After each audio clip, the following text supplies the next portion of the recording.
Guerrilla Cricket. Whoa. Guerrilla Cricket. Whoa. Guerrilla. Take charge, man the barricades, patrol the cover boundary. At last the time is come, this is a cricketing emergency. Hear this call to arms for every cricket revolutionary. Take up your bats and stumps for the test match insurgency. At first they tried to silence us, but we would not be silenced. They threatened us with lies, so we threatened them with violence. Che Guevara, Sangakkara, Joseph Stalin, Douglas Jardine, Robespierre, Darrell Hare, Vladimir Lenin, O'Brien Kevin, Guerrilla Cricket. It's not about the winning, it's about how many rules you break. Even in cricket commentary, this is the best advice to take. Pick Guerrilla Cricket, it's the finest choice you'll ever make. There's so much more to cricket than red counters and a slice of cake. At first they tried to sanitize us and clean up our act, but people like it filthy, and we know that for a fact. Fidel Castro, Lenny Pascoe, Carlos the Jackal, Umar Akmal, Mahatma Gandhi, Grant and Andy, Brendan Behan, Austin Ian, Guerrilla Cricket. Stick with us, cause you know we're not the kind of thing that you see on the TV and the radio. So vive la revolution. First they tried to buy us, but we would not be bought. Okay, we were, but then we ran away, and we will not be caught. Would not give up the ghost when they left us all for dead. They decapitated us, but we just grew another head. Chairman Mao, Jamie Howe, Ho Chi Minh, Asif Din, Václav Havel, Graham Saville, No Surrender, Percy Fender, Che Guevara, Sangakkara, Joseph Stalin, Douglas Jardine, Robespierre, Darrell Hare, Vladimir Lenin, O'Brien Kevin, Guerrilla Cricket. I can't say this test match is not well poised. We opened day 3 with England 215 behind. They're pretty much halfway to the New Zealand total, and it could go either way. We've seen New Zealand get off to a fantastic start on day 1. England hauled it back yesterday, or late on Thursday night to start with, and now they are probably slightly in the driving seat, especially when you consider they've got Jacob Bethel there on 74, they've got Joe Root there on 21, they've got Harry Brook and Jamie Smith to come. Now, if this is not the perfect situation for those two, I don't know what is. Good morning, good afternoon, good dawn, good dusk, wherever you are in the world. Welcome to Guerrilla Cricket. I'm Guerrilla Hendo Nigel Henderson, and I'm joined on my right by the Bear. Good morning, people. And distant in Perth, and you'll probably have to wait 12 seconds for him to actually reply because of our technical difficulties in this part of the world where it's too damn hot. It's Messi Jez. Hello, Messi. Hello. Oh, he is there. Hello. It's going to be a fine day, but not quite as hot at Trent Bridge today. But it's actually going to be warmer in Lewisham than it is in Trent Bridge. It's always warmer in Lewisham. We've had the first ball of the morning, would you believe? We were a little bit late and tardy getting on. Yeah, sorry, we were yapping. You know, just even getting from the sofa to the chairs hurts. Anyway, it's Will O'Rourke, first ball to Joe Root this morning, and well down the leg side. I think that's a plan. He's got a leg slip in there, just over-egged it slightly on that occasion. Will O'Rourke 1 for 39, Root 21 not out, and Trent Bridge filling up nicely.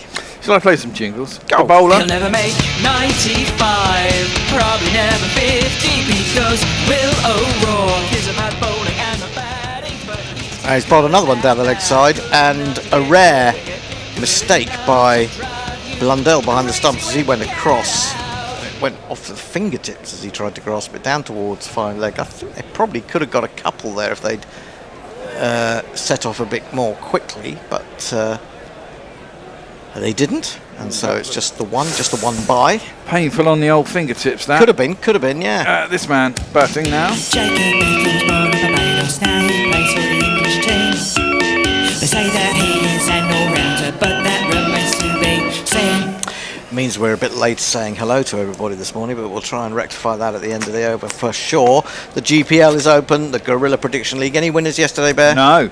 What's it up to today? No one was close yesterday, actually, because New Zealand batted so slowly in the morning. Here is O'Rourke to Bethel for the first time. He's got two slips outside the off stump. Bethel has a little push at that and is beaten. He's coming over the wicket to Bethel. He's mainly operated around the wicket. In fact, right arm bowlers tend to operate around the wicket now to Bethel. He didn't really need to be playing at that That at was all. a horrible shot. A little secret. I had a bet for over the full the next wicket was 224 and a half, and I ended of course yesterday on 223. So I'm in danger because it's first. So you need them to get another run. Another run is required. And you will make tons and tons of money. No, for I'll make about cricket. £4.60 for myself. That'll pay for my Uber driver's tip. In again, bowls wide of the off stump, and this time Bethel is once bitten, twice shy, and lets that one go through. I mean, England have gone along at pace, haven't they? They slowed down a little bit towards the end yesterday, which was fair enough. Duckett 113 off 88. No, it wasn't as few as that. His 100 may have come off 88, but I think 113 came off 97. Oh, okay. Whatever. I mean, over a run of ball. Over a run of ball. I mean, he's the kind of player that on this wicket, if he gets in and they keep dropping him, he will get runs quickly, won't he? Will O'Rourke into Bethel, and Bethel leaves again. That's a better ball because it was a little bit closer to off stump, and he did have to think about, do I need to play this or not? In the end, he lets it go. Might have just come back into him, but didn't really. It's an interesting over so far from O'Rourke. I think England just need to play themselves in here for a few Yeah, hours. just play yourself in. See, I mean, I think really, to a large extent, see off O'Rourke. Probably Nathan Smith as well, but the ball's older now. It's 45 overs old. It's, we've got basically 34 overs before the new ball. We need to kind of make hay a little bit, but Yeah. equally 5 overs of getting yourself in is not going to be a problem, is it? O'Rourke in again, wide of the off stump across the left-handed Bethel, and that is a maiden. If we discount the bye, 1 run. Messages is going to say hello to people. Lots and lots of people, so I read out names, except I will say that Farong has summed up the mood very well. He says, well, bugger me with a fish fork. It's that time already, better go buy some beers. But with us we have Tim Wilton Davies, Rock Noir, Mog, for Night Watchman Barcelona, Jonathan Shawlan, Brian in Brisbane, Pirate Badshaw, Jay Grover, Stephen Kelk, Lockie Six, Rex Van Ryn, and Ghost Rider and Eric J. So, the normal culprits. It's lovely to have you all with us. Lovely to have you in on a Saturday. And for Pirate Badshaw, well done yesterday. Beat the Indians. Yeah. Yeah. Wow, that's and it wasn't. And it wasn't a poor Mickey Mouse team, was it? No. either. It was a good team. A very good Ireland team. were missing 5 players themselves. Yeah. Right, jingles. Batsman quaking Abercreams. They feel the moment of release. Nathan Smith has got the power.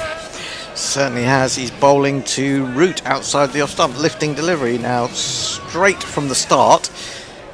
We have Blundell standing up to prevent Root advancing down the wicket, and we saw with those wickets that Henry got, and the fact that he got Root twice, that forcing these England batsmen back into their crease is a very, very good move. Well, they've done it particularly to Root and Brooke, haven't they? Brooke, but also, I was quite surprised at how delayed it was in regard to Bethel. Smith into range him on the pad. That's out, surely. Yes, it is. That kept a little bit low and is struck again. Amazing. We are seeing something quite interesting about technique here. That darted in quite a lot. That darted, but I thought, but kept quite low, didn't it? Yeah. And that's what got Root. It darted in, but it's probably not doing enough to go past the leg stump. It just looked dead to me. Certainly no problem over height, and that will be a great boon to New Zealand. My poor fucking bet. Oh, the fucking run. best. I've got that as umpire's call on leg stump. Actually, it's moved a lot. Well, he gave it. Has moved a lot. Do you know? I don't know that it has moved that much. I think, looking at it again, I think it's just the angle. You reckon? I don't. Let's have another look. It's close. It's the angle, isn't it? Oh, yeah, it probably has done a bit there, yeah. But it was also the ankle. It's umpire's call. But that's enough because it's been given out, and Joe Root has to go. That's his third leg before in a row. He used to have this problem as well. I didn't even get the player's jingle. Oh well. Instead, you'll get this, Joe. The crowd says, the crowd says, the crowd says you're out. I just almost got the impression that that Root might have had a word with a couple of New Zealand towel holders as they ran on to give Nathan Smith a rub down after 3 balls. As we imagined. I don't know. It just seemed to be whether he was just talking to himself or they ran past at the same time. I don't know. Anyway, he's gone, and that is a big blow for New Zealand. As you know, we saw this is fantastic for cricket in a way, isn't it? The way the game is shifting one way and another. There's runs to be made. You've got to get yourself in. Yeah, and I mean, it is interesting, isn't it, that just a little bit of movement, medium pace, or just slightly quicker than medium pace, medium fast, I suppose, really does cause trouble to batsmen. Yeah, and the weird thing is, I was just saying it, I think it's because Harry Brook and Root like to be outside the crease. I don't think Duckett and necessarily Bethel are that fussed about being a yard outside the crease so much. And so they only seem to, I mean, they are 2 best batsmen and they seem to come up to them. But not so much the others, it's weird. Well, I think they are doing that with Bethel. Bethel's also been LBWs and bowled in this series, and he hadn't got runs until yesterday. And he got an inside edge onto one that was very close indeed early on. And they were talking a lot about how his technique has just developed a little bit of a trigger movement that he didn't have in Australia. And, you know, who would have thought? Play some fucking cricket. Smith into Harry Brook, who dabs out on the offside, just a slip and a gully. And there is no run. So no runs from the bat so far this morning. Just a bye and the wicket of Joe Root. And they were also talking about Bethel was trying to come down the wicket a little bit. So they didn't perhaps put him there initially, the keeper, but later when they saw how he was trying to counter that angle that has caused him trouble in this series, that they did. Smith again in, beaten by that one, Brook. Spilled by the wicket keeper, but I don't think from the reaction that there was actually a little edge there. These are the 2 bowlers England have got to see off. Nipping around a bit from Smith. I have to say I've changed my mind on Smith. I mean, I think he is hittable at times if he doesn't get it right, but he's developing into a really he's quite solid, isn't he? Yeah. A little bit quicker than you'd think. Probably He does seem to be 83, 84, 85 most of the Yeah. time.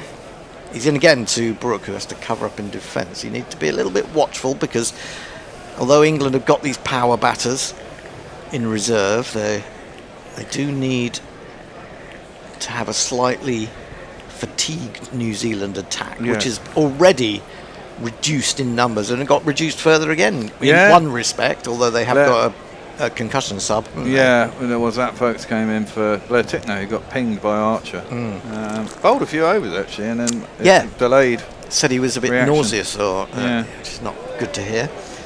And he's going wider on the crease this time, which angles it into leg stump and a little bit shorter of length, which gives Harry Brook time to just clip it to mid-wicket. There is no run. Wicket maiden for Smith. Great start for New Zealand. Messi Jez. Great start for us too. We have a super chat from the wonderful Jay Grover, who sent us £2. He says, I had no tweets read yesterday. I am chastened. It could be to do with the fact that you didn't send any tweets, Jay. Yeah. Are we supposed to know by sort of, I don't know, telekinesis or something? He also says, I'm looking like the Reverend Lionel Fanthorpe, which means absolutely nothing to me.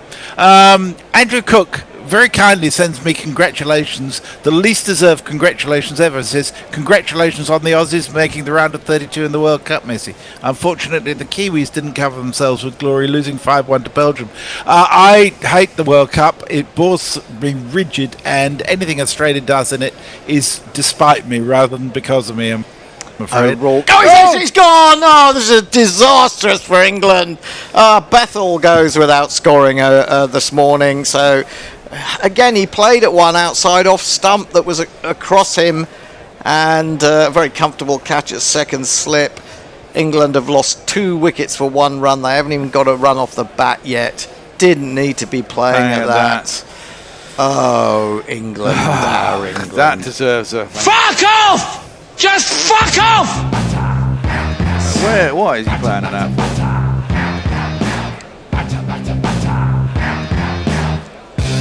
On your point, mate. The way he played that, I almost got the impression that at the last minute he thought, oh God, I'm not in a position to play this, but I'm committed, I can't do anything about it. It just seemed to stop the shot a little bit. And that probably made it an even easier catch. If he'd maybe just thrown the bat in the end, it might have gone over someone. But, oh my word. Well, another twist in what is turning into an absolutely fascinating test. I have to say that I thought England's chances of winning this would really rest on them getting a 200 lead here. Or 150, yeah, well, I was thinking lead. that yesterday. I was thinking, oh, they'd come out, back, carry on, get 600 and then have a crack at them. You really didn't want Brooke and Smith, who are your big power men, to be out there by 10 past 11. No. with the freshest bowlers they're going to be all day, even though they bowled a lot yesterday, they're still going to be the freshest they're going to be. And the adrenaline, of course, of getting wickets. Exactly. And it's always, and this is what we were saying right at the beginning, and he basically just got to bat out the first 5 overs, not play at anything you don't have to, get your eye in. I think the one fascinating thing for me about Bethel is I think Bethel's a classy player, and I've gone on record of saying that, and we've seen him do it. But you have got to, if you're the England management, get him out there playing 4-day cricket. Yeah. Not that I think he needs it in terms of knowing how to pace an innings. He seems to have that fairly naturally, but I just think get him playing against balls moving around. It's just not enough. With slips in. It's just not enough to have, nets. It really isn't. No. And to be traipsing around the country not playing very much. Both on naught. In comes O'Rourke, and inside edge from a rather timid-looking Smith. But he's going to get... 1 run! He had to be sent back. Harry Brook. Oh, goodness me, nearly committed. There'd have been 2. I don't know. I mean, it did seem like there could be 2 when it went off the bat, but it looks like Smith was quite slow. He turns and starts coming, and then he sends Brook back, and I think it's probably right, because had Brook come another yard, he wouldn't have got back. It was a good throw over the top of the stumps, and certainly Jamie Smith wouldn't have got there, in my opinion. So 2.25 for England at last have a run off the bat. O'Rourke now 2 for 40. Oh God, I wish this was a 5-test series. It's It'll be although a good mind one. you, that said, mind you, I mean, everyone's falling apart. yes. O'Rourke then to Brooke for the first time. He's got 2 slips in the gully and he defends a good length straight ball straight back to the tall New Zealander. He's a lovely bowler, really is. You see, just at that minute, he was just trying. He realised that the angle of his bat was all wrong, and he's trying to stop the shot, but he can't. And away he goes. Dear, oh dear. Very, very disappointing. Well, I don't think even your most loyal and optimistic New Zealand fan would have expected this in the first 10 minutes. Anyway, O'Rourke is in again to Brooke. He's won a fabulous Yorker, which he just gets back down on. This is some opening little 15 minutes. Isn't it just what England didn't need. Oh, that was well played by Brooke in the end. Well, remember, of course, this is a New Zealand team. Okay, it's shorn of one or two of its best bowlers, really, or better bowlers, but a team that went to India not that long ago. 1-3-0. 1-3-0. Mitchell Santon looked shit yesterday, though. I didn't think he looked shit. I thought England just batted him out of the game in a way, especially when you got Ben Duckett out there doing his thing. Into Brooke. Brooke doesn't move a muscle, doesn't move his bat, just leaves it waving behind him. He looked tempted to play it for a second there, and then just went still. Yeah. He went like the overhead conditions for the last 4 days in England. Just completely nothing. Didn't you get some rain today? Apparently there was some rain during the night. I didn't hear it. Oh, it tipped down during the night. Did it? Yeah, I woke up and had to close some windows. Really? I was a bit worried then. If that's true, then I'm a bit worried about my little air conditioning pack thing that has to have a hose hanging out the window. It might get struck by lightning. In to Brooks, going to get his first run as he just dobs this into the offside, and Smith comes through quickly. At the end of the over, both of these New England batsmen have got off the mark, and they are 226 for 4, trailed by 212. Messi. Professor Plummer says, greetings from TNT, which I take to be Trinidad and Tobago. Professor is in the house. We are going all 5 days with love. Sorry, there's Camilla Kocha says, working this weekend, will send a super chat if I get some encouragement from the Gorillas. Oh, go for it, Camilla. Come What on, do you go. need? What do you need? Camilla. We love you. We love Send you. us some money. You're so wonderful, Camilla. There you go. Is that enough? What's more of us? Do we need to prostrate ourselves on the ground, but not prostrate ourselves on the ground. Smith 2 for 51 coming into Brooke, got the keeper standing up, and a wide slip as this is defended from the crease by Brooke up towards mid-on. There is no run. I don't know about you, but my local Tesco's was out of sandwiches. No ball, by the way. Out of sandwiches when I went over this morning, and out of water. Completely out of water. But beer. Well, yeah, but at 9 o'clock, I wasn't really thinking about beer. I was thinking about how the other day on Thursday I brought in a big bottle of water, but that still wasn't enough, and I finished it by 2 o'clock. I can always go out and buy some because I've only got one Miles bottle. away. But it's miles, feels like miles away. Oh, edge! Does he know? But he has played and missed. Good take by the keeper Blundell, who just was waiting to see if Brooke might overbalance. He had a go at Bethel yesterday, didn't he? When Bethel was beaten, and then was just waiting for him to step I outside think what you should do is step back just a little bit too deep and whack him around the head when he's trying to play a cut shot. Get him off the stumps. He's whacking a bloke round the head with a bat bear. I think that might be You claim you're playing a shot. Might be a bit harsh. There's a very, very wide and deep gully as well for Brooke, but he plays this one well, waits for it, and then just eases it out to deep backward point. Oh, they're coming through in a rush from various people, I think. Indeed.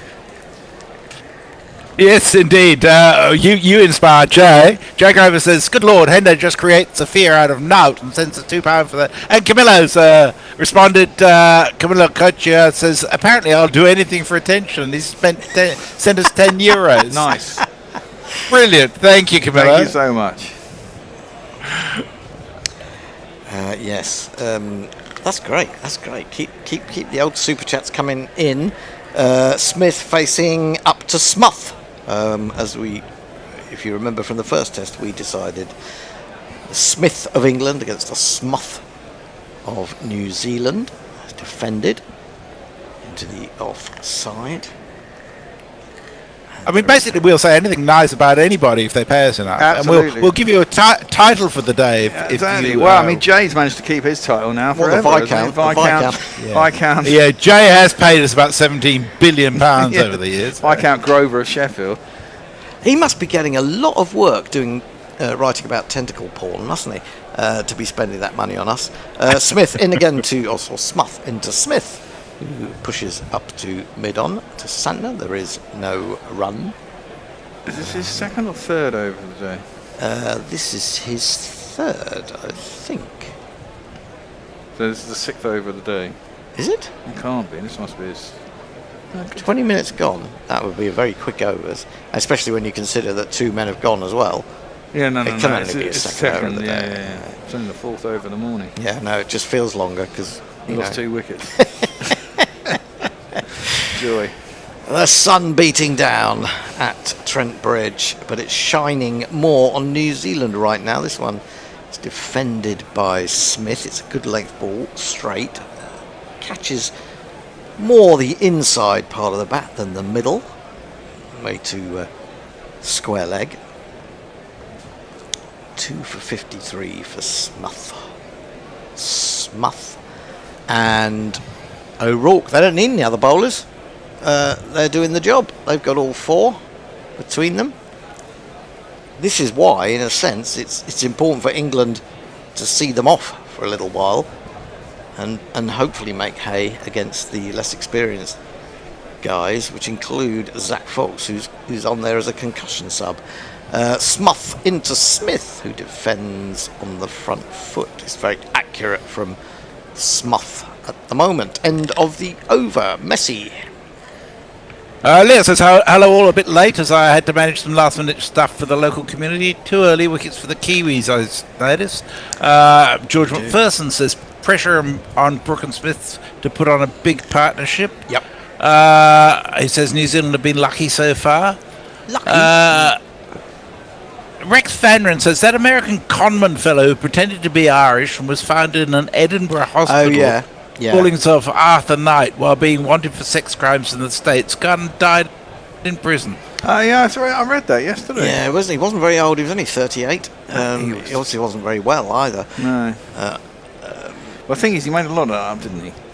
Yeah, we couldn't have made it up if he's died at 38, has it? Could he? Couldn't have made it all up. This is a mistimed force off the back foot from Brooke, but it'll bring him a single to Santner, square of the wicket on the boundary. No, but he used to come to the court in a wheelchair with an oxygen bottle, and they figured out that the oxygen bottle wasn't actually connected. It's just bullshit. Yeah, I did see a program about him before he went to prison. Yeah. Oh, hello. Is that Messi sneezing, or has a possum got into it was. Possum got into his pocket? But the possum's back in the roof space. No, fortunately, we kept him out. Nice. Here comes O'Rourke. Nice long run up wide of the crease, and Smith aims a positive shot at this one. He sort of gets into position for a square drive on the up, but doesn't really time it into the covers. Coming up to the 50th over, England trailing by 209. Big day of sport for England, isn't it? Not that big. Not that big. We're already qualified. It might be worthwhile us going through third place, mightn't it? Have we? Well, we got to play Ecuador next. I thought if we win, don't we play Cape Verde? No. Oh. Argentina have got Cape Verde. Oh, that's right. Defended towards mid-on. I mean, that's a banana skin waiting to happen. Well, isn't a it? couple of days ago, it said at this stage England likely to play Cape Verde. So I guess that point they got yesterday. Well, no, they'd have gone out if they hadn't got a point because they had 2 draws, didn't they? But they would have still finished third, wouldn't they? Well, it looks like Cape Verde are going to outdo Scotland, which is saying something. Sorry, Messi. Oh, no, we're not quite there. Halfway through the over. The bear got up and moved, and I thought that must mean something. Oh, horrible shot from Smith. What on earth was that? He's very lucky he hasn't got an edge through to the keeper. I mean, that was very wide. He aimed a drive at it, but it was there for a cut. Technically poor. That said, Blundell, he's been a little bit shaky this morning, I would say, by his standards. He spilled that again. Turn your camera off, Tony. Tony's just showing himself on the hopefully not on the YouTube channel before he's due. A bit of a premature appearance. In full, driven up from leg stump to mid-on. A little bit of swing there, I thought, from O'Rourke. Just a bit. It's been a fabulous morning. 6 runs added by England, but 2 wickets of Joe Root and Jacob Bethel, who seemed like the perfect pair really to get a good 45 minutes under their belt at the very least, and then set the stage against the lesser bowlers for Brooke and Smith. But Brooke and Smith find themselves still having to deal with a fresh O'Rourke and a fresh Smuth. There's a leg slip and 2 orthodox slips in. Bowls a bouncer, goes underneath it to Smith, almost as if he was expecting that. And that is the end of the over. Just a single from it. 229 for 4. We've still got one more over, haven't we? Yeah. As a pair. Speaking of Smiths, Martin Smith says, what are the chances of a Smith bowling to a Smith batting and a Smith as an umpire? I'd like to see that being a Smith. That's called a Smith trick. What about if you had Ian Smuth also keeping for New Zealand? Then you'd have Smith. You could have Smith, caught Smith, bowled Smith. Yeah.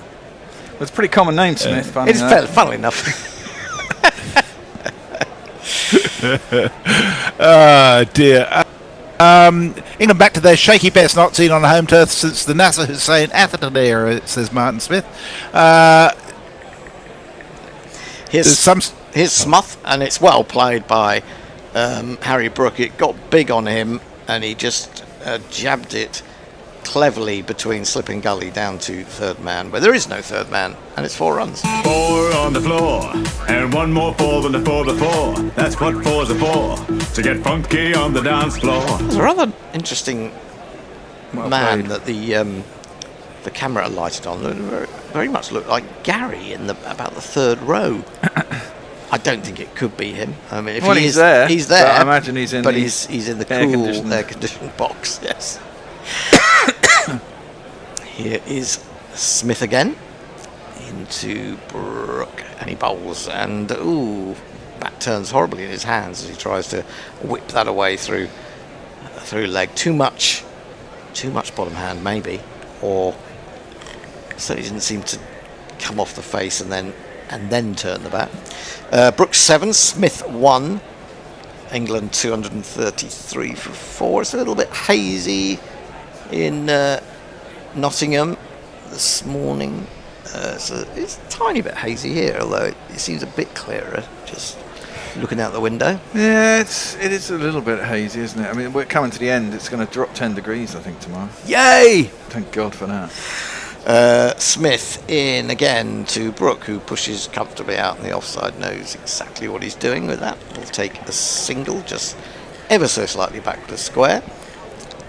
He goes to 8, 234 for 4. England's rebuilding project entrusted to 2 men who'd much rather be getting on with it.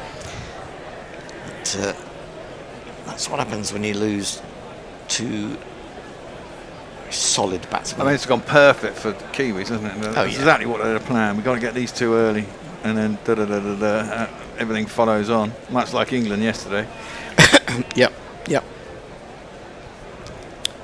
So a slip, a wire. Well, it's a fine gully actually. It seems a set deeper than the slip.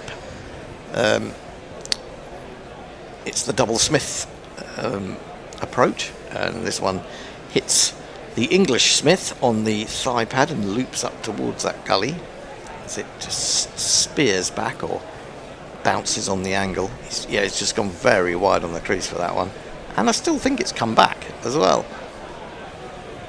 Good use of the crease. Very good use of the crease. I mean, you do see some bowlers who just go wide on the crease, and I always think that the ability to change the angle is an important one, even if it's only a slight one. Well, I had Wokes on before the start of play for about 20 minutes, yapping on about his bowling, and they were talking about that. Which is why, just operating. Oh, he's edged it, and he's caught. Well, catch. Smith is not Convinced at all. I thought that was he's going staying down. there. They think it's out. There was another drive from Jamie Smith. Mitchell's not sure. Is he not sure? Yeah, he's just gone to the umpire and then. Oh, really? Yeah. Oh, okay. So if that's I thought that was going down. that It looked might like be it a was going to reach. day of execution. We didn't really see. The camera was. He was a little bit out. If the out of catcher shot. doesn't know, you generally think it's probably not going to be out. No, you would say so, wouldn't you? Oh, actually. I don't know. Well, the camera. It followed the ball and then it actually went away from the slip. Oh, it looks that, yeah. Although, Yeah. Fingers are underneath, aren't they? you think so, but there could be some part of the ball touching the ground. And I mean, the fact that he. I mean, I think when the fingers are under the ball or appear to be under the ball, it's really difficult to say whether. Actually. You normally would come up Yeah. quite quickly, and it does seem to be a bit of a delay before he. The ball is in the back of his Comes up. hand, actually. There. Yeah, that's out. I think it looks out. That's definitely out. It looks out to me. Well, there's never any definite about it, Messi. There is in my mind. Like yesterday's with Mitchell Santner, it's been given out. Smith has to go, so Smith perishes to Smuth. Oh my God. He is the champion of the Smuths. The Smiths. And that was not really a very impressive innings from Jamie. No. 1 run from 12 balls. James Rudy. Another one bites the dust. I think that is going to be out, Fred. Another one bites the dust. Do Do you want to change now? We're past we'll that do time. the one final ball. We'll see Ben Okay. Stokes face one ball. and I that don't may know be all he if the faces. cat is waiting to come in, Bear. The cat's waiting to come in. She's on the doorstep, or is she on the? Is she on the ledge outside the window? I bet she's never heard that before. So Smith 3 for 58. England are making a hell of a mess of this. And Ben Stokes, as we know, has not been in the best of form. I don't think he's been batting badly. He's just got out. But he really needs to we have a provide here, doesn't he? A €2 super chat from Pirate Badge, or Funky on the dance floor, of course. Thank you, Pirate. Well, England are in a Pirate Pavlov. mess. In a mess. At 234 for 5, they've added 11 runs for the loss of 3 wickets in the first half hour. I don't think New Zealand could have dreamed about this, could they? No. When they crawled onto the desert outfield at Trent Bridge this morning. Absolutely brilliant for them. Maybe they're trying to restore national pride after the World Cup result. I mean, did anyone really think that Belgium weren't going to go through? There was all this, No. Belgium are not doing it. Well, they're playing New Zealand in their last game. And with, respect to New Zealand, I want to see New Zealand, Australia do well. I draw the line at the USA. He lost to Turkey, thankfully. The other day. Yeah, but it doesn't matter because No. they already won 2. Right, it's Smith then to Stokes, and he's round the wicket straight away. He gets right in behind that, defends it back to the bowler. That is the end of an absolutely crazy half hour. I don't think I took any wickets on Thursday. Maybe one, if I was lucky. No, I didn't take any wickets on Thursday, and I've taken 3 English wickets in my first half hour. Well done. Over to you, Messi. Okay. Switch the Matt Lee is screen. with us. He says, Got to press the apple. Just press the button over. morning primates, love and sausages. Tim Wilton Davis says, I work in a shop. All I hear is people complaining about the bloody weather. Well, you know, we're English. What else do we do? Okay, I'll catch you in half an hour. See ya. Okay. Morning, Tony. Morning, Kat. Morning, Bear. G'day. Bloody disaster. Not good. No, absolute friggin' disaster. O'Rourke is in for his 4th over. I mean, we've got to see out these two, haven't we? That was plan A in the morning. That was defended square by Brooke, and he gets himself a single.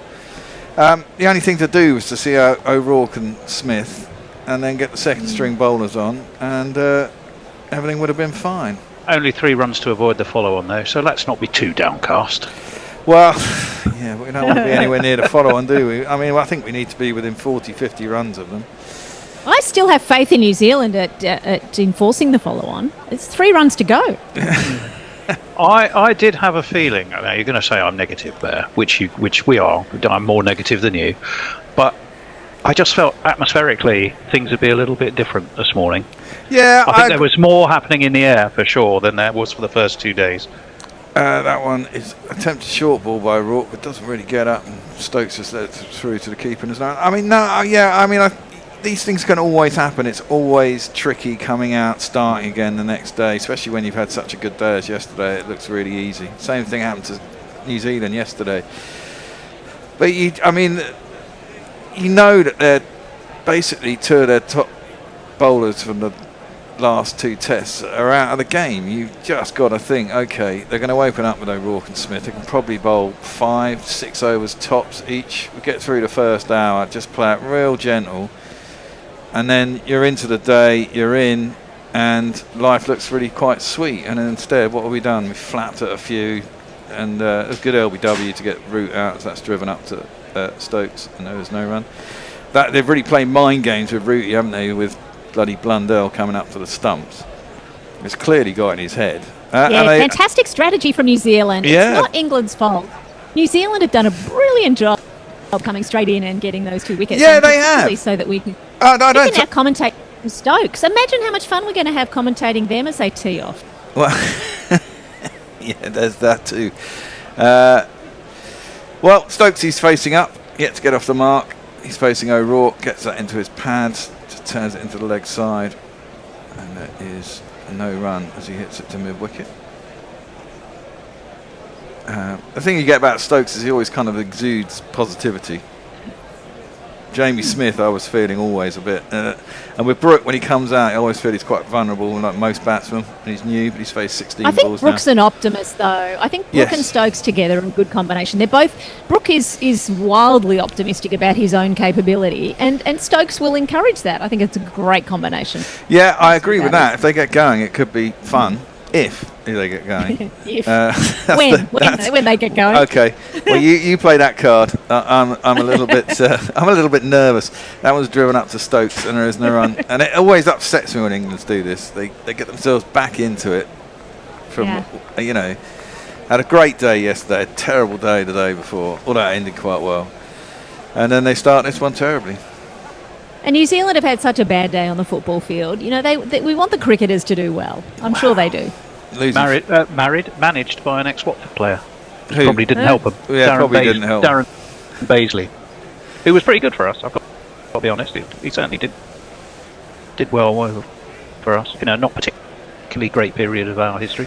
Filthy delivery. O'Rourke around the wicket to Stokes. And it's down the arse. And that ends the over, just one off it. Over to you, Tone, I think. Yeah, it is me. You're absolutely right there. Now, let me think. I work in a shop, says Tim Wilton Davis. We had that one. People go, I know you did, but I'm reading that to provide context to a few extra ones there. RC Noir says, I work in a workshop. I can't hear a fucking thing. Banana Brook said a rhubarb shop. Don't know. Martin Smith says, wisdom comment. The two Smiths were batting it out in the middle, both respecting their simple last names, despite the highly competitive nature of Test cricket. However, eventually, one Smith had to win. Well, I suppose that is true. Yeah, I'd Ghost like to Rider, win a bit all on later. Brooks and Stokes. Very jittery today, England. Slightly less jittery is our feed bear, although I wouldn't wish to be following it to commentate. No, well, it gets worse as the day goes on, Tone. The computers are coolest in the morning and hottest in the late afternoon. That one is worked off the hip by Brook down to long leg, gets himself off strike with a single. Yeah. And the ice packs kind of work early in the day and then they stop working. So basically, the first session's kind of Where do you put the okay. ice packs? We're a little bit fascinated by this inside baseball chat about where the ice packs go. I put them under the fan heating thing. I don't think it really works that well, but I kind of think maybe they draw up the cold air that's evaporating off of them. But it doesn't say, you know. It probably helps. I was investigating this whole phenomenon yesterday because I thought, well, you know, you've got these cooling pads. Aren't they supposed to cool the computers? And then you realise that was on the hip of Stokes. I don't think he got any bat on it. Probably be a leg by, but one added to the score. Phenomena. Do. So, yeah, the fact that we're basically creating video for 8 hours a day, the chips all go into thermal runaway, and then It does look a little bit better than yesterday. Every now and again I get a pause and then they all start walking like 1920s movie. yeah, which is what happened to you guys on Zoom as well. I mean, by the end of yesterday on Zoom, we couldn't have the pictures on Zoom. It was so fucked up. We just told people to go on audio because it was a mess. Our voices were even doing that. Yeah. after a while. And the voice, even the audio's clipping as well because the process is just too fucked. That one is played up to mid-on by Brook, and there is no run. Smith also is fourth over, so we probably... Oh, that's another no ball. Only one run to avoid the follow-on. No, 2 runs to avoid the follow-on.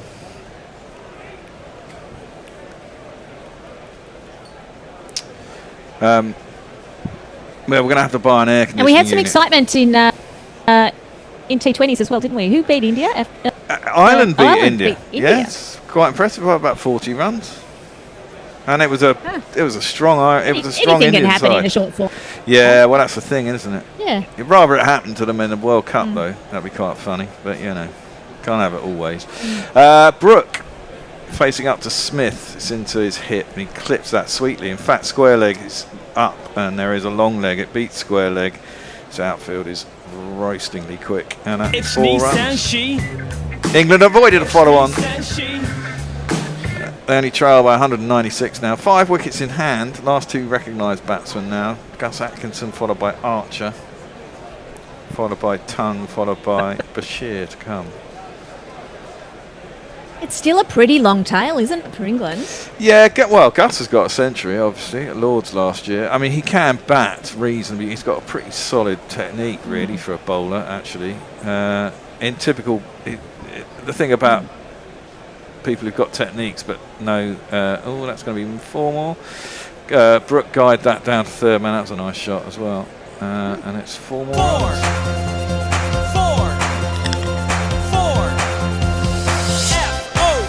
The thing I find about bowlers who have reasonable technique, it's the same as all pretty average batsmen. It's the concentration level that's required to put big innings together. It is seldom there. I mean, it's one of the things you have to appreciate about people who bat for a whole day. I mean, the amount of concentration to get a big score in a test match against test match bowling in the heat. The amount Bad enough commentating and stuff. Well, yeah, but the amount of concentration required to do that is quite phenomenal. Patience is the big thing. That's just played out to mid-wicket and there's no run. After a while, you surely... I mean, this may be why Brook always gets out, but you know, after a while, you just go, I'm seeing it like a balloon, I just want to hit it. And rather than playing every ball on its merits. But hey, Brooks. But you're right about the commentary too. There's been occasions where I've had to commentate almost a full hours, and it's very difficult. So full credit to you guys in the studio. Come and back these guys up. Get into the studio if you're interested in commentating, because you don't want to be doing it for that long at a Yeah, stretch. well, I do. I mean, the missus Smith in Brooke lets that on 3 to the keeper and there's no run. The missus always goes, "Oh, all you do is go and watch cricket." I said, "Yeah, but you've got to talk and entertain people for 8 hours in a day, and your brain is constantly thinking. It's quite mentally exhausting." Yeah. For all you people out there, send us some money, yeah. Yeah.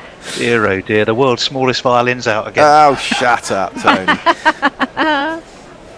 It's hard work that we do here. We get, I'm not. Hey, I do appreciate this. Yeah. Was that the end of the over? No, it's not. Yes, yeah, it was. was.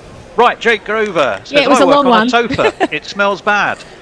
I won't even go into why that might be. You should see our sofa. One of our sofas in the studio. One of them's all right. One of them, I swear to God, has got things living in it. 5 needed for the follow-on. I think we've got there now. We've avoided that. That's what Eric had said. Yeah.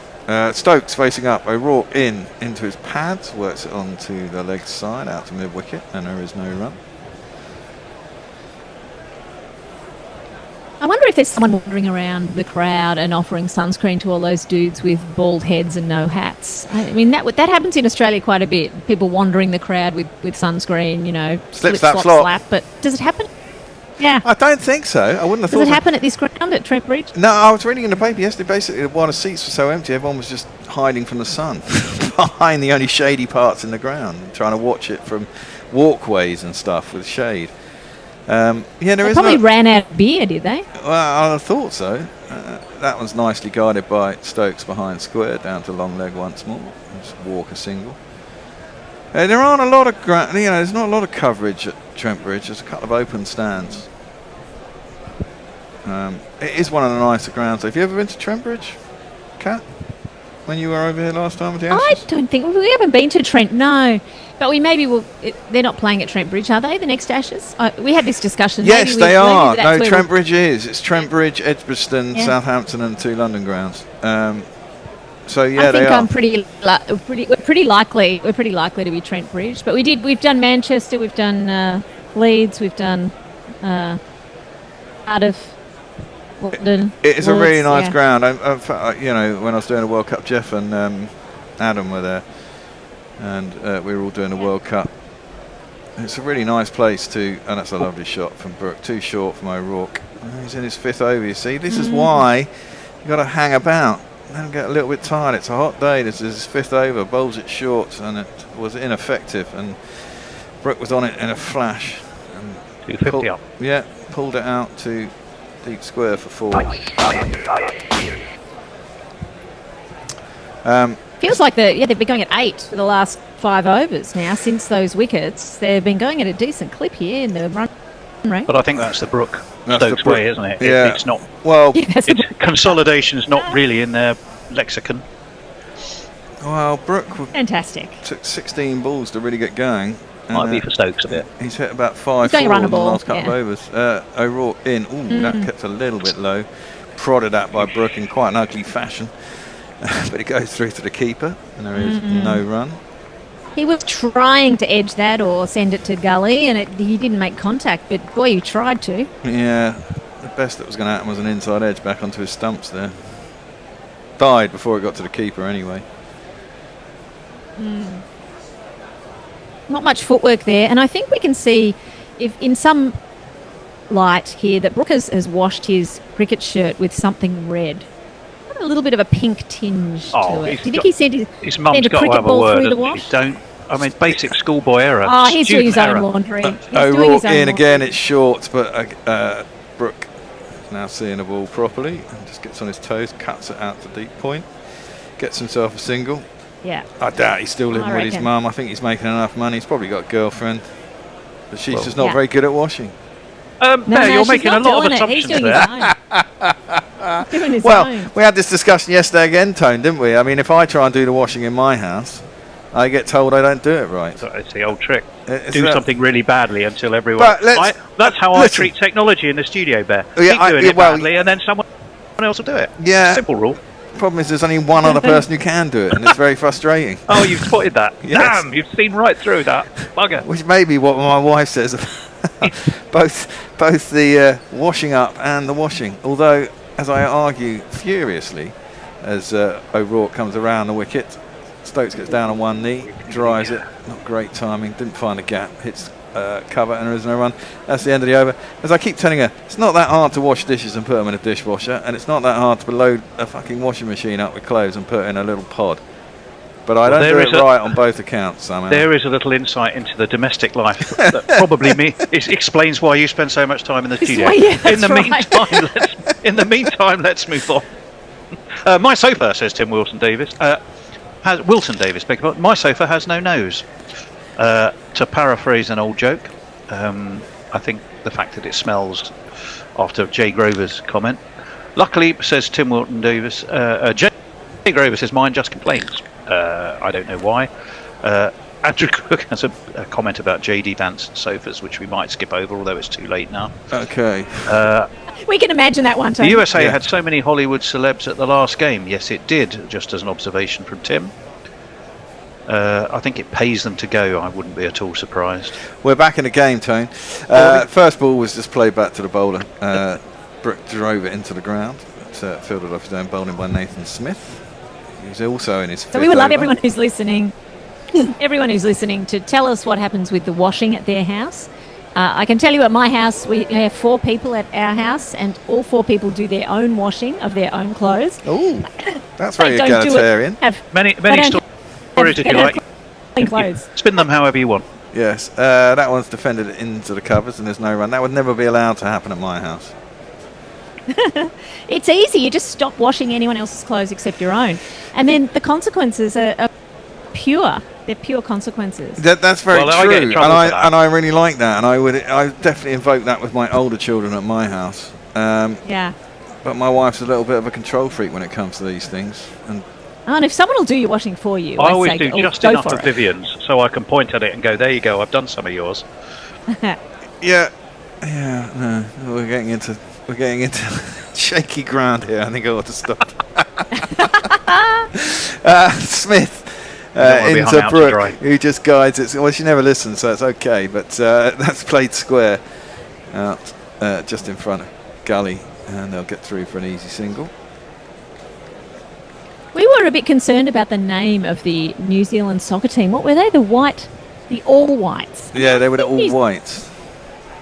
They could do better. They could be they can't really be the White Ferns. That's the New Zealand female cricketers. But maybe they could be the something else. The All Whites. That's not great.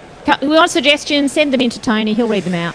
Well, yeah, well they kind of stuck themselves in a hole for the next 8 minutes. Then it's someone else's job. Yeah. Smith coming in, fourth ball of the over. He's bowling around the wicket to Stokes. And this is the great thing about left-right. He's a bit discombobulated and he shoved that one down the leg side. Blundell is up at the stumps, couldn't get across quick enough. And that's 4 byes. So England move on. And the horrors. Maybe this will the keeper back, because that was definitely a problem with the keeper being up to the stumps. But benefits and drawbacks of that approach. Very much so. But it's definitely got in Root's head a little bit. Well, I'm not sure it's got in his head, but it's just kept him on the crease. I mean, there has been some good bowling. Like, again, the ball this morning, what they have done very well to... Oh, that's edged and just past slip. I think he got a hand on it. Driven at by Root. It wasn't slip, it was gully, and it's Conway. Almost stopped on his drive there. I think Stokes realised he wasn't quite there. It did skew off the edge just past gully. Could have quite easily been caught a couple of inches the other way. But instead, it's gone to the boundary for 4 runs. So was it a catch?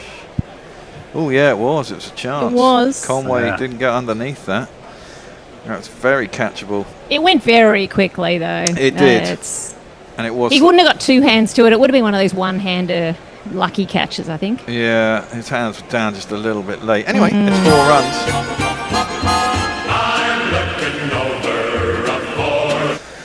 Root defends that one solidly up to mid-off, and there is no run.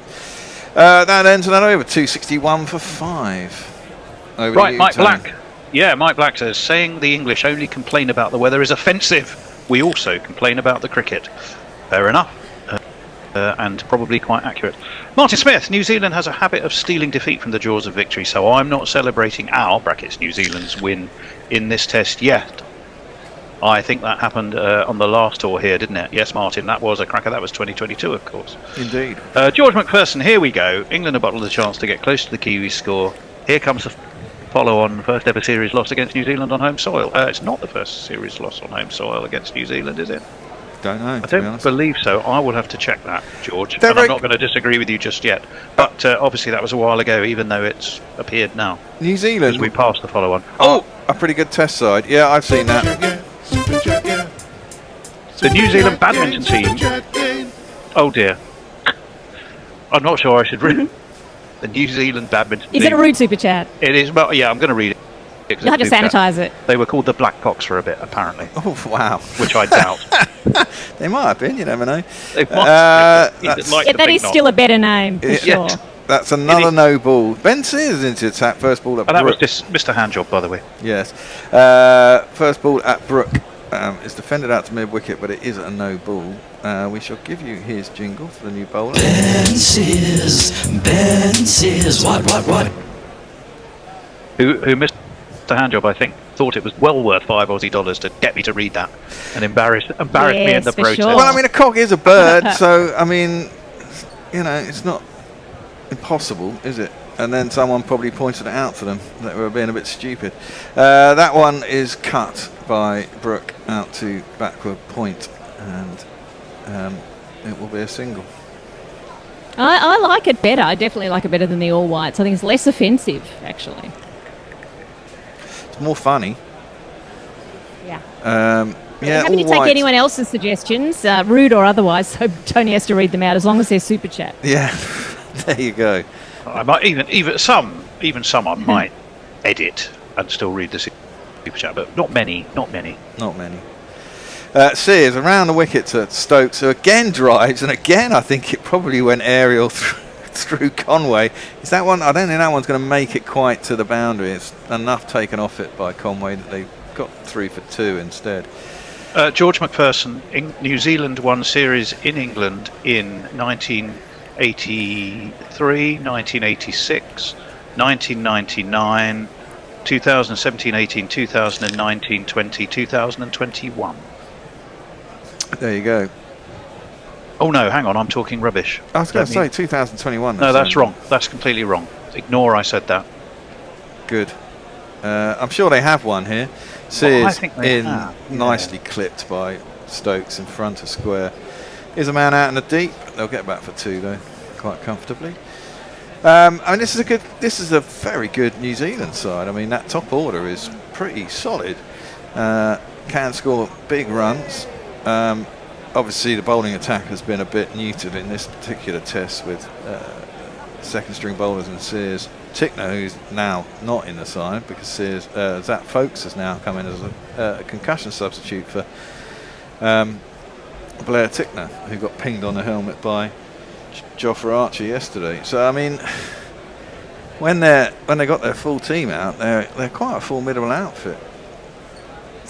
Sears in, Stokes defends up to mid off, and there is no run.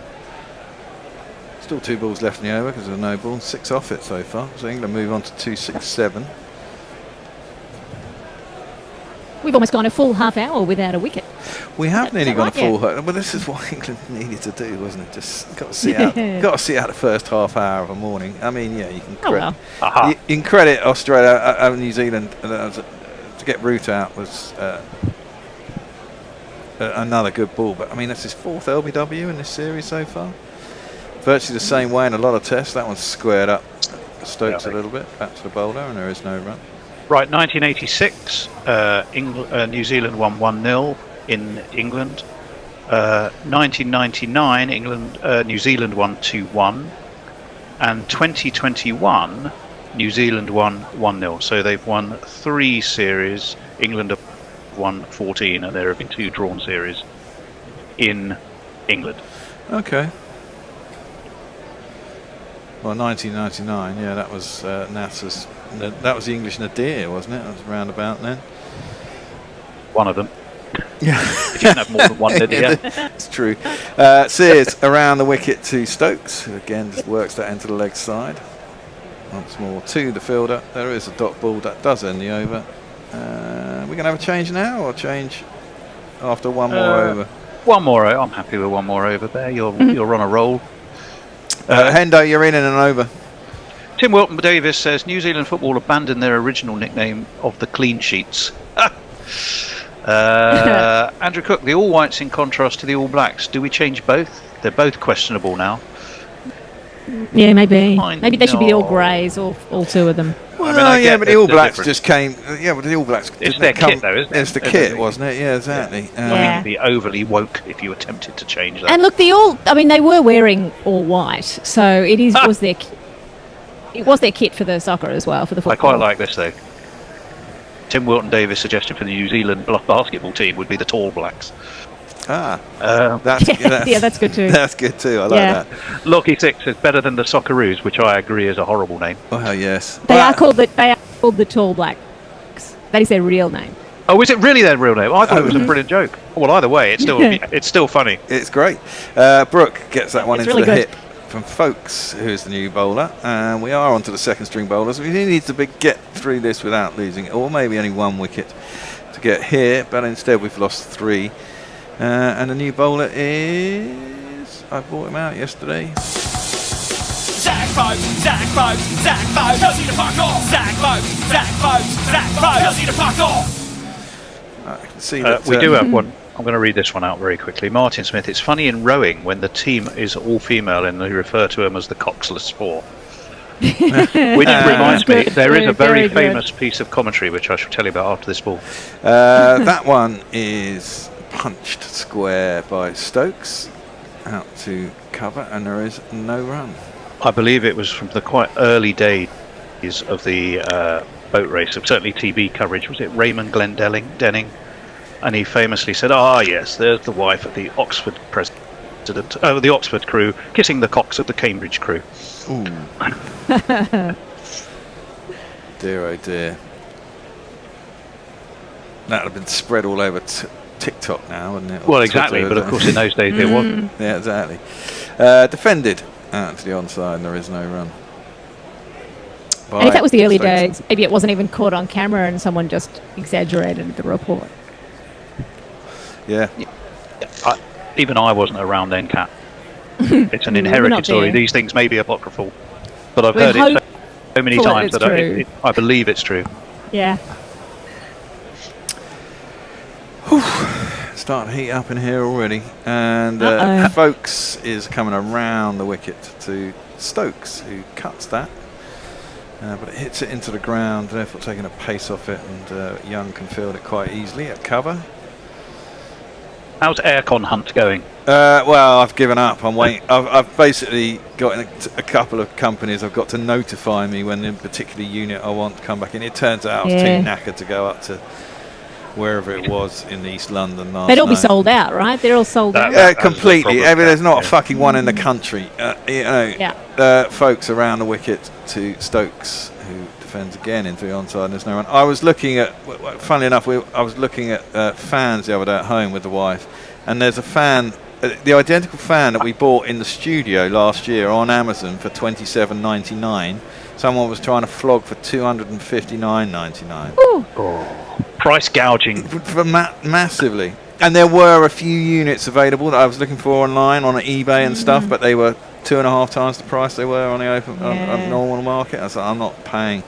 But basically, if it cools down tomorrow, yesterday and today, the problem would have been gone. That one's defended back to the bowler. End of the over. Only one run off Folks' first over. Over to you, Tony, and we shall have a switcheroo. Hendo's coming in for me. If Messrs is already there, he can pick up the story. Kat, great to see you briefly today. I'll see you. I think I'm seeing you again in half an hour, so I'll see you. Yeah, but I'm not sure you're seeing me. That's the thing. So always lovely to see you. Thank you. Hendo, has Hendo found his way into his seat yet, I wonder? He's coming. He may not have left his previous seat. Why don't you give us the messages? Tim Wilton Davis says England cricket's had more nadirs than the New York Stock Exchange. Leah says, let's use some analysis lingo here and refer to English cricket in 1999 as a local minimum. Could be true. Winnie the Pooh's pure soul, I don't know what that means. Most anecdotes are apocryphal, says Barrett Badshaw. Reality is rarely that interesting. Yeah, Well, but the good Hendo thing would about- remember that, I'm sure. I don't think it was Raymond Glenn, the famous boat race commentary gaffe about there's the wife of the Oxford president kissing the cocks of the Cambridge crew. I thought don't it was know. Raymond Glendenning ending, but Hendo. No, I don't know. I don't know at all. No idea. I mean, Glendenning's not a name that I'm familiar with, I have to say, I'll when it have comes to to look it up. commentary. I will look it up. I mean, sorry, Masters, go on. the number of usages of the word Willie in Guerrilla Cricket has been massive over the years, and I'm sure we've used all of those variations in any way we possibly can. we certainly did when Massive Willies are our thing. David, when David Willey, of course, was playing in the England one-day team. That was We had pet names, and we had the pet names jingle. we did. Yeah, exactly. Yeah. Well, thank Although I don't goodness think we've that was moved an on. original. Well, we have it. Right, well, look, if you've just joined us, Do anything more mature than that? as ever, number one, where have you been? Number two, it's a hydration break, so we got a little bit of time to chat. Number three, though, most importantly, is England started the day on 2:23 for 2, and everything in the garden was looking very rosy indeed from an English perspective. But bang, bang, bang, route gone for 21. LBW to Smith. He's getting LBW a little bit too often. Funny enough, I think we're seeing that right now. Bethel caught in the slips by Latham from O'Rourke, and then Smith never really got going at all. He was caught by Mitchell Goldsmith. There's some question mark about whether it carried. And suddenly England were 234 for 5. They have, at least under the guidance of Harry Brook and Captain Ben Stokes, got themselves to 268 for 5. But so far, Hendo, because I was listening, and you were complaining that you didn't take a single wicket on your first spells in commentary on day one. Yes. You've been an absolute angel of death. I did say that at the end of my stint. Yeah. I apologised to all England fans, and I was ready to hand in my resignation to be replaced by I don't know who. I did have a little think. Irreplaceable. I did have a little think about Jacob Bethel, because he looked really out of sorts this morning. First ball of the day, he played a horrible shot at a ball, just had dangled his bat out, didn't need to play at it.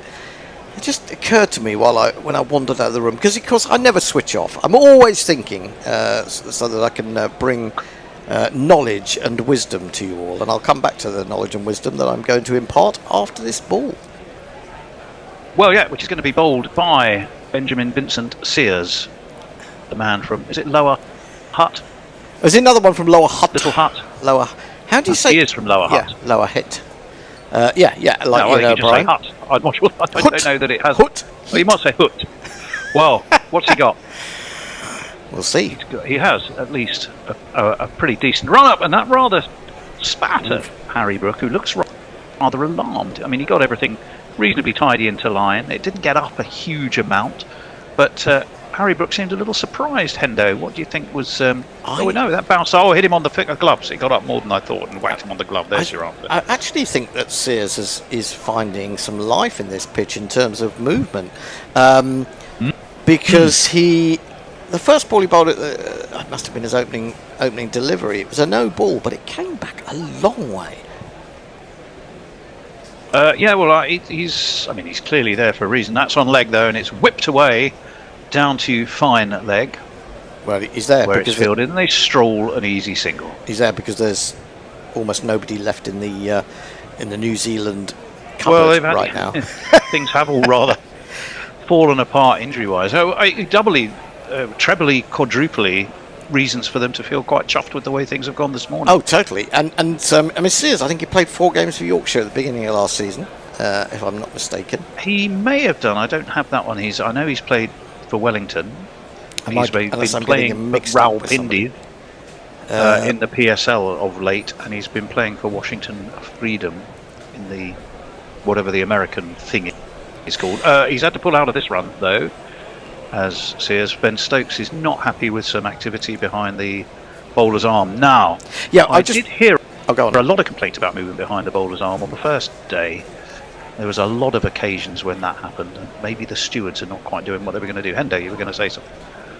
Yeah, I was going to go back to this Jacob Bethel situation, and I wonder why he played such odd shots this morning. They weren't attacking shots; they were just dangling the bat out. And unfortunately, I've run out of time. That's all right. Well, it's a long day.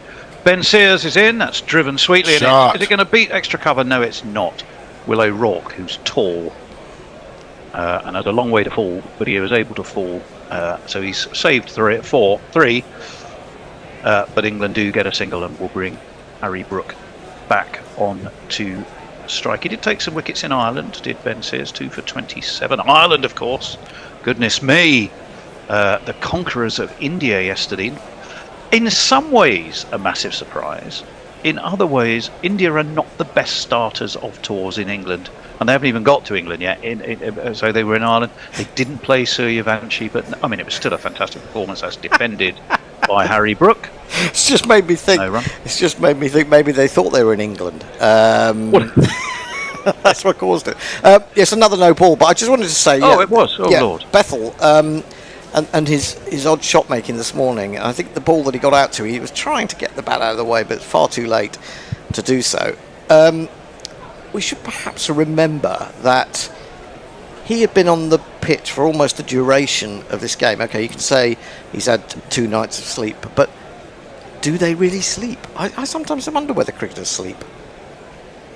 Well, I'm sure they do. This one he's worked nicely off his toes. Fielded at mid-wicket, short mid-wicket by captain Tom Latham. Lively bit of fielding too, diving away to his right. Just the thought that, he'd had a long day in the field, did a little bit of bowling as well, came out to bat before the end of the second over for England's reply, so didn't really have much time off the field, and then batted the rest of yesterday afternoon, and then maybe didn't sleep that well, who knows. Harry Brook's ready, one slip for Sears, nicely turned off his hip, that's down to deep square.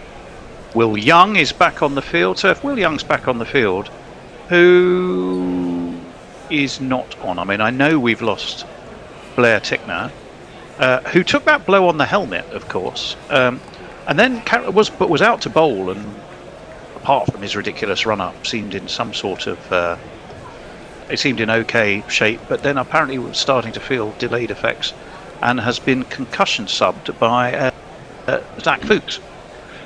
So there is a change, but then presumably it would be Fuchs, so someone else must be off if Will Young's out there. That's dabbed towards gully, Conway Fields.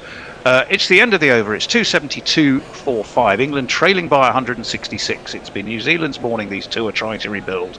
And as ever, with your messages is the inimitable Messages. So there's considerable talk about team names. Lockie Sixbite says, my favourite rugby team is the Nambour Toads. Their team song is wonderful. Braves the Mick says he played against the New Zealand hockey team, the Black Sticks. Excuse me. Gareth P says, I'm new to cricket. Sorry if it's a silly question. Is Stokes on 26 runs or 31? Well, actually, he's on neither of those. Ben Stokes is on 10 from 24 at the moment. If you see it on our screen, the first number is the number of runs he scored. The second is the number of balls he's faced. And there are no silly questions. Hooks is into the attack, having just referenced him. That's dabbed away. I think he might have been bowling anyway. Yeah. That's steered backward of square, backward of point, and they take another single, 273 for 5. Played in a one-day series against England, didn't he, when we were over there, I think, did Zach Fuchs. Funny how life turns out. I don't expect at the start of this test match, he suddenly thought he was going to be out there representing his country, but sadly Blair Tickner had that blow, and all of a sudden there he is. Decent run up, goes wide of the crease as he comes around the wicket, and it's steered into the offside by England captain Ben Stokes, who again pulls a facial expression that suggests he's just received the best delivery ever bowled to anyone anywhere ever in the world. And he didn't hit back, but it is a real trait of Ben Stokes, isn't it? If he gets a halfway decent ball, it's like, I mean, I did well to keep that out. So it's from the Virat Kohli playbook, isn't it, really, Yeah. in that respect? Keep the camera on me. And he comes, turned off his legs. Man at square, they're going to have to hurry. They do. They get another single. So they've been running well, these two, I have to say. Yeah, Stokes hasn't really looked that secure, I have to say, this morning. But as long as he stays out there, and the longer he stays out there, the more chance he has of, beginning to find a bit of form again. I mean, I know he did get 95 for Durham when he was on the naughty step, but it's a slightly different level, I would say. Well, interesting you mentioned Durham, because Zach Folks played for them last year, so Ben Stokes should know a thing or two about it, to be honest. In he comes, over the wicket, and Harry Brook just whips him away, backward of square, and umpire Tucker has to signal one of these. Oh, too easy.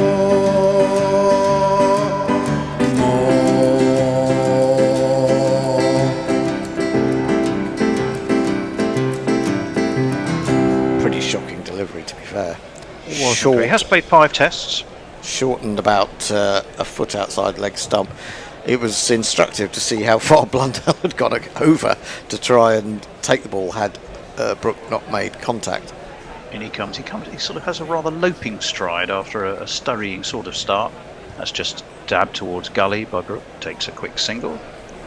He hasn't played England in a test before. He hasn't played at Trent Bridge in a test before. He has played for Durham. He's played 5 tests. High score of 23 against the West Indies in Wellington last year. 15 wickets at 30, but he took 5 for 37 against Zimbabwe in Bulawayo.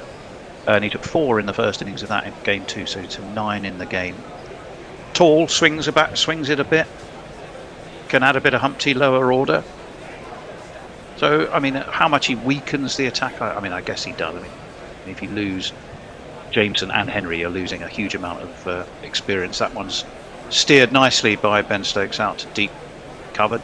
And Jameson is actually on the pitch. Yes. What is going on in this New Zealand camp? Suddenly, they say a bloke's not fit, and then they send him out to field in extreme heat. So we've got 2 substitute fielders on. I mean, basically anyone and we can walk now. Send them out. Well, no, I think we're so short. I think they just didn't want to over bowl Kyle Jameson in regards to because he's only just come back from a really long layoff in 5-day cricket, and I think that's the point they were making yesterday. Anyway, it's amazing the things you find out when you're not listening to Guerrilla Cricket. Yeah, Matthew Cullen's having a bit of a lend. He says, Hendo, I've been a dedicated Guerrilla listener for the last 7 years or so, and I'm looking forward to hearing some of your knowledge and wisdom for the first time soon. Yay! Hello. That's a tad harsh. That's landed, hasn't it? That's landed. Well, I'll tell you what, Matthew. You should get in the car when I pick Hendo up. Why? You'd hear loads of that wisdom. The only bits you'd miss would be the period in Tesco's when... genuinely, it's like watching an old episode of Supermarket Sweep in slow motion. But other than that, you'd hear loads of wisdom from both of us, or mainly Hendo, though. Obviously. Well, you need to, I have 280 for 5. I have to have my morning wake-up coffee, don't I? And anyone does. Anyway, especially in this hot weather. 280, but the man with his mound pounder has pounded the mound, and he's now jogging off with his. Well, I'm not quite sure. His pounder over his shoulder, which is a good trick if you could do it. 280 for 5. More name stuff. Mog says I was in a trivia team named Those Bastards. It was chosen for the us. Wicket, wide of off stump. Stokes rather reaches for that. It only goes to backward point, and there is our man and Ben Folkes again, not Ben Folkes. Or Zach Folkes. Stokes. Folkes to Stokes. We've got a Stokes and a Folkes again, although albeit on different teams. Possibly is he known as a Folkes or is he a Fulks? As in Guy, he well, could be. He could be. I'm not sure. New Zealand pronunciations can vary. So if you're a New Zealand listener, tell us what is the right way. I'm pretty confident in Sears being Sears. And he's over the wicket, and he's dug up that. That's just steered towards gully. And the bloke with his mound pounder had just been on to sort the run-up out. And Sears didn't go, tell you what, I'll try and avoid that from now on. Instead, he's just gone straight over and dug it up again. And he's going to have to be back. Oh, fuck. It's obviously right in his run-up. And Here he is. The mound pounder. Here he is. Here comes Ronnie Mound Pounder. He runs like I do these days. Oh, Those shit. thighs under his gardener's shorts, pumping and pulsating as he barrels his way back to the spot in the run-up. He said, fuck me, I've only just run off with this. And it looks heavy as well. Well, there he goes. but I mean, the thing is, just bashing it isn't going to change anything. The minute somebody runs on it again, it's going to come up. That's what Bear tells me with the technology. Well, I think it depends. I mean, if you've got spikes on, you can easily sort of catch that, can't you? If it's a bit loose. But the umpires are now having a little bit of a discussion about what they could do about it. Well, do you remember when we did the West Indies hurricane relief game, and Nasser Hussain was out actually on the field, wasn't he? He was at slip. Cable knit jumper on. He was commentating from second slip, if I recall. Well, at this rate, you might as well leave Mound Pounder Man just out there, which would be quite some superhero, wouldn't it? You could just. There's only one kind of job that you need Mound Pounder Man for. There he is. He's gone, mate. I wouldn't go too far if I were you, because I've got a feeling you're going to need to be back probably after this ball. In comes Sears, wide of off stump, cut by Harry Brook. It's beaten gully. It's not going to beat the man who's at deep backward point, which is Nathan Smith, and unfortunately it will. Oh, is it a no ball? Well, he was trying to avoid the patch, wasn't he? He might have been. There we go. It's thrown him off. So you're absolutely right. He was, and he still dug it up again. So he didn't avoid it very well. Well, no, he didn't. He's nowhere near it. But look at it. I think it might be a mole. They might have a Trent Bridge mole. It may have been his trailing leg. It could have been. Yeah. Because they just showed us an action replay of him studiously avoiding with his front foot, but I think it was the pounded mound. I think it was the back foot that dragged across it. And he still managed to dig it up. Now it's Mound Pounder Man back on again. We have a delay. I think he's going to bowl around the wicket, isn't he? I'm hearing this sort of whiny scouse voice in my ear going, oh, reasons not to play cricket. Bloody Mound Pounder Man again. No wonder they don't get the overs in. He'd make a good mound pounder, wouldn't he? Well, he wouldn't need a mound pounder. You could just 2 or 3 fairly well-built men just lifting Gary up and down and pumping the turf underneath his feet. The heavy roller. Yeah. We do have a break now. The umpires, I think, here, chaps, are having a chat about what we're going to do about it, because he's run up. I mean, to a bowler, you mark out your run up really carefully. You have everything in rhythm. If you suddenly said it's like a diversion driving to the studio, Hendo. You suddenly find you can't turn left up Tooting High Road, and you go, well, what do we do? It's the same problem that Sears is going to have. The trouble is, Tony, if you're turning left up Tooting High Road, you're going in completely the wrong direction for the studio. Well, you didn't. Banana Brook says that's very much a DIY tapping tool. Yeah. Jonathan Shawland says Tony's pronunciation for Ben Sears' name is right. Thank you. And Rob Meyer says, Tony, you are enjoying this mound pounding way too much. Yeah, what are you up to this afternoon, Tony? Are you pounding something? No, I'm going to watch Louis play at Staines. Actually, that's my plan for the afternoon. 284 for 5, none for 52 for Sears. He's tossing the ball from hand to hand. He's probably thinking, I think they should put some bollards up. I think they should get whoever does the roadwork management around the Tooting Colliers Wood area. That's on leg. Well, half a shot.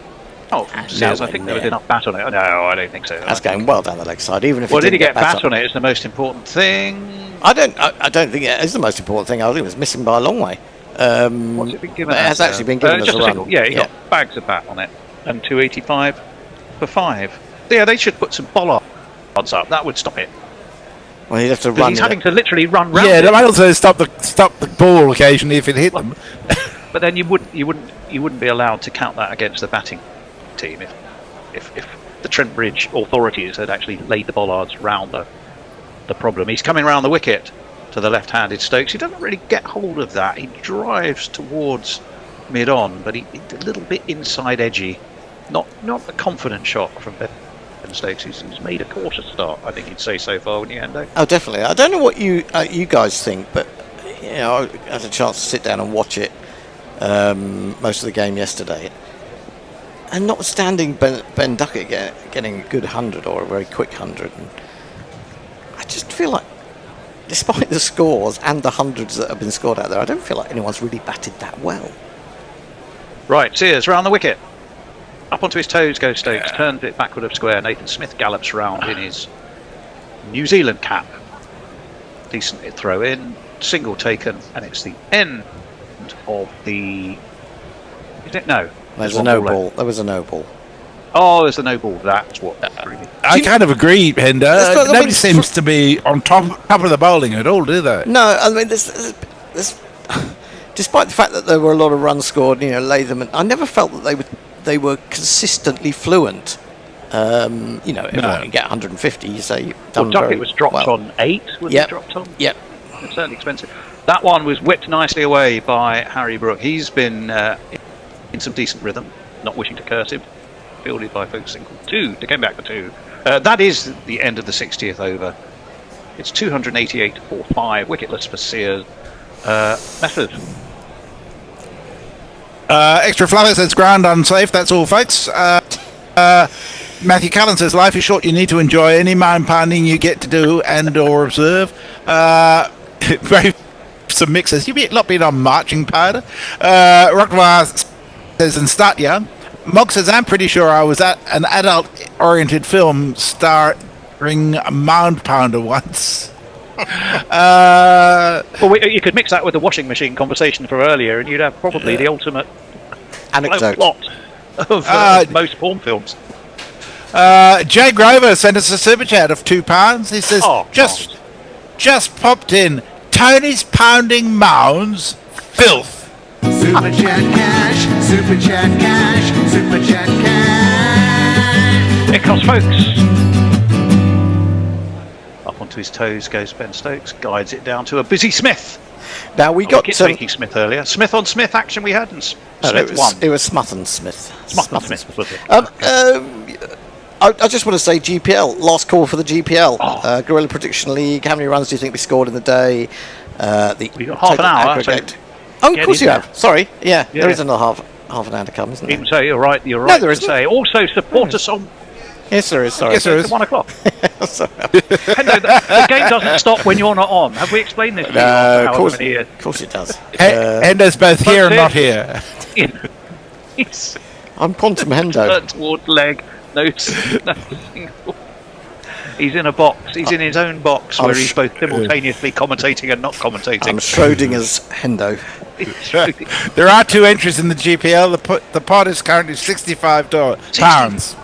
Get on it. Get on it. For money. Go to guerrillacricket.com/competition and estimate how many runs you think we scored in the day. If you get it on the nose, you get all the money, but you have to pay us £1 for each guess.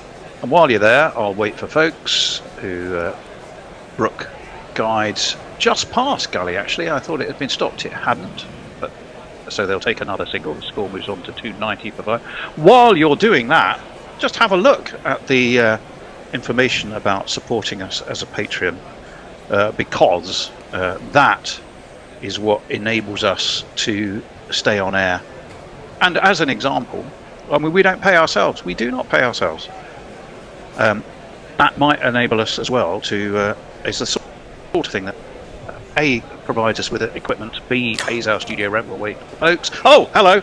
And he's bowled Ben Stokes. It was a nip backer. Stokes played round it. Whoa. And that's a big wicket for Zach Folkes, the substitute bowler, and he's accounted for the England captain. And England now, you would have to say, are very much on the back foot. And Ben Stokes once again pulls the expression of a man who's just been bowled by not just the ball of the century, possibly the millennium. It was a pretty good ball. It was a good ball. I mean, I think the only thing he could have done is he should have been maybe forward, maybe just stood, held back to see what it was Yeah. doing, and by then it was too late, and it came back a long way. But it wasn't a really convincing knock from Stokes. No doubt there'll be talk about that. England 290 for 6. It's looking grim. Well, it is, and obviously it raises the question now: how does Harry Brook go about things? Yep. Does he cut loose? I mean, he's still got Atkinson, Archer, who can bat a bit, but beyond that, you're very much into a taily tail. Yeah, and of course, and a long way short. You lose Atkinson. I'm pretty sure we'll see the return of O'Rourke against the tail. Trying to blast them out a little bit. Harry Brook's taking the opportunity for some hydration. The thing is that Harry Brook has batted immensely sensibly this morning. He didn't really didn't necessarily have a choice in the sense that we lost those early 3 wickets, but he's hit 3 or 4 fours, and those fours have been good, but they've been very controlled. There's been a pull, there's been 2 or 3 guides down through third man. He hasn't really let loose yet, has he? And I was thinking to myself earlier that would he, with this tail that England have got, but the first thing England have got to do is get through to lunch and then have a little think. Well, which is about half an hour away, so I guess this is the end of our little stint after the last 2 balls. There are 148 adrift. They've got 4 wickets left. So, I mean, 148 for 4, of course, is doable, but you think it has to rely on Harry Brook being there. Atkinson defends very solidly indeed his first ball. So 1 for 19 for Zach Folks, so very well bowled him. And whilst we were jokingly saying Ben Stokes makes every ball that gets him out look like the ball of the century, that was a good ball. I mean, and he got to movement off the pitch, didn't he? He really got it to... It's just like a fast arm ball, really. But I would still argue, now, Ben Stokes is a better batsman than I ever was, or certainly won't ever be. Really? Well, yeah, funny that as well. Just wait for, folks. And it's defended again by Atkinson. But bowled between bat and pad to a ball basically on a decent length. Something's not quite right if you're leaving that gap there. Because he wasn't even playing. Yeah, I can hear the bear. It did come back a lot. But it was a nothing shot. He's wobbling the bat. Here's a great view of it from behind him. It's quick, it nips back, but if you look at the angle of his bat and the indeterminate nature of whatever he was trying to do, it was a poor shot. Well, I'm sorry, and he didn't set himself well to receive the delivery. I would add a rider to that, though. I think that what you call a bad shot was his late attempt to find a way of getting the bat down on the ball that was moving so viciously, really. There's Mount Pounder man again. So I think that you've got to give credit to the bowler there, and although you were saying about Stokes making a meal of every ball he faces, I think he is doing more out there today, which is kind of a good thing for the game in some respects. Well, where do you change? Cat's reappeared, so has Mount Pounder man, and I'm off. Hello. And I will Hello, attempt to do some ball by ball if we have the feed that is cooperating. Brook on 41 now. He just took another single, so he has steamed away. And we have Atkinson as well. These are the last 2, right? The last 2 recognised batters. Yeah, Joffre can give it a bit of Humpty, but he does more than that, says Hendo. He does do more than that. He got a 50 in the Ashes, for crying out loud. He can bat, it's true. I'm going to disagree with Tone wholeheartedly. If you watch the replay and the 2 little lines there that tell you where the ball was going and where it did go, ooh. It seemed beautifully. Anyway, this next delivery is to Atkinson from Sears. And maybe a little bit of a misfield as they scamper through for a run. I'm not sure the run was on the offer, but anyway. It popped up. Atkinson's off the mark. Could have been a catch. But yeah, if you look at that, he was playing the line of where the ball was going, and it seemed about a foot, which made him look rather silly. But that occasionally happens, eh? It was a delicious amount of seam. Yes. So I don't blame Stokes at all. Yeah. Tone likes to see trouble where there is none sometimes,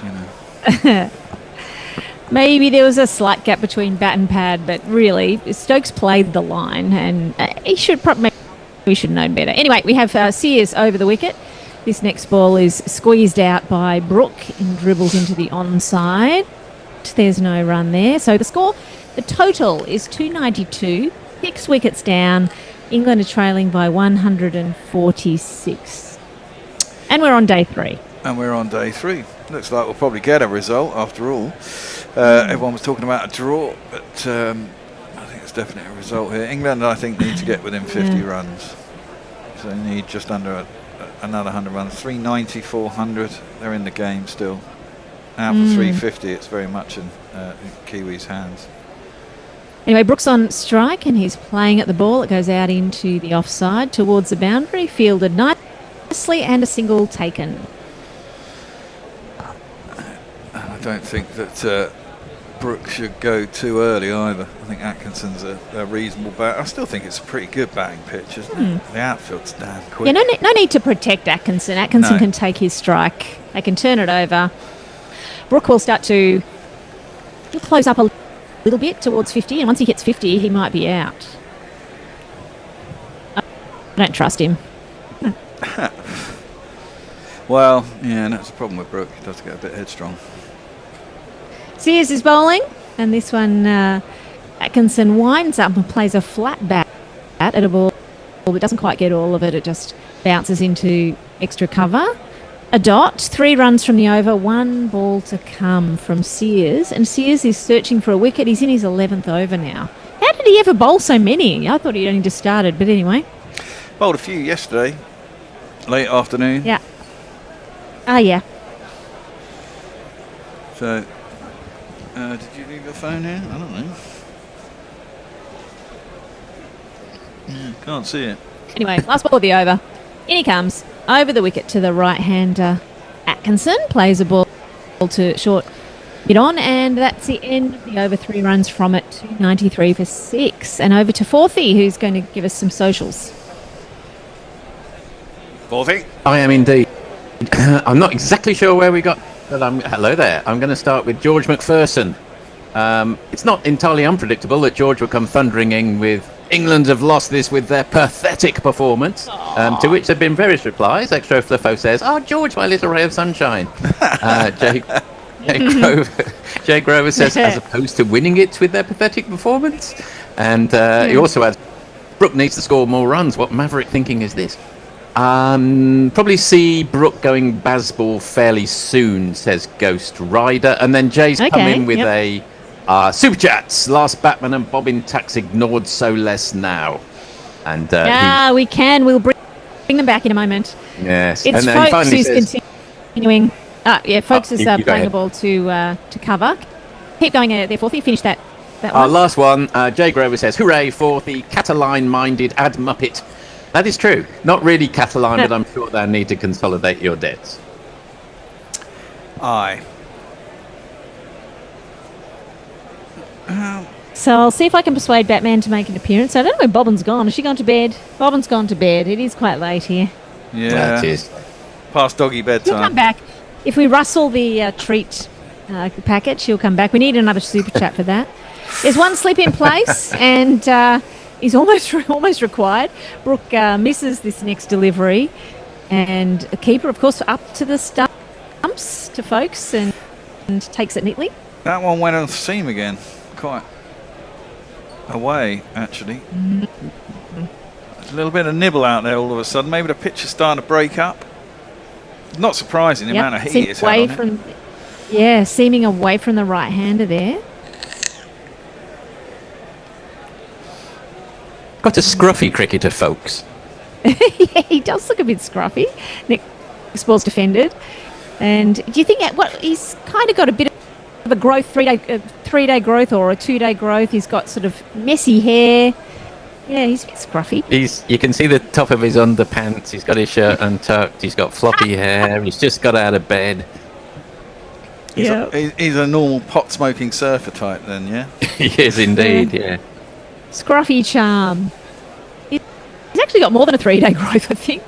He's the sort of guy who shaves in the morning and then has the growth by the afternoon. This one on the pads growth, and played out into the onside. It's heading out towards deep mid-wicket. where good bit of fielding, but they have managed to run through. And that is the first hit. Yeah.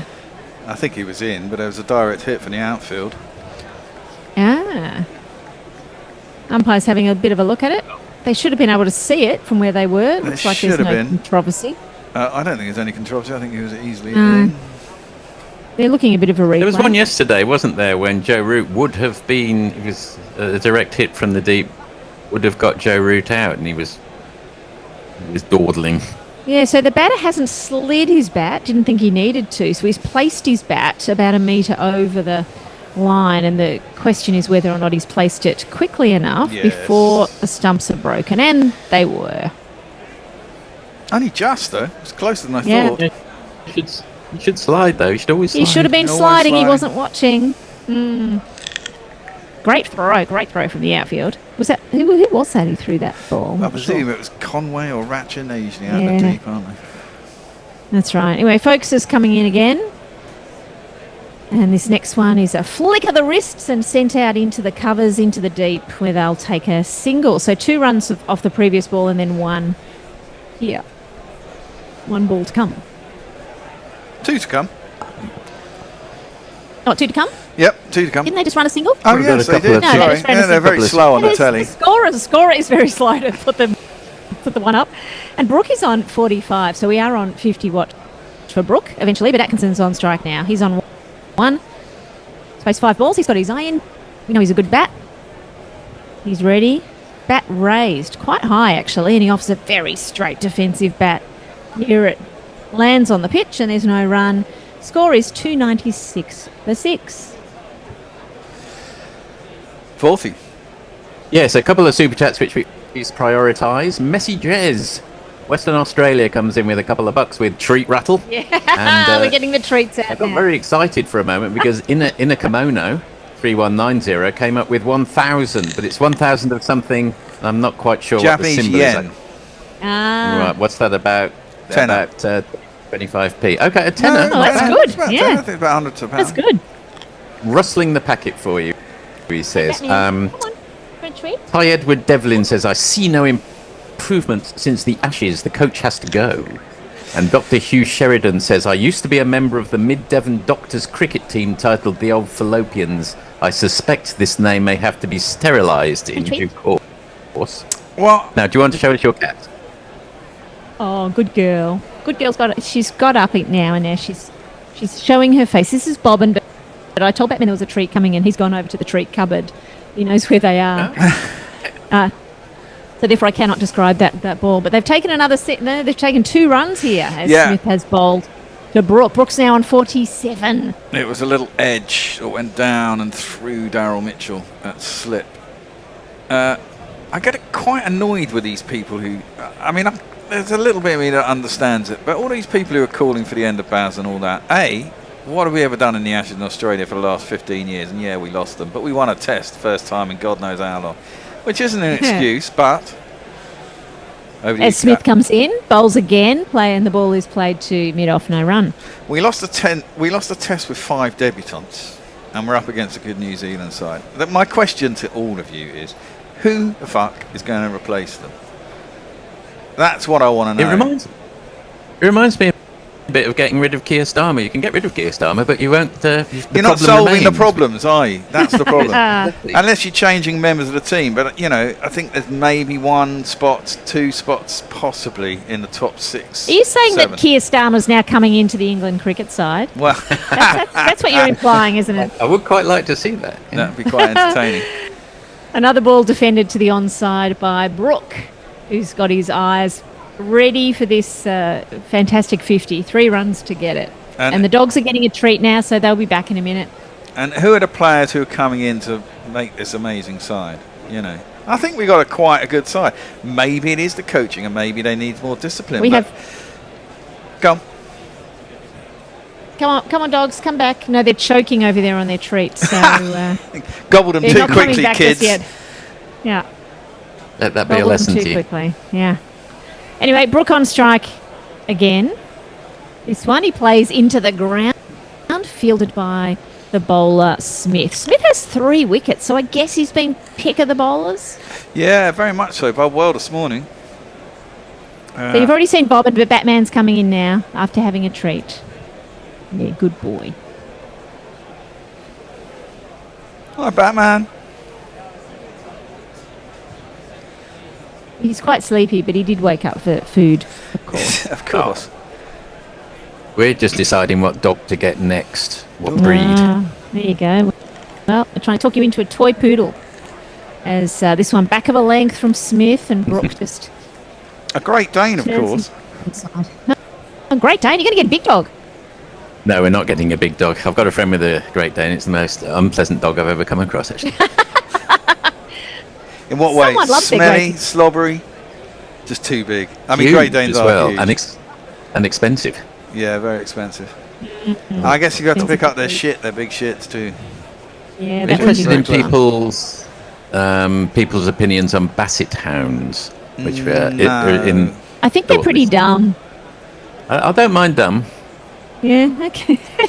This ball's played through the covers. Brooke is getting 1, maybe 2 here, or maybe... Yeah, it's off the bat.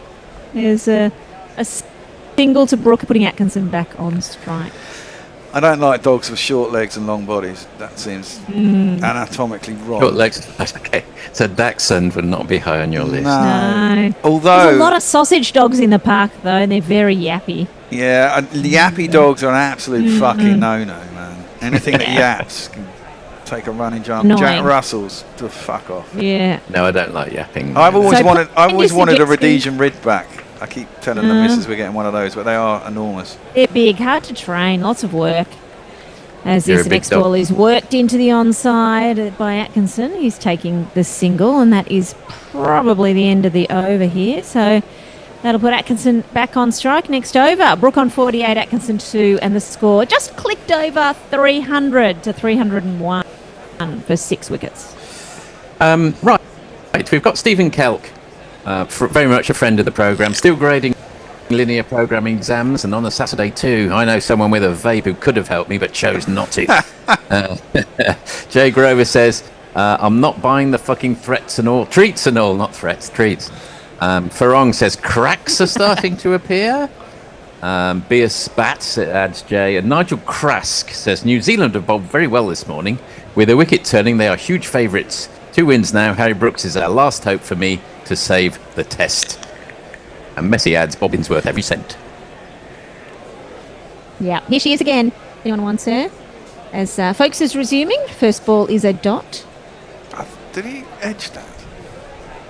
It's a big Did he drive. edge it? Wasn't See the taken replay by now. Latham. It might well have been. Not taking cleanly. It's possible if he'd taken it that there might have been a question. Not Latham, is it? It's what's his face? Blundell. Blundell. Blundell. Batman's gone away to look for the treats again as Folks comes in. And this one's wrapping Atkinson on the pads. Big appeal. No interest from the umpire. And they're tossing up the review, deciding no, I think they're deciding no. It wasn't given out. I think the best they're going to hope for there is... they're going to review it. It could be the same. Who got out in the same way last test with one? Roo, yeah. Root, yeah. No, Roo. He was attempting a pull and one that kept a little bit low and ended up being hitting rather than an umpire's call. I guess they're thinking about that. Someone's reminded. It's worth a review. They probably have a few in their hand. A few in their hand. What are they going to spend them on? They need to start spending their reviews. We're seeing the replay now, but while we're seeing this, the definitely bounced a bit low, and it would be Dick before wicket, by the way, if anything has happened here. Exactly. We're also, we want everyone to suggest to Forthy while he's still on the socials, what sort of dog should Forthy get? Yeah, please do. All no time wasters, all sensible suggestions. Well, here we go. It's definitely hitting line. Is it going to hit? No, it's going over. Oh, it's going to hit. It's going over. Bouncing over. Yeah, he's got a tall dick, Dan's telling me. So no chance. Bouncing over. I think that was their last review, you know. Really? They did burn another one. Huh. Good work. That is if they have. Yeah. They're trailing by 137, England, and that could be critical to have no reviews there. New Zealand's... Anyway, no more decisions to be made. They can just vague out in the field now. So folks coming back in and offering just a nothing ball to Atkinson, back of a length. He defends. 3 dots so far. We're calling him the scruffy folk. Was it Folks who was scruffy? Who was the scruffy one? Yeah, it was Folks. Was that... was Folks, yeah. Yeah, Folks needs Folks, all right. Yeah. Not tucking his shirt in. He even seems to have an asymmetrical growth on his chin as well. He hasn't got a very symmetrical moustache or beard. No, he's just all over the place. His hair's parted down the side as well. So. He may not have a mirror in his student digs. Maybe not. Another ball worked into the onside, but not convincingly, not for a run. Atkinson's just defending this over away. Well, England might just be trying to play out till... sensible points from Stephen Kelk, who suggests Messi for head of ECB, Bear for bowling coach, and Jay Grover for team discipline. Ah, yes. Not sure much discipline would get done. Either that or too much. I don't think there'll be any middle ground with Jay. Oh. Yeah, a fuller delivery, bouncing and through to the keeper. In fact, I think Atkinson tried to play at that and missed. So just the one ball to come in this over now. We've had 5 dots. Yeah, it's quite good close to the bowling edge. from Folks. Yeah. Good work, folks. Bobbin has remained on my knee, regardless of the fact that I have no treats left. Last chance to see Bobbin, whoever wants to see her. Go sleep, Bobbin. Chill. Good girl, Bob. And another one that's gone through to the keeper.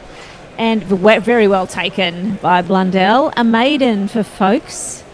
And his economy 2.4. Atkinson on 2, Brook on 48.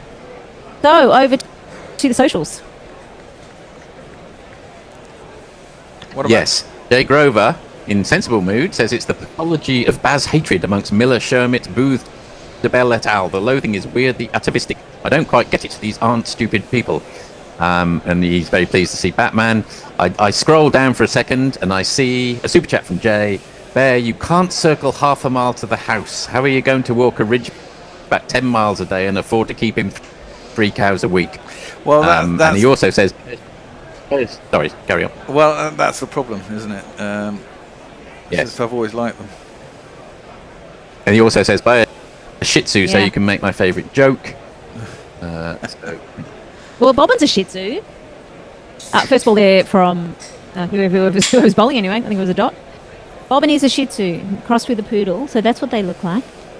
Oh, okay. Is Very there a name to cross with a poodle? They are very cute.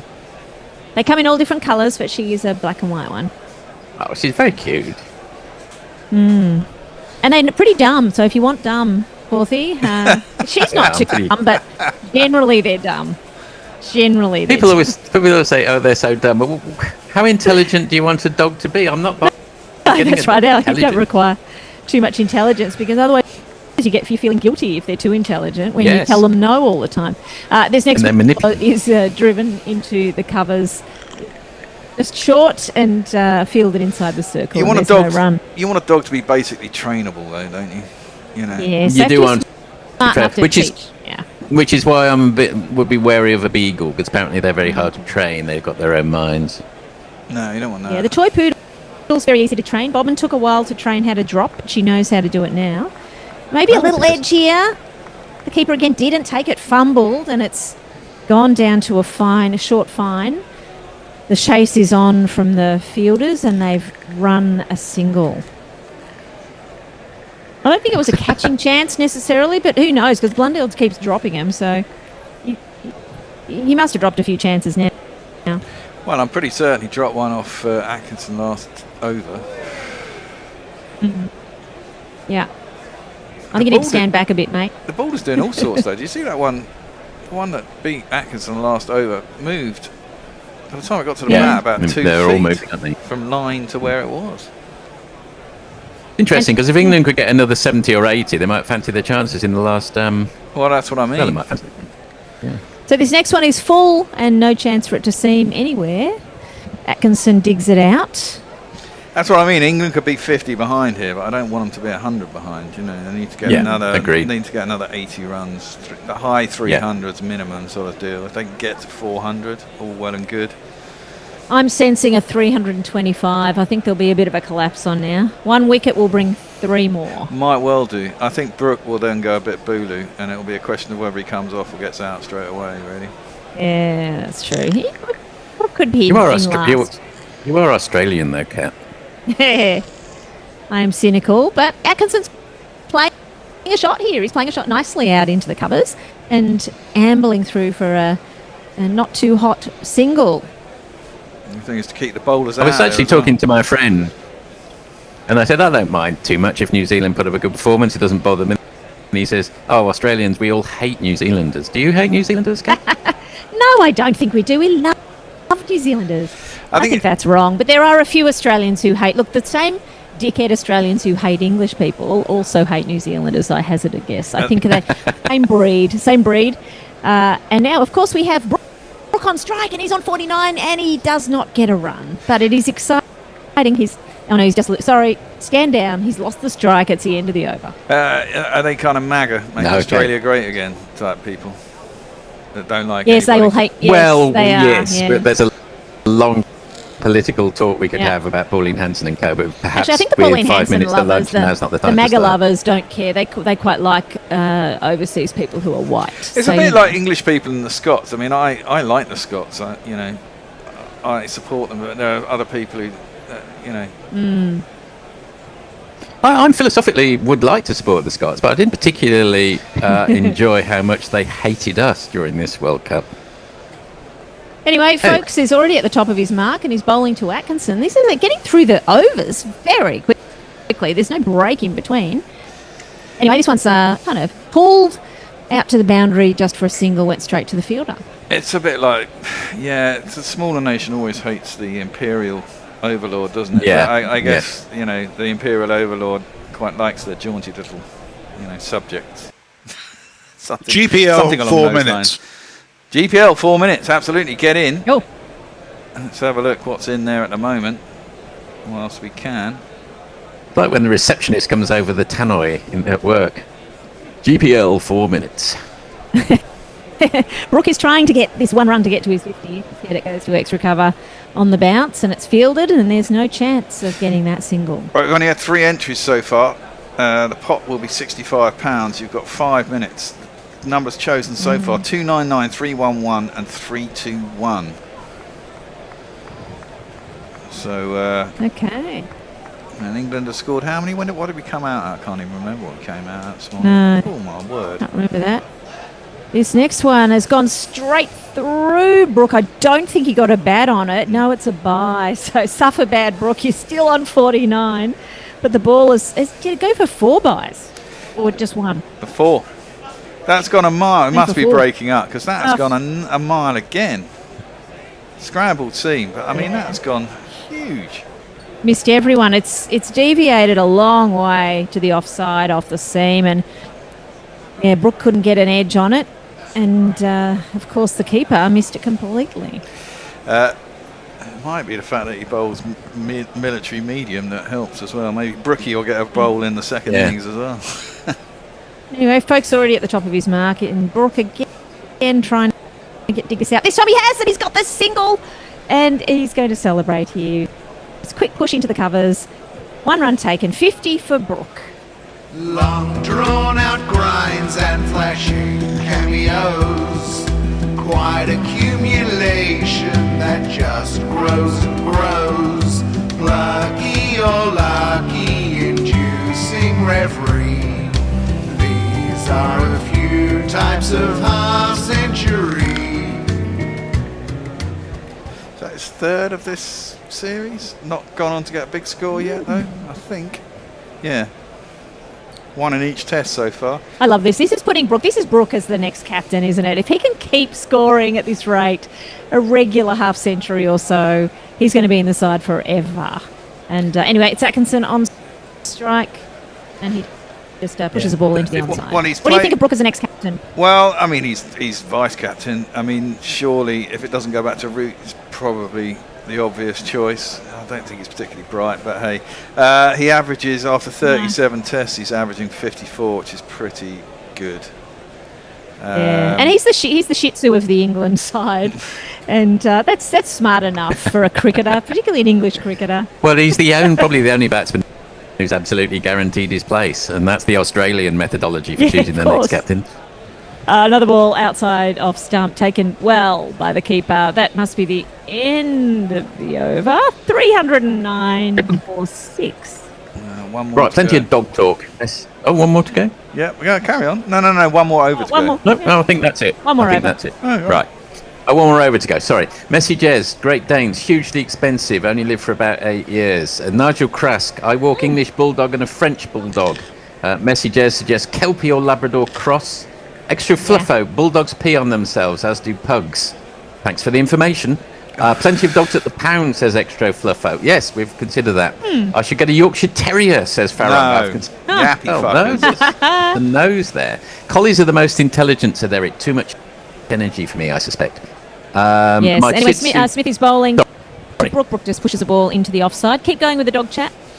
My Shih Tzu pisses on his ball and picks it up and returns it, says Rock. Yeah.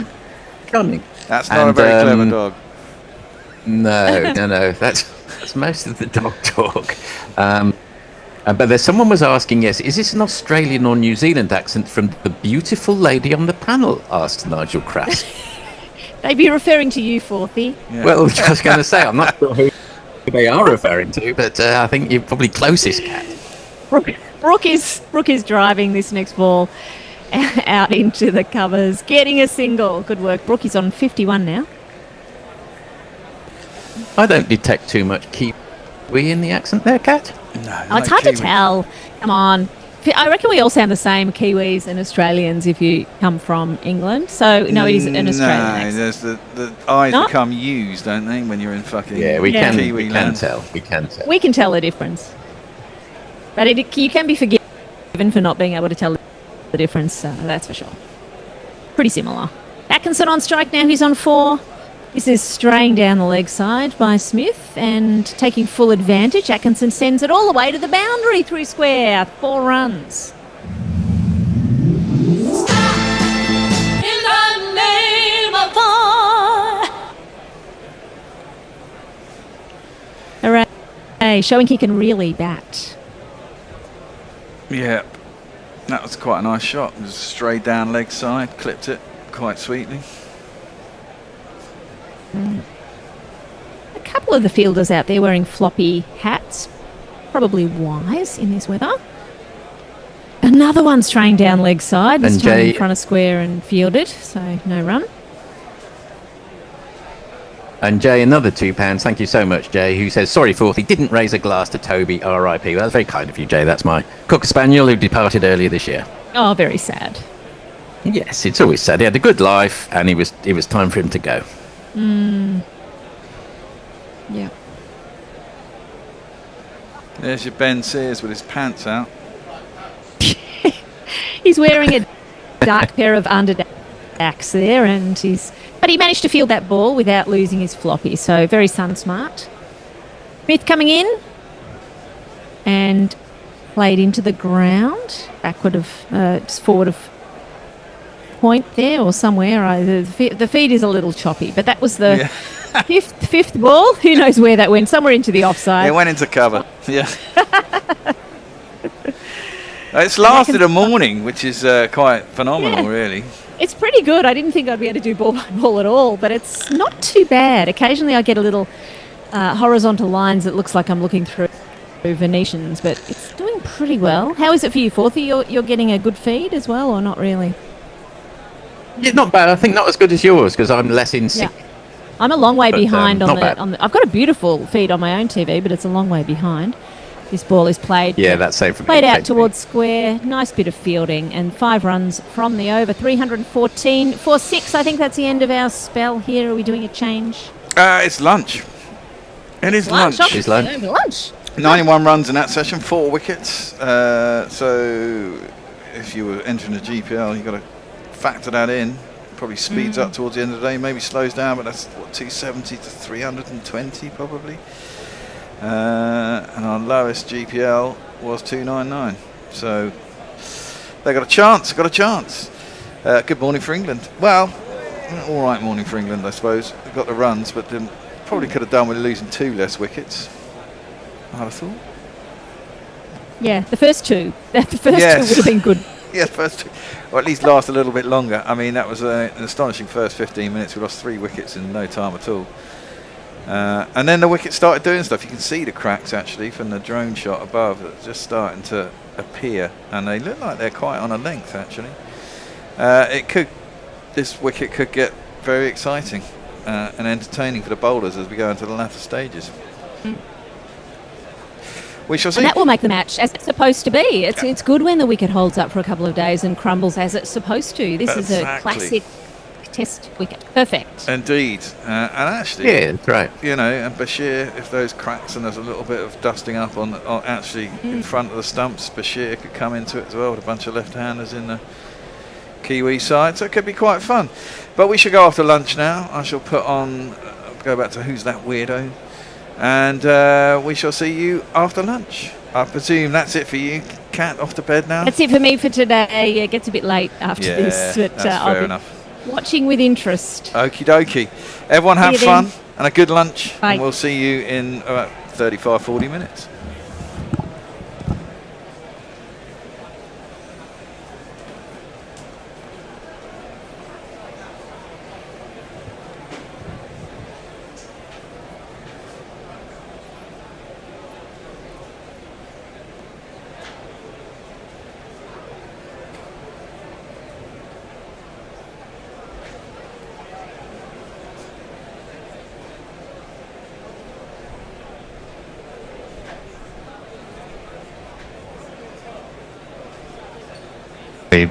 Because he was born, although you're right, he is Papua New Guinean.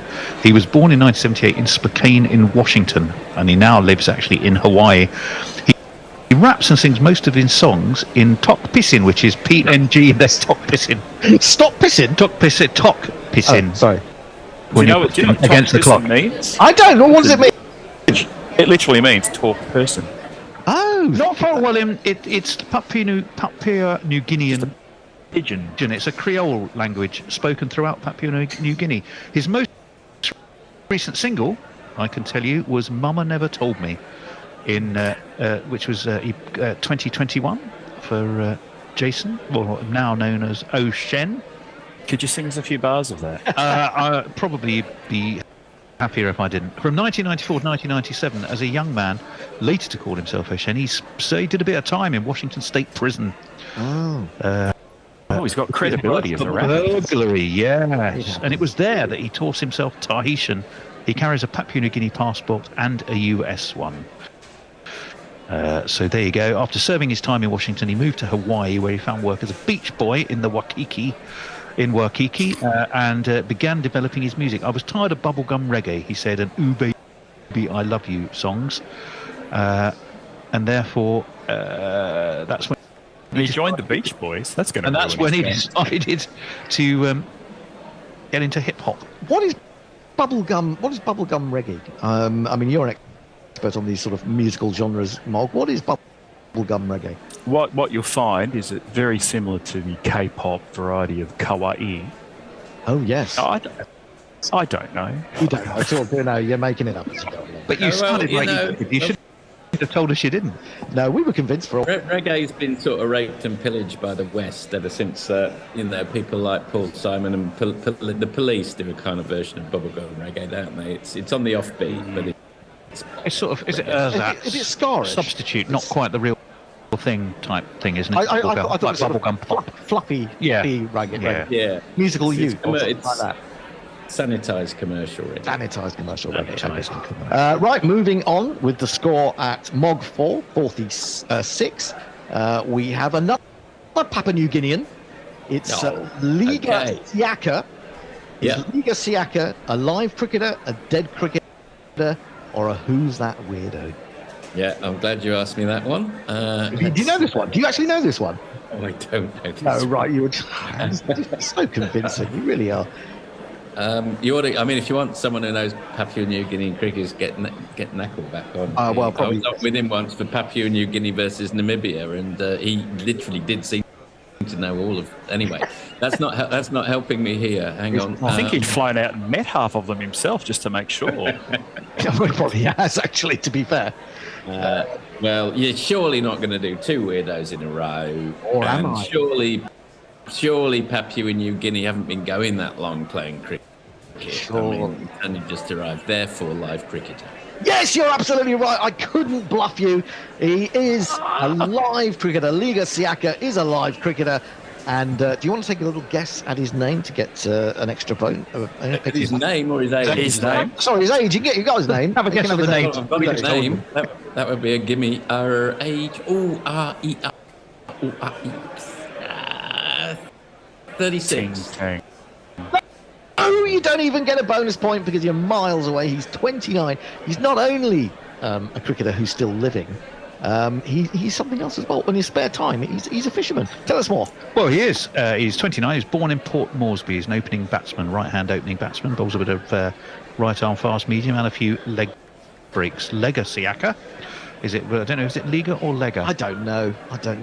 Well, he's the brother of Tony Siaka. Siaka, who was also in the squad for the Under-19 World Cup in New Zealand. And he does combine working with cricket. So it would be a shame if he was brother of Alan Lamb. That would be even better, wouldn't it? Then he'd be Lega Lamb. Nay.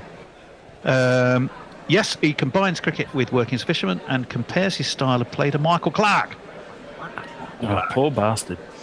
He's only played 7 first-class games, but 47 ODIs where he averages nearly 20 and 27 T20s where he averages only 13 and a half. His most recent T20 was versus the USA in Bulawayo. This year he made 28. And his most recent ODI was in the Windhoek versus the US a few days ago, in fact, in November. And he only made 5. That's a terrible shame, isn't it? That's a terrible shame. Can I ask a bonus point? Oh, well, maybe. Yeah, go on. Try. Well, he was born in Port Moresby. What is Port Moresby also known as? I don't know. Anyone got any ideas? I don't know what Port Moresby It's also known as the capital of Papua New Guinea, I suppose. Also known as Cheryl? No. It's also known, referred to as Pom City. Pom City? Pom City. Is it full of poms?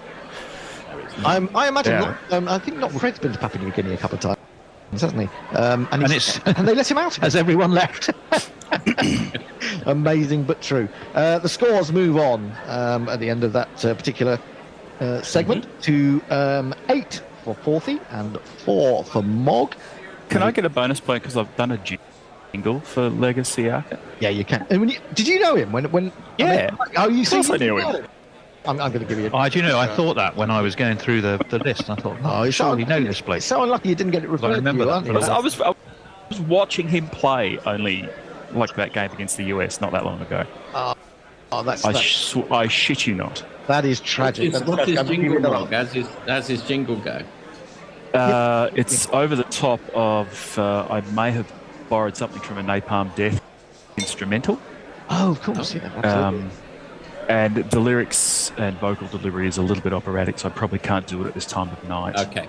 I do know something about Napalm Death, which I'm sure you also know, which they're responsible for the shortest song of all time, according to the Guinness Book of Records. Yes, the lyrics of which are "You suffer, but why?" They're absolutely right, and I totally go along with that. Cancel it out. That's a bonus point each, surely. All right, I'll give a bonus point each. Yeah. Very good. In fact, I make a 1.5 to the Mog. That was on side B of their first album, Scum. Oh, lovely. Lovely. Which is also notable for having a completely different lineup to that which recorded side A. Oh, yes. Is it like the musical equivalent of T10? Make it so short. It's hardly worth doing. Do they have some? It's more. It's like a soup, what are those stupid golden ball things called? They're called golden balls. I thought perhaps maybe it was a concussion substitute, but there you go. Back to Mog. The next name that you have to pore over and consider after your unfortunate inability to be able to say about Legacy Aka? Is it Lega or Liga? Did we decide? Did you decide? Lega. Lega. I've got Lega. Okay. Right, the next name is Avidesh Samaru, West Indies. Live cricketer, dead cricketer, or who's that weirdo? Avidesh Samaru. He's clearly Guyanan. And I'm going to suggest that he is in fact a dead cricketer. No, you're absolutely wrong. It goes over to 40 for a bonus point. I was only suggesting it. I wasn't giving that as much. Oh, I see. Very clever, very clever. No, well, I'm sorry. If you look in the fine print, I think in the contract that I sent over to you, you'll find that that's not allowed. So it's over to you, 40. Is he a live cricketer or is he a weirdo? Well, we haven't had a weirdo for a bit. I'll go weirdo. You see, you can't just do it on patterns because I'm far too clever for that. So you're absolutely wrong as well. He does turn out to be a live cricketer. What do we know about Avidesh Samaru, Tony? He's very much alive. He's a West Indian. He's 44 years old. He was born in Trinidad in 1978. Bowls left arm wrist spin, but bats right-handed. He's played 12 first-class games for Trinidad and Tobago. Highest score of 25, best bowling performance of 4 for 44. Not bad. And he's represented once the West Indies Cricket Board. And I think he made in 1995 he made 34 runs and took 3 wickets in a West Indies A twice as well. There you go. So not a bad career for a man. Fairly brief, but yes. But he's very definitely not Guyanese. He's Trinidad and Tobago. I'm amazed you didn't know more. Moving to who would have thought? Back to 40 then. Here you go. Okay. Here you go, mate. Cameron Iqbal Lone. Cameron Iqbal Lone, live cricketer, dead cricketer, or who's that weirdo? And he or she is from India. Could you spell the surname, please, Alexander? Yes, the surname Lone, Lone, as in Lone Ranger. And then the Cameron is with a Q rather than a K. Cameron Iqbal Lone. Or perhaps Lone, who knows? Don't know. I'm not sure. With a Q. Yeah, we've got a Q in there. Yeah. I mean, old people don't get called Cameron with a Q. But Cameron with a Q, though, that sounds like a bit like a rapper or something. So that doesn't sound like it. Sounds like someone who's got pretensions in life, and cricketers don't tend to have pretensions. So I'm going to say weirdo. Absolutely wrong. It's not a weirdo. So it goes over to Mog for an crucial potential bonus point. Cameron Iqbal Lone, is he a live cricketer or she a dead cricketer? Well, it's clearly not going to be a weirdo because we've already had one rapper on the quiz thus far. Yeah. So by process of elimination, that means. You don't know which way to go, do you? A live cricketer. Yes! You are absolutely right. Fucking hell. Lone is a live cricketer, and for a bonus point Mog that sees you coming up on the stand side, can you tell us how old Cameron Iqbal Lone is right now? Tough. You can get it on the mark. If you get it on the mark, you get a 4. You'll overtake 40. I've never seen it on the mark. This is the first big comeback we've had in a weirdo competition so far. This could be brilliant to be overhauled from a 6-2 interval lead. Look at those beads of sweat appearing on 40's forehead. Yeah, he's really. This is serious business. Glasses have steamed up. Really biting his nails. 57. No, he's not 57. He's nowhere near 57. Oh God, is he 17? He's 21. He's 21. Cameron Iqbal Lone from India is 21. He's well and truly alive, and Tony has more information about him. Yes, I do. He is, as you rightly say, 21. He was born in Srinagar in Kashmir, represents Jammu, and Kashmir is an opening batsman, right-handed, and a bit of an up-and-coming star from the valley of Jammu and Kashmir. He's only the 3rd cricketer from the state to hold the limelight after Parvez Rasool and Manzoor Dar. So there you go. Had a very good day. He's a tall lad. made it into the 30 probables for the under 19s, but failed to make the cut in that 15-man squad. But he's got plenty of time. Age is just 21. Time is on his side. Well, there you go. It's boiling up into an absolutely stunning match, this one. It's so tense. I can barely get the words out. The score is Mog 7.5, 49. But this might just be up Mog's street, because the next name we have on the list is Caroline Arthur, Australia. Live cricketer, dead cricketer. Who's that weirdo? Caroline Arthur. Live cricketer, dead cricketer. Who's that weirdo? Really crucial. You can hear the tension could be cut with a knife. Everything's gone very, very quiet indeed, unlike a Mog jingle. I've never seen Mog so quiet. I can see him. Thought sticking across his forehead. Oh, it's my turn. Oh, it's your turn, Mog. Yeah, sorry. Oh, you were just meditating. Okay. Caroline Arthur. Caroline Arthur is a Who's That Weirdo. Yes, you're absolutely right. She is a Who's That Weirdo. Do you actually know who she is? No. No, you don't know who she is, but you guessed correctly then. Caroline Arthur is a Who's That Weirdo. And tell me, Tony, just how much of a weirdo is she? Shouldn't I be guessing who she is, what she does? Oh, yes, of course, sorry. Can't go leaving any points on the table at this stage. Absolutely. You can guess what she does. Take you into the lead. She is in the political sphere. She was, I'm not going to say outright a politician. Right. But I'm going to say an influential figure in state politics. Well, put it this way, she does have an influential figure, but not in the way that you're thinking. Tell us why, Tony. Well, I'm surprised that the two of you haven't actually seen her about. She currently lives in Melbourne. She's 45 years old. There's only 4 million people here, so we're better bump into each other. Well, you'd recognise her if you saw her. We're not a bloody country town, you know. Well, she a cricketer. She'd filled at long leg, and I quite like the up your street Hendo, which I think was intentional. No, it wasn't actually. But it was very clever, unintentionally. She's a mother of two. She claims to have the longest legs in Australia.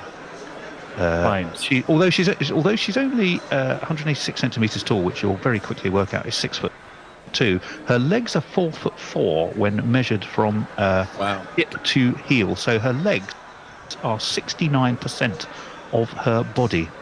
Is she a thalidomide baby or something? No.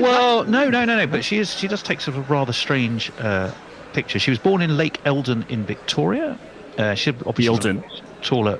Eildon, is it Eildon? Lake EI? That's quite right. Yes. Lake Eildon, yeah. But she now works as a dermal therapist in Melbourne.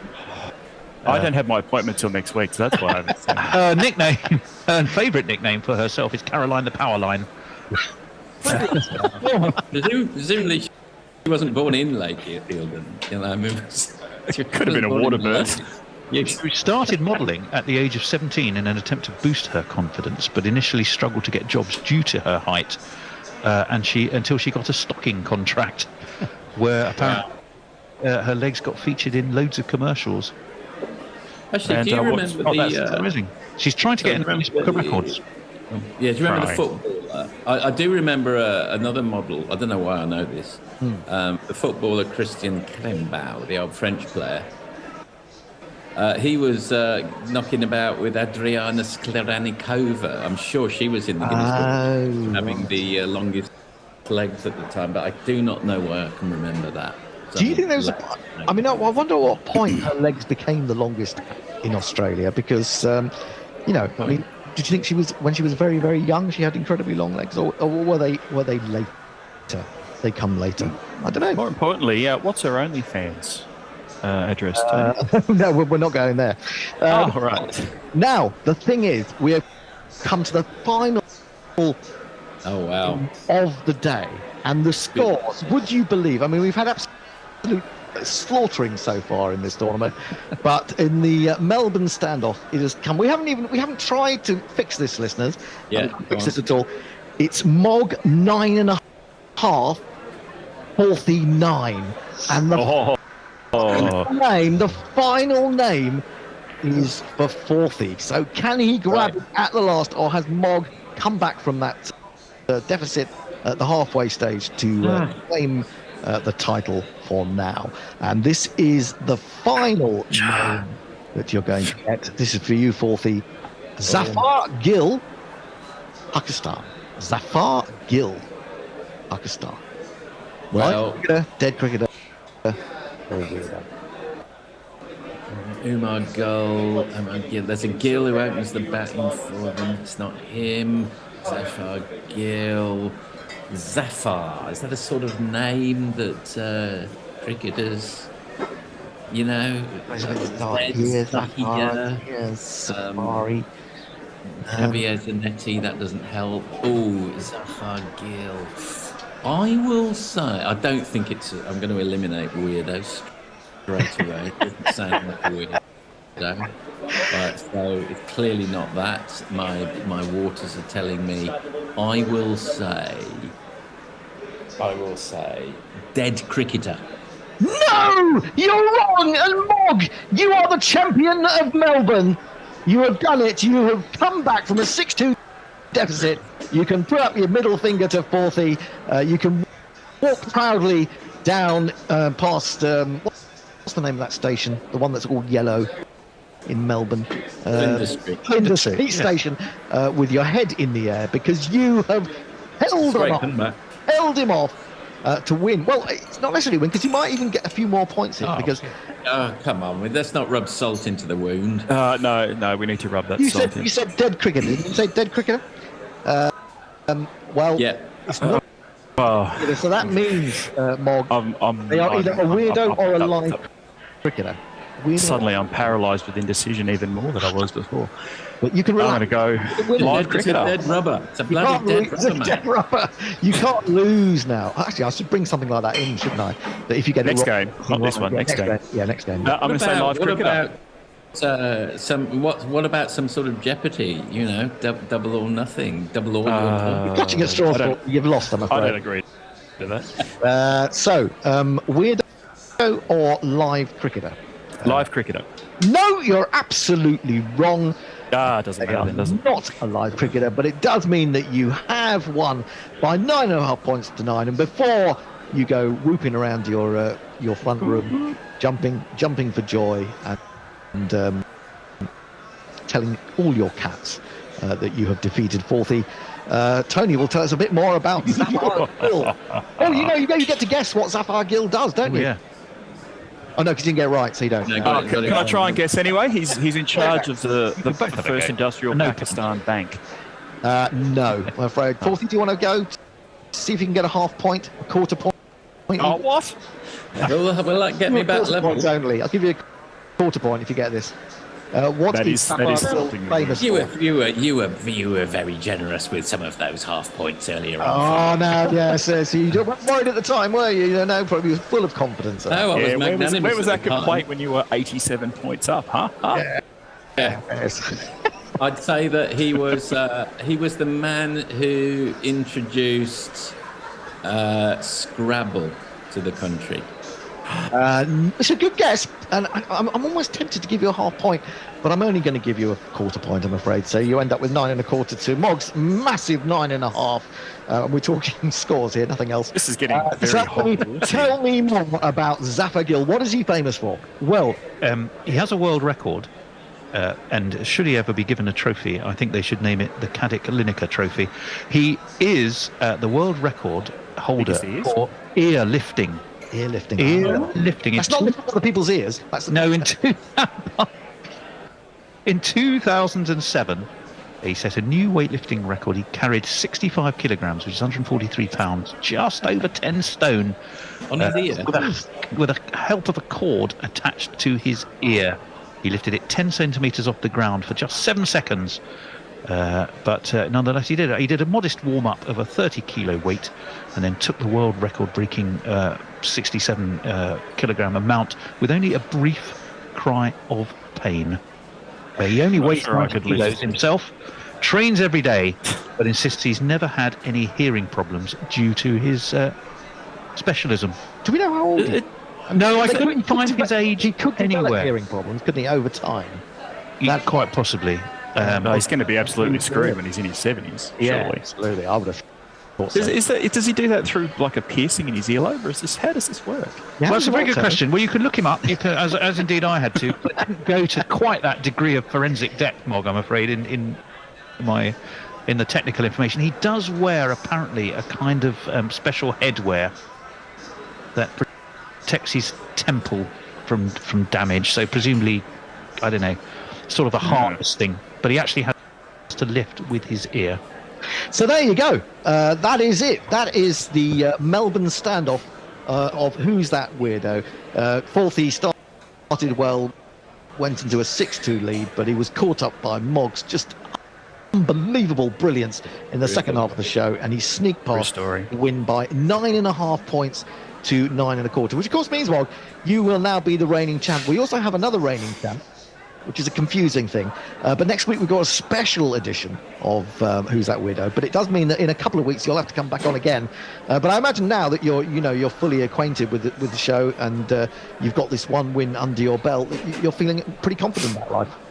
Oh, look, I'd just like to say a few thank yous at this point, mostly to myself for being so good. I'm not sure. Thanks, Forty, for showing up and being so gracious as to get spanked so painfully in the second half. It really did appear like you just weren't bothering at all because you thought you had me, and you that sort of hubris and arrogance really does bring people low in this kind of game. That was a real Stephen Bradbury performance, if I might say. Is that a lesson? Will you learn lessons from that, Forthy? What lessons would you like me to learn? I don't know. More about obscure people? Well, bear in mind that I'm a Coventry City supporter, so I have a lifetime of learning how to lose from unlosable situations. That hasn't been difficult. Yeah. I'm a Richmond supporter, so I know suffering as well. Yeah. We all know suffering. Bringing us back to Napalm Death. Like life is suffering, isn't it, basically? Anyway, that's it for this week's edition of Who's That Weirdo. It's been a lot of fun. I hope you've enjoyed listening to it. We've enjoyed sitting here talking nonsense. And we will be back next week with a really special edition. And then the following week, Mog will be back on, if we can get hold of him, at 11 o'clock at night in Melbourne to take on another interesting person. Thank you to Mog. Thank you to Forthy. Thank you to Richard Osman, Tony Bishop, and from me, Xander Armstrong, otherwise known as Gorilla Hendo Nigel Henderson. It's goodbye from me. Greg Matthews, Alan Knott. Who's That Weirdo? Nabil Sidhu, Neil Mackenzie. Who's That Weirdo? Dwayne Leverock, Shane Freedy. Who's That Weirdo? Chris Harris, Kevin O'Brien. Who's That Weirdo?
Well, we think the weirdos went into the night. We were too busy watching a rerun of New Zealand-England from '96, which was quite fun. Trying to identify one or two of those players. Daniel Vettori looking like he was a 14-year-old with the floppy hair.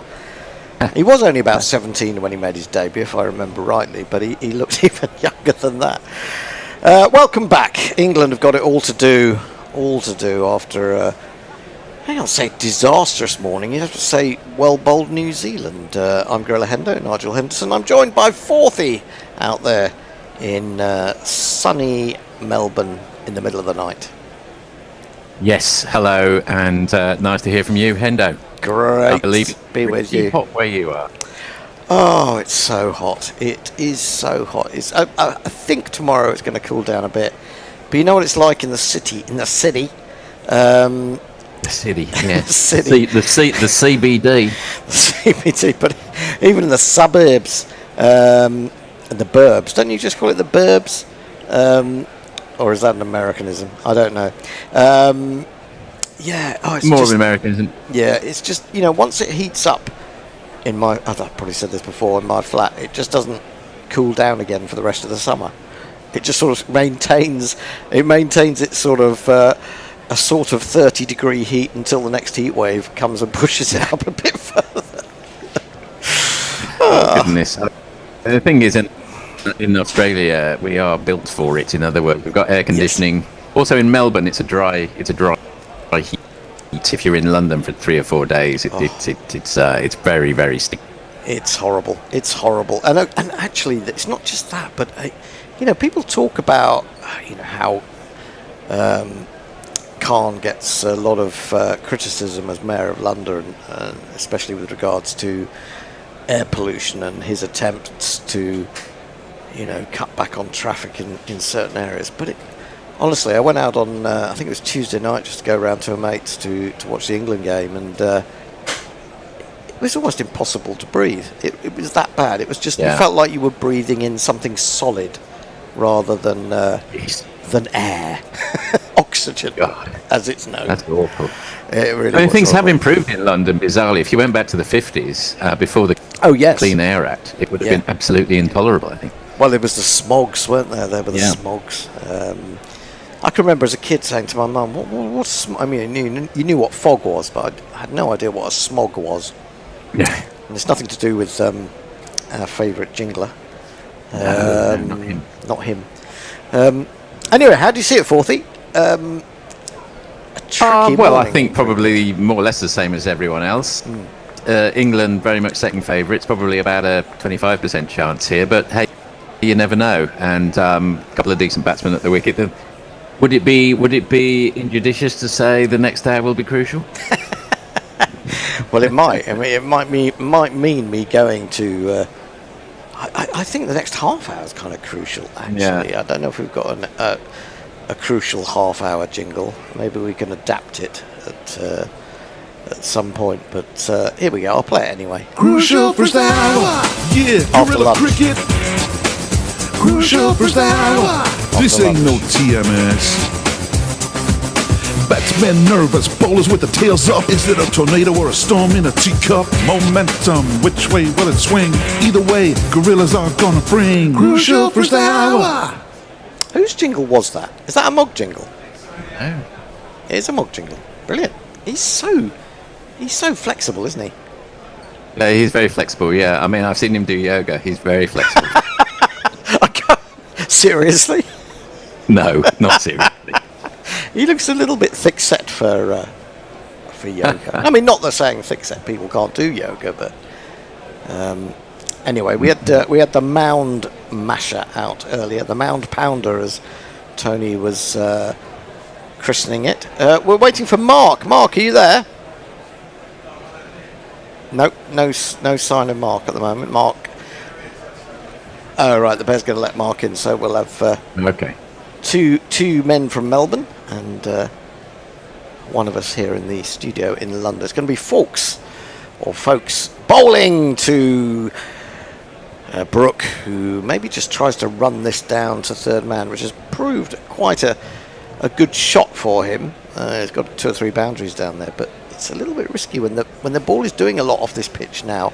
I think there are some cracks. We saw some almost alarming movement from a couple of balls before the luncheon interval. Mark, hello. Can't hear you, Mark. Maybe you're on mute. You may need to unmute yourself. I'm not mute now. You're not mute now. Folks in, bowls turned away. Certainly they'll get one. Will they come back for a second? No, they'll just settle for that. And you've got an enormous cat about to eat you from behind, by the looks of things. Yes. So that's from last time I was actually at home doing this. But the thing is, said cat is now sitting on me. Oh right, so he's both behind you and in front of you. And in front of me, yes. She's everywhere. She's omnipresent. Well, there she is. Yes, absolutely. Here comes, folks. I wouldn't say it was a lumbering run-up. It's just a very casual run-up, and he's gone past the outside edge of Atkinson, so he's beaten the edge twice from 3 balls in his first over after lunch. Fawkes, of course, is the concussion substitute for Blair Tickner. Oh, that was a good ball. Yes. Yes, it's very New Zealand and 1980s all-rounder. Yeah. Very. Yeah, he looks like your mate your mate who you give a call to on Friday afternoon in the office to say we're one short, and he comes along on the Saturday. Turns out to be the best player in the team. Yeah, don't you hate those people? Left alone outside the off stump. Yeah, could just sort of turn up and be brilliant. Yeah. But Martin Snedden came to mind. Yeah, there've been some Martin Snedden. Yes. Snedden. I think of people like you and Chatfield. Think of yes. Who's the other guy that was on my mind? I'm just thinking in terms of the criticism, not criticism, but the attention. This is defended well by Atkinson. Got right in behind that on the front foot, on off stump into the offside it goes. Talking about Blair Tickner's sort of hop, skip, and a jump at the top of his run, and he seems to have got undue attention for that. When you consider that we had Sonny Baker in the last test, who actually starts his run up, Sonny Baker. Yeah, and then does a pirouette, clears the beam, and then continues to bowl. Folks, on leg stump, he's appealing for LBW, but the angle was all wrong, and the umpire is not interested. Who's on the socials? Well, I mean, yes. Same moi. There've been a few over lunch. I might just, interest of time, I might just go on to Gareth Davis, who says I need a corgi dog. We were talking about what dog I should get next, fit for a king. Tim Wilson Davis, Atkinson could do with another test ton here. Gareth again, Jay, your correctional abuse is most welcome. And Tim again, English has been in Sheffield a bit longer than Oceania. And Eric says, Sky showing Robert Croft bowling well for England. Who was the last representative Welshman? Simon Jones? Steve James? Yes, Gareth has suggested SP Jones. I can't think of anyone since. Straight ball from Sears. So it's the 2 lesser lights, certainly on paper, who are opening up after lunch. The figures aren't the best, are they? None for 59 off 11. I suppose, unless you count Geraint Jones, he probably played a later test than Simon. What about Jones? He was Australian. No, he's from Papua New Guinea originally, I think, wasn't he? Geraint Jones. Yes, but he had something Welsh in him. I can't remember what. Well, he had the Jones. Yes, and the Geraint. Both of them. Indeed. The Geraint and the Jones. There's a clue in there. This is driven up to mid-off. It was a nice shot, but the mid-off is straight enough that he can cut it off quite easily. Sears did quite well in the New Zealand home series, I think. I'm trying to remember who he played against the last summer. Sears, because they had a lot of injuries in the last home summer in New Zealand, and Sears came out and scored and bowled quite well there. Yeah, it looks like he could be handy. I mean, it's Not necessarily today, the sort of but- pitch, yeah. This is flicked on its way. It was, I guess, a foot outside leg stump, and Brooke did quite well to reach that. He's going to get another single, 53 to him, 8 to Atkinson. Yeah, and I was thinking of other New Zealanders with slightly strange run-ups. I mean, even Chris Martin, ended up being quite a successful bowler, if not a very good tail-end batsman. He had a slightly sort of awkward look to his bowling. Well, Hadley jumped before he had a little jump before he started, a little correctional jump before Yeah, he he did, started a running. little one. Yeah, a little one. Very straighten him up. I mean, if you're criticising people for doing little jumps, I mean, Richard Hadley is one of the greatest bowlers who ever bowled. So I think it's a bit rough how you go. Defended into the offside, but I was thinking more of that, the awkwardness of the delivery. I mean, there have been a few. Sometimes you see one or two bowlers who make it to test level, and you think, hang on, if they'd come to you in a Colts team, you'd have said, go and play football instead.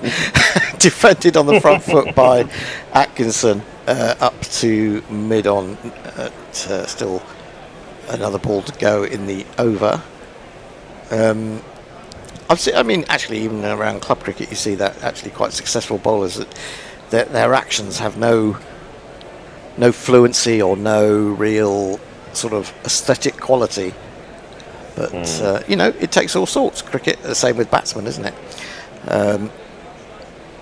Here comes Sears again. He's wearing number 14 on his back. Just got the one slip, who's quite wide. Daryl Mitchell, this is dropped down almost right in front of him by Atkinson, who then kindly picks the ball up, which will annoy some people. They don't like that. End of the over. New ball available in 10 overs. England are 316 for 6.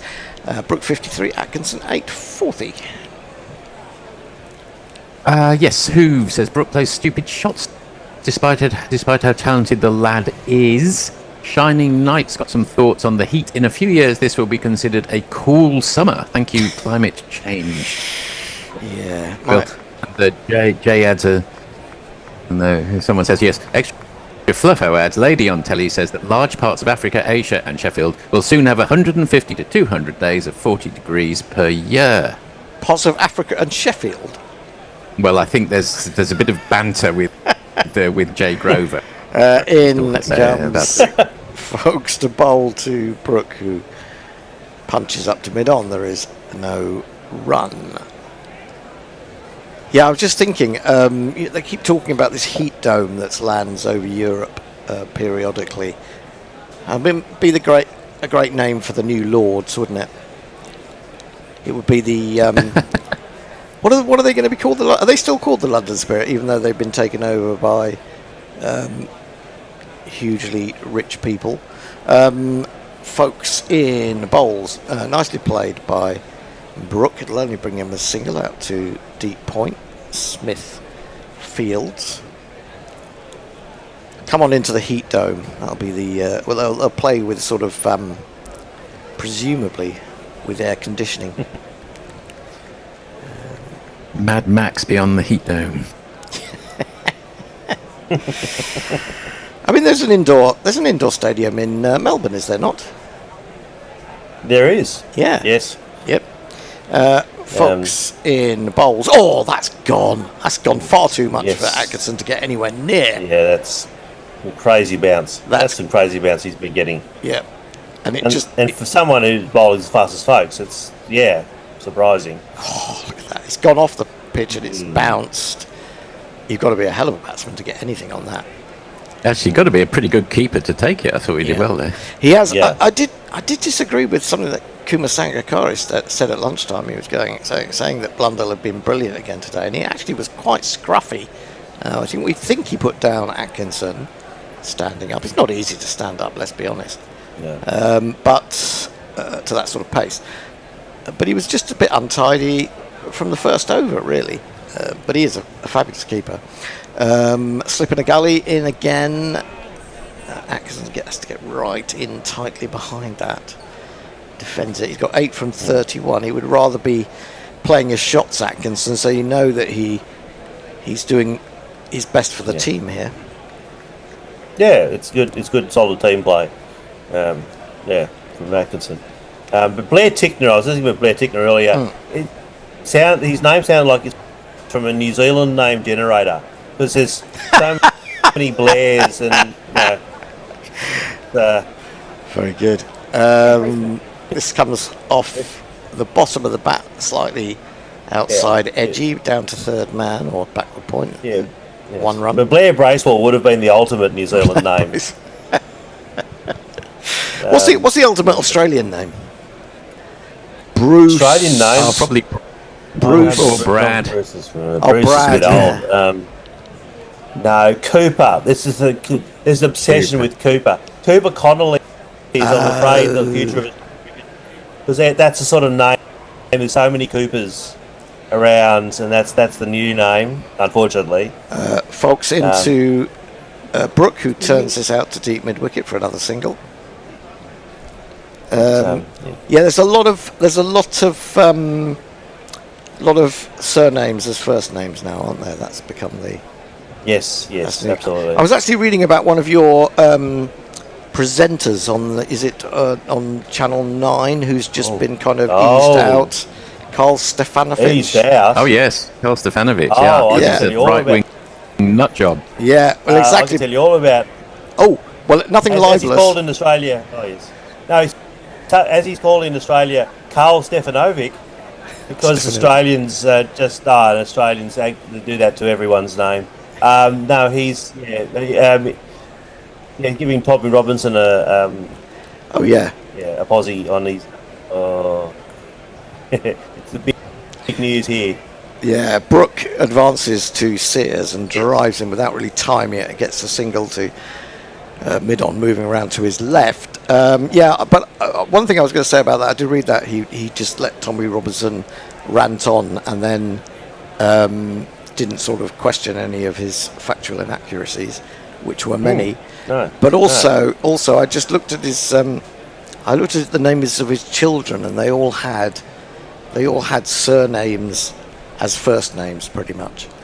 And I thought, don't know if anyone has any views on that.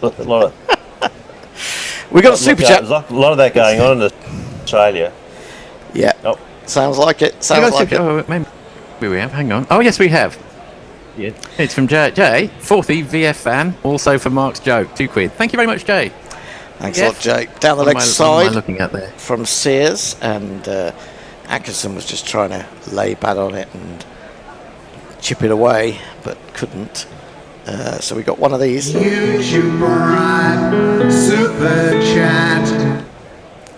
Yeah, I don't think we got a reply from Jay because he has been an incredible supporter of the channel. I do think either we're making him bankrupt or he's sub-editing a lot of tentacle porn. Outside the off stump, given a bit of width. This time Atkinson tries to crunch it, eyes lit up, but he hit it down into the ground, timed it not particularly well. And sorry, tentacle porn? Sorry, what? Yeah, he's I don't quite know what it is. He tried to get me involved in it at one point, but I have standards. I have journalistic standards. Tentacle porn had never been on my career trajectory, I have to say. Here comes Sears Bowles, defended by Atkinson on the front foot up to mid-off. There is no run. I have heard recently of there's people who pay money to read something called MPreg, which is male pregnancy. Stories about male pregnancy, which is apparently it's a thing. It isn't actually a thing, though, male pregnancy. Is it? Apart from seahorses? Stories about it, about men getting pregnant. Apparently people pay for this. There's a niche for everything, as we said the other day. Should we ask where you read about this, Mark? No, it was... I heard it was friends of ours who discovered this about someone we knew that actually made money doing this. So it was like, okay. I have no interest in it. I was like, okay. No, it was from someone I didn't. Oh, right. particularly You're like, asking and then for I a heard friend. Gary Right, make a lot okay. of money doing that. I'm thinking, Left alone outside Okay. the off stump by Atkinson. Sears has one more ball to go in this over. I think tentacle porn's more respectable. Is this not sort of cartoony stuff? My wife doesn't like anything with. My wife doesn't like to eat anything with tentacles. I haven't investigated. No, defended on the front foot again, moves in a little bit, finds a thick inside part of the bat, goes to mid-wicket end of the over, just a single from it. Quite Slightly quiet. better from Sears there.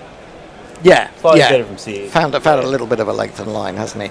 Yeah, that's right. Seems Yep. a bit more comfortable. 40. Yep.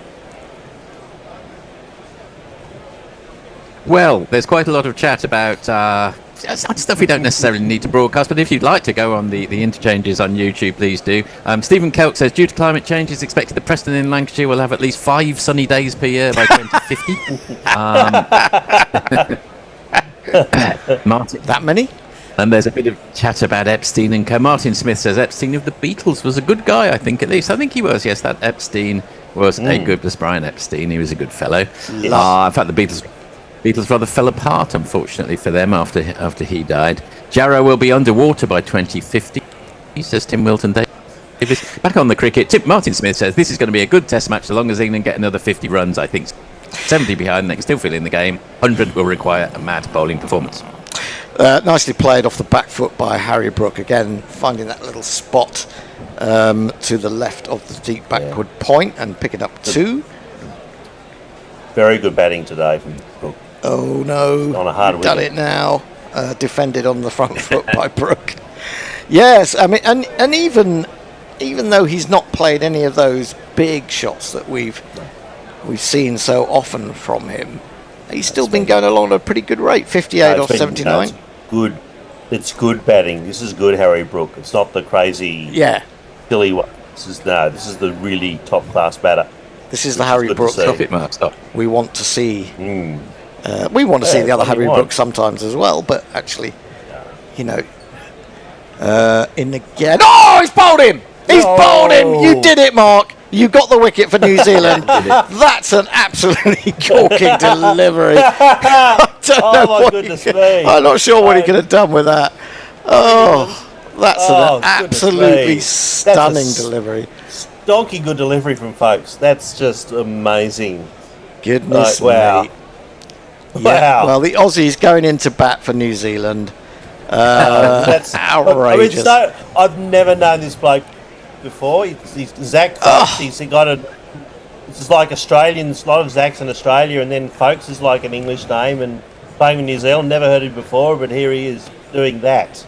I'll tell you what, I was just good. about to say before, as he was delivering that ball that took the wicket, I was going to say the bowler that he reminds me of is not actually a full-time bowler. He reminds me a little bit of Steve Waugh as a bowler. He's got that same sort of like laconic but quicker than you think, and does a little bit. Yeah, I can see that. And occasionally has floppy hair. We've got a couple of super chats. I think 40 that have been going through. We have got one from Johanna Renatman. Oh, sorry about that. Carl Stefanovic has had Tommy Robinson, the anti-Muslim grifter, but his greatest achievement was Michael Clarke pinging a hamstring shirtless and angry. Yes, that's definitely worth watching if you can track that. Hang on, what was that? My goodness. You broke up a little bit there, 40. No. What did you say? Oh, did I? Sorry. Yes, the line isn't perfect. No. What happened with Michael Clarke? He's referring to Carl Stefanovic. Yeah. His greatest achievement was Michael Clarke pinging a hamstring shirtless and angry. Yes, it's the greatest video ever made of Star Stefanovic and Michael Clarke arguing on the Sunshine Coast. It's Noosa. In Noosa, of course, English people know all about Noosa. Yeah, it is. Look it up. It is a fantastic video of the two of them. They weren't fighting, but they weren't actually fighting like physically. There was lots of swearing at each other. It was quite the thing. Was this something involved? Was this something involving Michael Clarke's partner or wife at the time as well? Yes. It rings a bell. Fox has 2 for 30 What a dream debut for him, and he wasn't even expecting to make a debut. Onto the back foot goes the new batsman and forces up to mid-off. The new batsman is this man. He's got it all to do. Will break your helmet, break your heart. Hotter than lava, cooler than Bogart. In your face, at your stumps, on your toes, on your mum.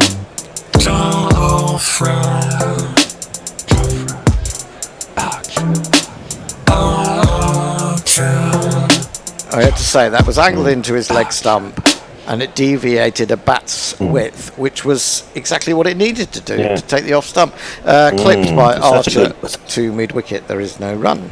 Oh, that's such a good ball. You can watch that over and over again. He probably will. I would. It's the sort of ball actually that's someone like Tony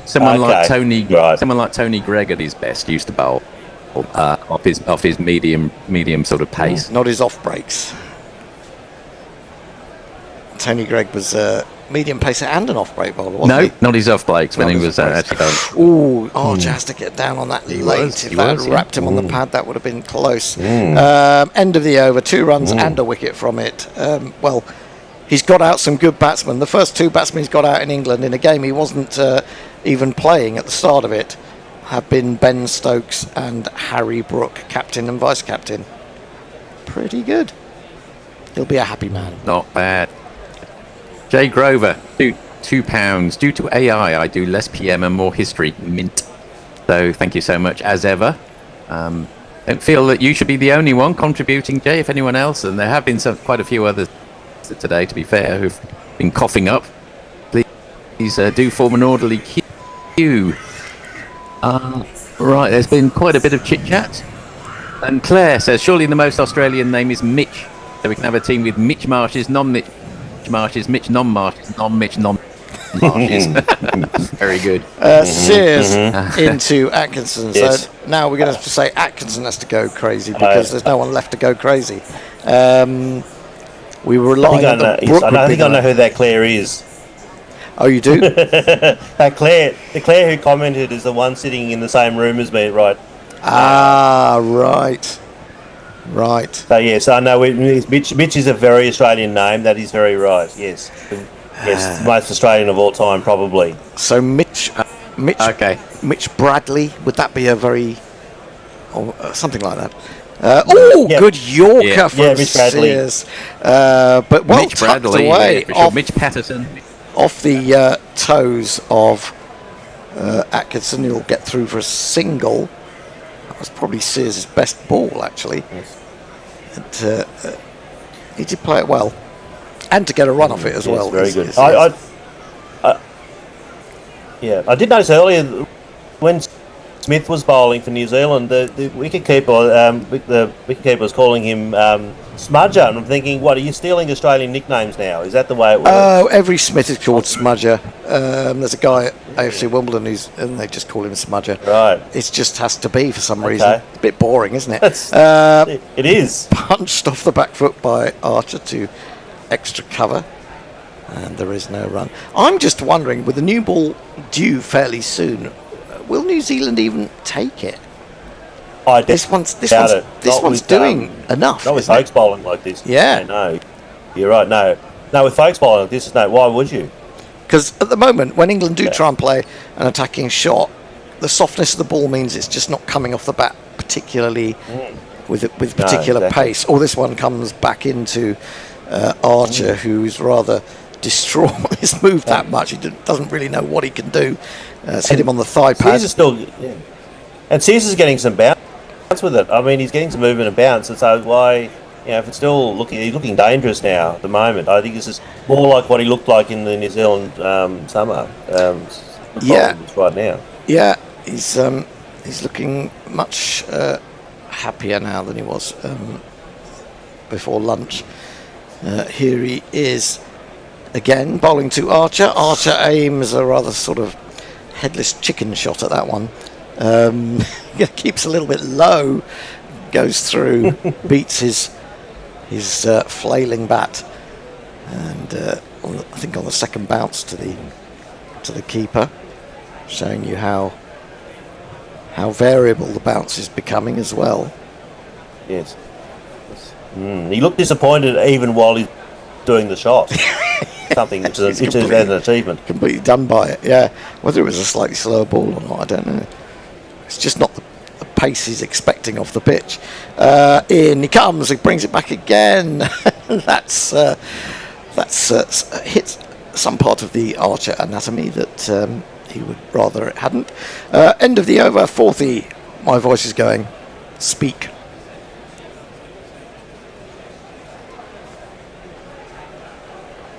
Oh, we've lost 40. Can't hear you, 40. No, you've gone. Can you hear me now? Can hear you now. I can hear I've him gone. on mine. Right. Okay. Someone was suggesting, Martin Smith, that you shouldn't mention my wife and tentacle porn in the same sentence. Just to stress, what I was saying was that my wife doesn't like to eat anything with a tentacle. She doesn't like calamari, and she doesn't like nothing to do with tentacle porn. Nothing to do. There was a huge amount of tentacle porn chat. But Martin Smith back on the cricket. Brooks showing maturity here. Good to see. He was shite in Oz. Well, he kind of got the highest score in Melbourne, so we won that one, I guess. Defended by Atkinson as Fawkes continues into a 14th over. Great figures. We probably should have had a switch, but you want to just do one more over, Hendo? I don't know. Yep. Okay. Yeah. Sorry, I wasn't keeping touch on that. How do you feel? How do you feel about your ball by ball 40? Do you think you're up I don't know. with it? Well, let's give it a go. Let's give it a go. Well, tell you what, let's give it a go now. Give it a go now. Let's give it a go. Okay, here we go. Fawkes in to Atkinson. Atkinson defends off the front foot, and it just goes to the right hand at the man short. The covers doesn't even get as far as mid off. That's a dot ball. 2 dot balls so far this over. That sounds pretty good. That sounded pretty good. Bear, are you on now? I think the bear is coming in. I think that's Mark can have a rest and talk to Claire and the cat. Yes, I will. Have a spell. Have a spell, Yes, as they say. okay. And I'll back in half an hour. Have a spell. I got confused by that. Oh, in comes Fawkes again. Yes. We can keep standing up. That's a beautifully extravagant leave by Atkinson. Almost Smudger Smith-like there. He's 10 off 4. Bye-bye. Bye-bye. Bye, Mark. Bye, Mark. Bye-bye, Pepper. Bye-bye. Bye to the cat. While I'm waiting for the bear to come in, I'll say that we've had another super chat from Jay, which is, a salutary warning, really. He says, someone else, please send a super chat in. I'm in a sweary drunk stage. Oh, I love that, Jay. No. Ah, dear. Okay. The eternal verity is Jay in a sweary drunk stage. That's defended out into the offside. Dot ball. 4 dot balls, pretty well identical from Fawkes to Atkinson. Not too much to report. Oh, I hear something cracking open. Yeah. Well, I've run out of water. Now, the strange thing is, before this test, everyone used to get, I presume everyone gets, waters with their meal deals when you go to Sainsbury's. And there was literally about 8 bottles of water in the fridge that hadn't been drunk. And they've now all gone, funnily enough. Now there's only beer left. Well, I put one in there, so I hope there's still one in there. Your one, Looks again. Now that one drifts down the leg side, and it's he may have got a little tickle. I suspect it's 4 byes there. Well, England will take anything. Oh no, he got a on it apparently. Got something on. No, but he did get a little tickle. Well, there's a proper boundary. Atkinson. Haven't had Sorry, Henry. I was just saying, haven't had too. Oh no, that's pad, isn't it? It certainly Yeah, looks it's like pad, yeah. leg buys. Should have been leg buys. I'm He's got away with that sure one. he won't mind that. He won't mind it. We haven't had many of these.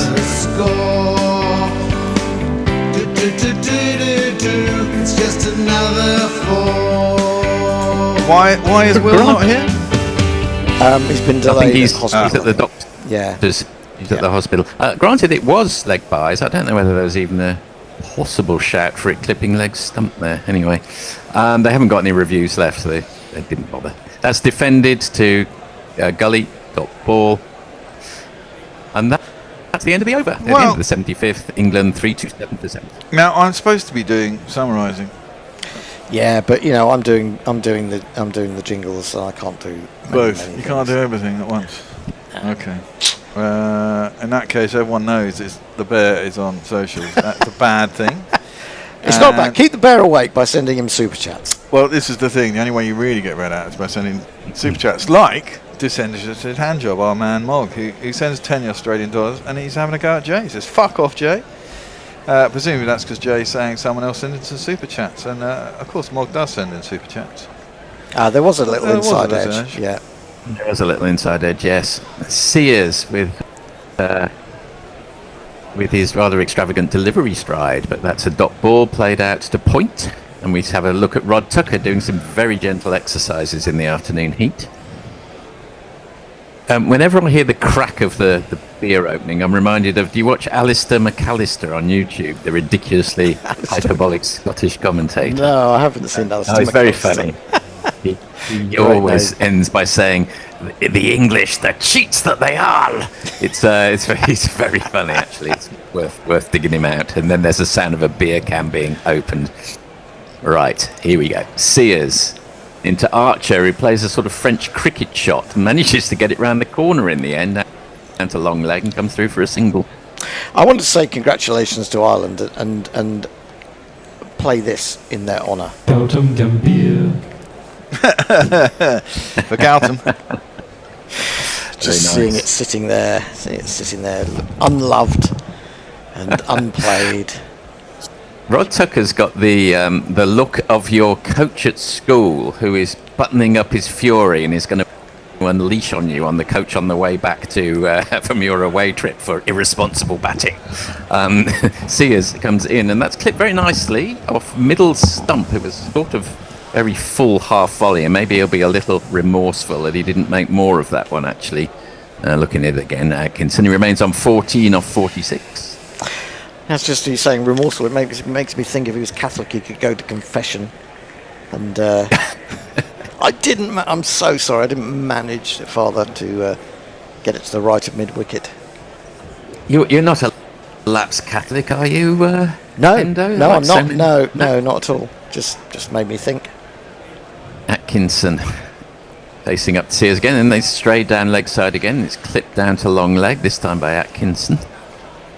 There they come through for a single. There's a lot of them about. It's never quite sure why the guilt sort of persists for so long, and yet it seems to hover over them their entire lives. Ex-Catholics? Ex-Catholics? Yes, like the Catholics. Yes. Lapsed. Does that imply that they could actually unlapse and go back? Well, when I went to college, when I went to uni, it was a college part of Leeds, and it was a sort of Catholic-based college. But I wasn't one of them. Sears in again, and that's quite a nice looking shot. Back quite a long way away from his body. It stayed straight down to mid-off for no runs. Yes, carry on, Endo. Yeah, it's now called Leeds Trinity University. It was the Poly. No, it wasn't really a poly. It was a sort of is it a college of higher education or further education? I mean, it was a degree college, but it was loosely connected with Leeds and Bradford unis. Sears in again, last ball of the over to Archer. And he sort of smears it down to third man, and there's a misfield, and in fact the misfield has resulted in one of these. He really gave that a crunch, didn't he?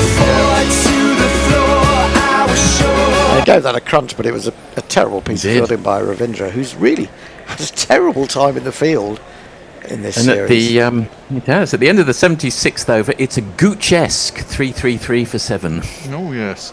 Another super chat. That's the right way to get read out when the bear is doing this shit.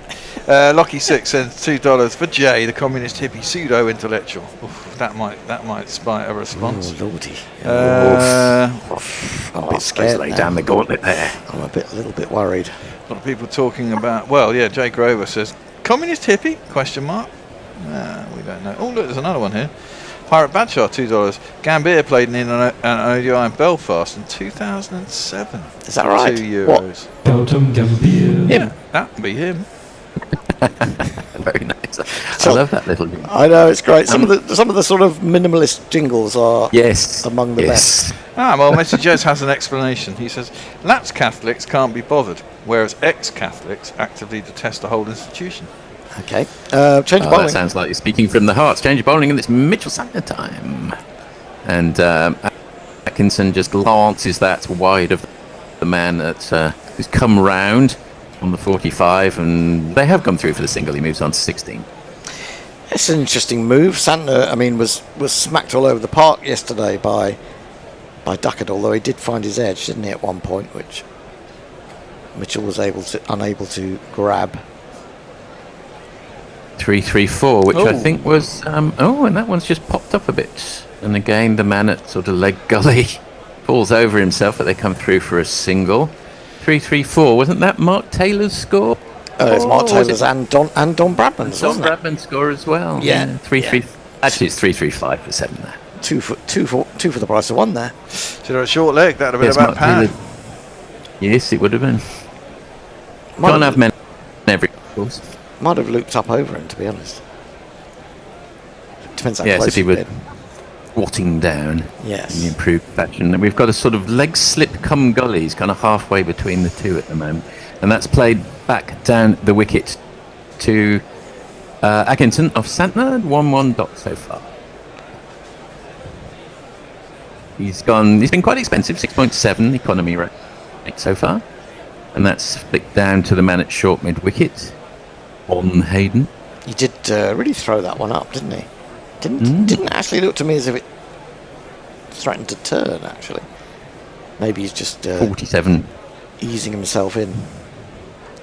47 miles an hour. And that's a nice looking forward defensive. He's the king of the nice looking forward defensives in this team, I'd say, Atkinson. That is great praise, because let's face it, forward defensive hasn't always been the England's favourite shot. hasn't been prioritised, put it that way. Yes. And and that one, it was a nice forward defensive, not as nice as the one before. He rather plonked the foot down, but the result was the same. Just 2 off the over, 3-3-5 for 7 at the end of the 77th. Well, Farong says, when Earl Grover fronts up to the studio, which he's threatening to do, will he bring the shower curtain with him? That'd be interesting to see. Apparently it's supersized, so I would be quite... Maybe, you know what, I've got a rental flat. Maybe I should get a Guerrilla curtain for it. Yeah, quite right. Not? Yeah. Cricket fans only. You could probably get a Guerrilla Cricket sheet on the 3D printer, couldn't you, if you really put your mind to it? I don't really understand 3D printers. I just don't get the... I mean, a printer to me is something that prints. It does print. It does print. Yeah, but in 3D. Done enough. Bend it by Archer.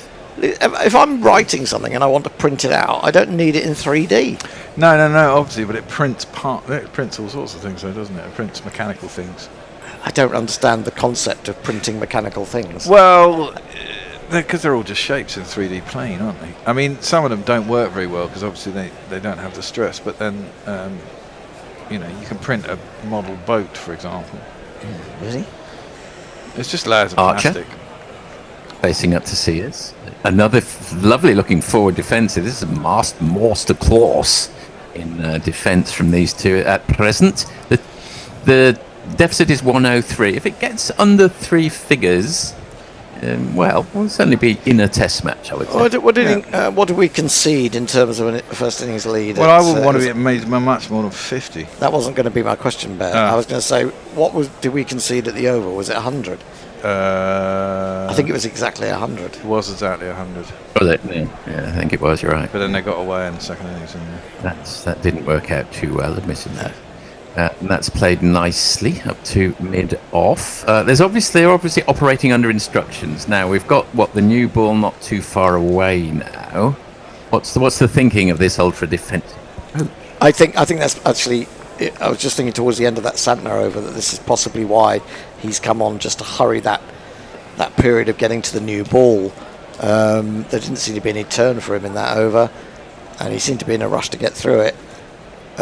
So I presume we're going to see Smith and O'Rourke soon.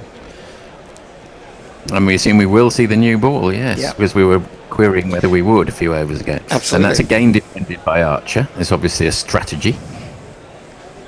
But it might work in England's favour. You never know. Throw yes, the batter, batter, can go very fast. a few bouncing deliveries, and get a few top edges, and get a quick 20 or 30. Yeah, that may be the gamble, mightn't it? Yeah. 2 balls to the over to go. Archer facing Sears. is one of these untidy-looking New Zealanders. Again, defended, same as the last 3 overs, really. Defended 5 dot balls in a row. Try and tire the battles out after lunch. I mean, also, I just think, they are bowling, Sears has been bowling a very good line of length for the last 2 or 3 overs, and there isn't the width to play the shots, and there isn't the pace on the ball to get it through the infield unless you really connect. So, one of those intriguing little passages of play for the connoisseur of Test cricket, perhaps not the one to introduce someone to Test cricket for the first time. And that's played off the back foot through the vacant point area for a single by Archer, ruining the maiden. There is none. Sears, number 69 off his 16. 336 for 7 at the end of the 78. There, it's getting really steamy in there, isn't it? It is. It only gets hotter, Hendo. I thought I was listening into a sort of film. Shouldn't be watching there. Hendo and the bear in the sauna. Yes. There are lots of conversations between people talking about togas and parties and only fools and horses. Why on earth? I have no idea. Okay. It is, I suppose, the tangents that people go off on. Tim Wilton Davis asked somebody, "Are you my dad?" Who did he ask that to? Don't know. You see, that's the problem, all these conversations. There's some weird conversations going on that YouTube. Yeah, that YouTube. defended by Archer. You're not missing much for the cricket, but it's very steamy and hot in the studio in Ladywell, I can tell you that much. It's looking slightly yellow out there in the middle at Trent Bridge, not surprisingly. Oh, and that's a bit more aggression, a little bit more Humpties, played down to mid-off, and they hurry through for a single. Yeah, it's a very powerful shot from Archer, but they've got the mid-off quite deep, and it had to be either side of him, didn't it? Yeah. Yeah. I'm actually quite surprised they managed to get through for 1 because he hit it that hard. Yeah, he did. Ran on the shot. He did run on the shot, definitely, yeah. In again. This one's defended immaculately by Atkinson. He loves that shot. I was thinking about Atkinson and his 100 at Lords, and I don't think he's really sort of batted that strongly. He's batted well at times since then, but never in that quite looking that same way. Yeah. He's sort of he's a number 9, you would say, maybe an 8.5 at best. Yeah, and I think he's got ability with the bat, obviously, but I think he's in that sort of Stuart Broad mould. He's got talent, but because he bowls, are we going to see much of it? See it developed. Yeah. Yes, we all remember what happened to Darren Gough, didn't he? He looked like he could have been an all-rounder at one stage. That's squeezed wide of the man at the wide slip, and they again come through for a single. I mean, we know that Stuart Broad actually played some very important innings lower down the order, but he was never that 169 at Lords player again, really, was he? No, then he got that was smacked in the head, didn't he, by Varun Aaron? Can't remember. And that's squeezed out again, and there's a man sort of gone quite deep in the gully there, and it's stopped ball to finish. 338 for 7 at the end of the 79th. One more over potentially before the new ball, and the deficit is 100. Well, Stephen Kelk's asking for a boring middle overs jingle. We can't do that because we think it'll get dinged. Oh, does it get dinged? Yeah, it does. Oh, God. And it gets dinged, doesn't it? Trevor Francis tracksuit, says Tim Wilton Davis. Don't know what that's to either, but that's an intriguing proposition. Weren't they? Probably Adidas. Umbro, maybe? Admiral? I don't know. It's just made me think, actually, talking of old jingles, and the bear was standing up for Baz this morning, I saw. How about this one? Oh, so that was the innings of Brendan McCullum. Scores lots of fours because he don't like to run them. And here we are waving Brendan McCullum goodbye. Whoa. Probably gets dinged, but who the hell? Oh, no! Yeah, you know. Well, it is based on someone else's song. Defended by Atkinson. A lot of woes. Lots of woes. That's Sherwood, isn't it? I think Sherwood, yeah. He had 2, didn't he? One for hello and one for goodbye. Yes, indeed. Jake. It was great. If I play this one, Bear, will that get dinged? Don't read it out. What's that say? No, probably not. Oh, okay. I'll play that in a minute. I don't know what it's based on, though. No, I can't remember. Ooh, I'm surprised there wasn't a shout. Sears. there. Oh, that's a slightly more aggressive shot by Atkinson. Clipped it quite nicely, but straight to the man who's just forward of square at square leg. I don't know what ball you were watching. I was thinking about he actually got hit on the pad, and I thought that's not that far away. It's taken a long time before anyone's thought that might be out. They have reviewed it. Yeah, that's what I'm saying. It took them a long time to even think about reviewing it. I thought it was going down, but it was one of those that, every now and again. I also thought they were out of reviews. It just goes to show how wrong you can be on one ball. I don't think the bowler was very impressed because he wasn't. I mean, he's bowled quite wide and he's pushing it down the leg side. He's come a long way across, hasn't he? That's surely that's missing. fucking nowhere near. Surely that's going down. That's missing. That is their last review. And he might even got a nick on it, but whatever happens, ain't out.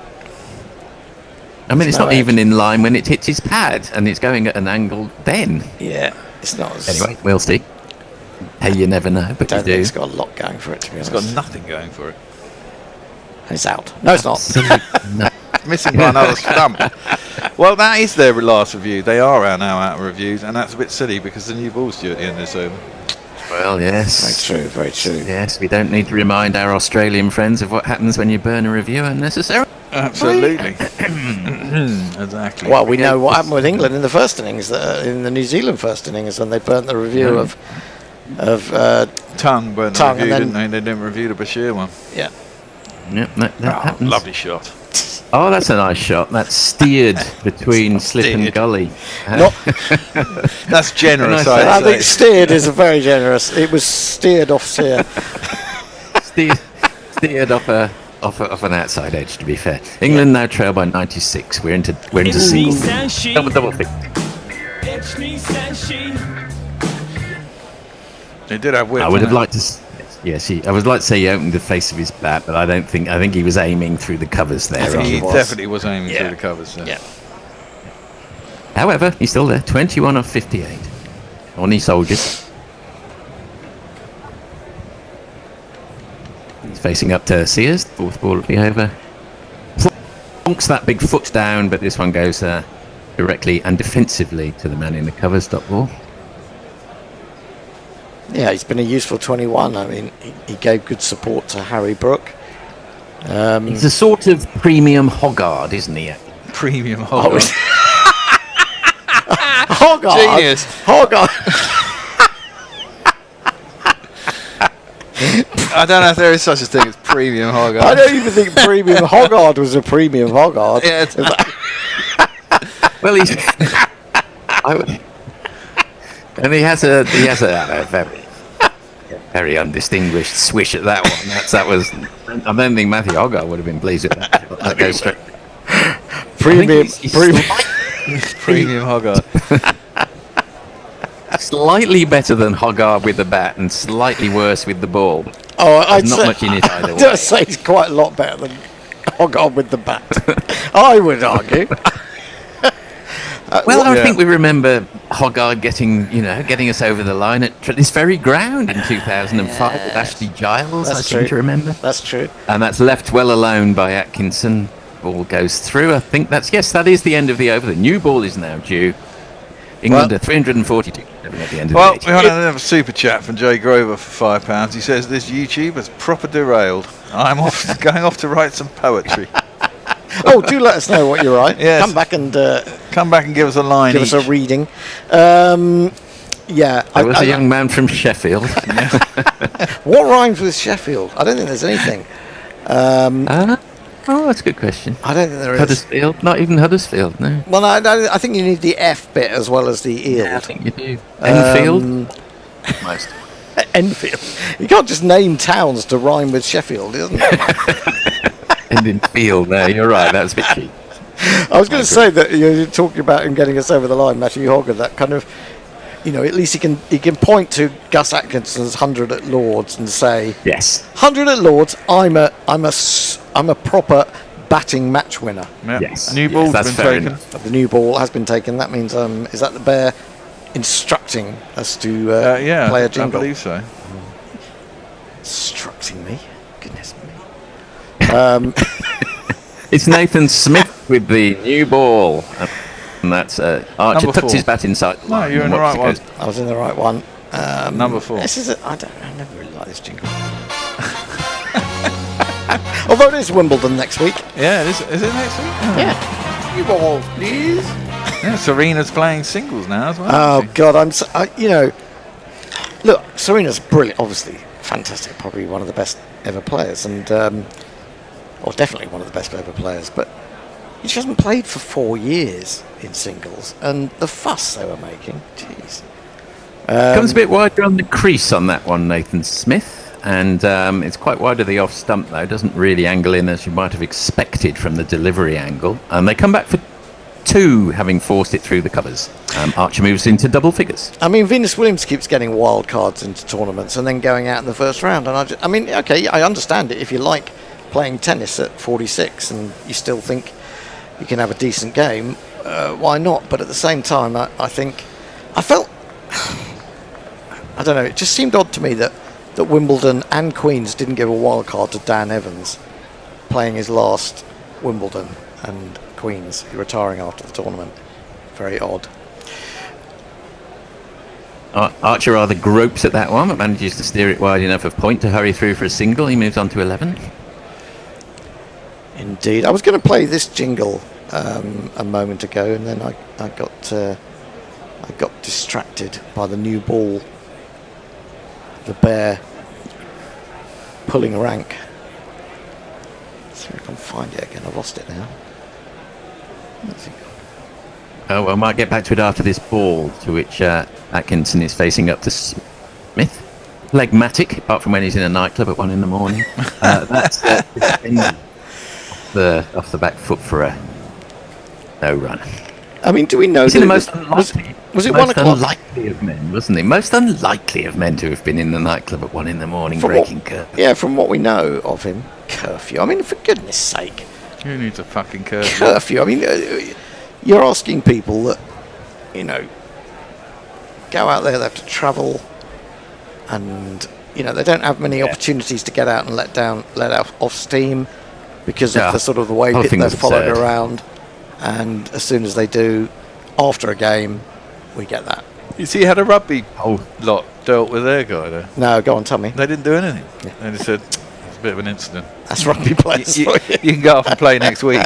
They say, we're not going to do anything. This is the jingle. Boys will be boys. Exactly. Ball, by the way. Exactly. Carry on. Oh, we'll do it at the end of this over because there's only one more ball to go. 1 ball to go. He played inside that one, folks. And that... Was that a replay of the previous? Yeah, just a little bit of movement, actually. It was very similar if it wasn't. Yeah, swung away. We've still got 1 ball to go. There we go. It's Smith, Atkinson. This was the first ball. He defends off back foot. I wouldn't say that the new ball looked as if it was going around corners there. Not at all. We are. Not at all. Okay, this was the jingle I wanted to play. I can't remember it. Let's see what happens. Ben's bladder has fallen to pieces. He's pissed off for another pee. Ben's bladder has fallen to pieces. Incontinence has struck a leak. Those are the days when I was drinking too much beer and they used to piss about every 2 seconds. Perco, you beauty. It's a nice little Austrian wall. It was nice little Austrian wall. So I mean, they like a bit of beer, don't they? And oh, well, here's an interesting one. Clifford Bradford says Serena is playing, so weight loss drugs are legal now. She advertised them here in the US. Shane Warne was ahead of his time. That's a good point, actually. Isn't it? As predicted, it's Will O'Rourke with the new ball from the other end, and Archer has a good old swish at that one. Also throws his head back as if he missed out, which I suppose he kind of did because it went straight to the man at a wideish mid-off. It's a good point because weight loss drugs, diuretics as they were called, were illegal for ages, weren't they, in sport? Yeah, and I presume that these ones aren't diuretics. But she hasn't been playing, has she? No, but I presume she's still on them, and they're legal. You can get them at the fucking, on the NHS. Yeah, are they legal within sport, though? I don't know. That's an interesting point, isn't it? We need someone from the. Isn't that what Warney got called? Yeah, exactly. That's what someone was just saying. Oh. I see. Right. Oh, and that one's it's ended up going past the man at square leg. It's got cut off on the boundary, and they'll come back for 2. Yep. When the Archer moves to 13. Yep. And there's Also 91. O'Rourke. Yeah. Done a pretty good job. 251 off 16 so far for him. He probably looks. He certainly looks one of the sort of neater New Zealand bowlers, but that's not saying very much. Although he's got these, sort of suggesting they're all rednecks. well, not so much redneck, but scruffs, and he goes really wide on the crease there, and that's just sort of left well alone by Archer, who's looking organised.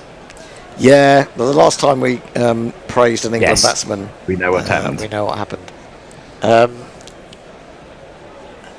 It's just.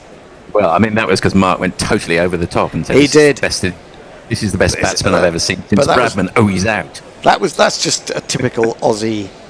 Yeah, typical pylon, shabby isn't trick. it? Shabbiness. Typical shabby trick, like the Germans going around the side of the Maginot Line. That's just what you'd expect from an Aussie. O'Rourke coming into Archer. Yeah, so that's the defence that one. I love that bit on Dad's Army, where Mannering says, "Don't worry, lads. The French have got this well in hand. They've organised an unbreachable wall, which goes from the sort of northern coast of Europe down to the southern. There's no way the Nazis can get past that." And then Pike comes in and said, "Mr. Mannering, they've gone round the side." You see that, man? A typical shabby Nazi trick. Yes. Right. O'Rourke into Archer. And there's a leg slip in. Oh! Oh, and was that a caught and bowled? It was. Potentially he's been put down by O'Rourke. It just came straight back at him. They either stick or they don't, as the cliche goes, but that one did not. Yeah, sometimes those ones that are straight back at you are quite difficult. If they come sort of stomach height, because you've got... Oh, no, he's actually just trying to throw those hands up to protect himself. I think he thought it was coming a lot more quickly than it was. Yeah. So he was He's actually thinking... got... yeah. He's got a red mark on his shirt. Well, I don't know whether that's blood or ball. No, that's blood. His finger, one of his fingers, obviously, or fingernails got flicked by that. Ooh. So got one ball left in the over. He's still going to continue. I thought you briefly said there's a womble left in the over, which it would be you, I suppose. There is a womble left in Ladywell, that's for sure. They're always defended. That's defended by Archer. And we are having a changeover. New we are. wombles, please. I think it's time for the bear to do a bit of ball by ball, isn't it? Do you want to do this one and then I'll do the next one? Because I've been on for 3, haven't I? So, yeah, let's do that.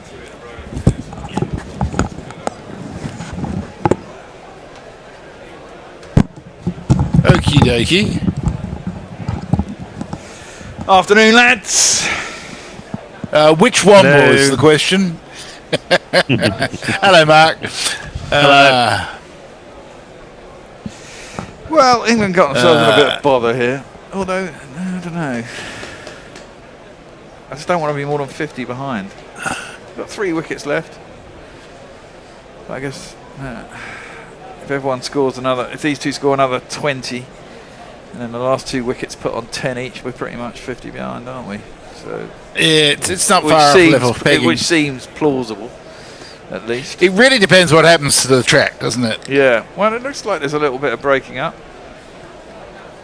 Santa wasn't getting any rip, but I think, part of the reason they keep going for Bashir, isn't it? He gets a lot of action on the ball. So, and I think Santa's a bit of a roller, really, isn't he? Generally thought of as. Yeah. No, he's a T20 one-day bowler more than a Test bowler. Yeah, very much so. Jay Grover has sorted out which womble it is. He says it's Uncle fucking Bulgaria. Madame Chalet, he says. Oh, Madame Chalet, there you go. New wombles, please.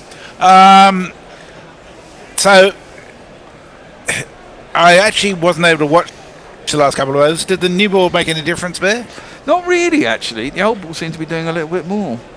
Interesting. Yeah, which is interesting. actually did. Yeah. I mean, it's that classic thing. I mean, it's also things with it. I mean, yeah, you So- take the new ball, you expect it to do more. I mean, I presume it comes on quicker, but will it do as much off the pitch? You'd have thought it would do, especially if it hits those cracks. It's likely to do more. It may be the pace that those two are bowling at. They're slightly slower, which is bad news for England because all England's bowlers are faster. But it'll be interesting to see what happens when England do get a chance to bowl, which I presume will be either before or just after tea. He's got strange action, folks, hasn't he? Got a very Depends on a high few front things. foot. Yeah, very strange. Yes. Bit of a goose stepper when he gets to the crease. It's very, it's highly unusual, but it was effective. Yeah. So, yeah. Because the thing was, I was thinking about Sears, and I was thinking, when did I see Sears bowl really well? And it was against the Australians in New Zealand, and he got 4 wickets in the Carey got 98, and pretty much rescued Australia from a pretty dire situation in the 4th innings. But Sears bowled really well then, and that's why when I was watching him today, towards the end of his spell, he's starting to show really what he was doing in 2000 in that series. Yeah. So, but it's interesting that he's not considered. He's not a new ball bowler. He's not particularly quick, is he? Neither him nor Folks aren't particularly what you'd consider quick. This is back live, isn't it? It is, yes. Yes. I presume that was a drinks break, no? That was played Smudger. up on for a single. Smudger Smith bowling. Yes, good old Smith. He's Kiwi. No. Smith. Well, he's got 3 for 88. I've learnt that the reason All Smith's called Smudge was the colloquial name for a blacksmith. For many. Right. Yeah. So everyone became Smiths. Anyway, Nathan Smith is in bowling to Atkinson, who punches that back past the bowler and go through with a shot, really. It's up to mid-off, and there's a single. There's a no-run, sorry. A dot ball. England trading by 91. Both these batsmen in double figures now. I mean, Atkinson's faced 66 balls. It's a pretty good go. Archer's faced 30 now. They both look reasonably comfortable. There seems to be a little bit in it. Yeah, they do. Yeah. Just either. That's probably the kiss of death, and one of them now will get out. But you know, Smith in, guided, but down to Gully. 2 slips in. Extra slippers come in now. They've got the new ball. Well, last time I was on, I was talking up Harry Brook, and then he got out. So I could start doing that for one of these if you really want me to, but maybe not. No, talk them down and let's see if that works. It'll take a super chat from a Kiwi to do that. Yes.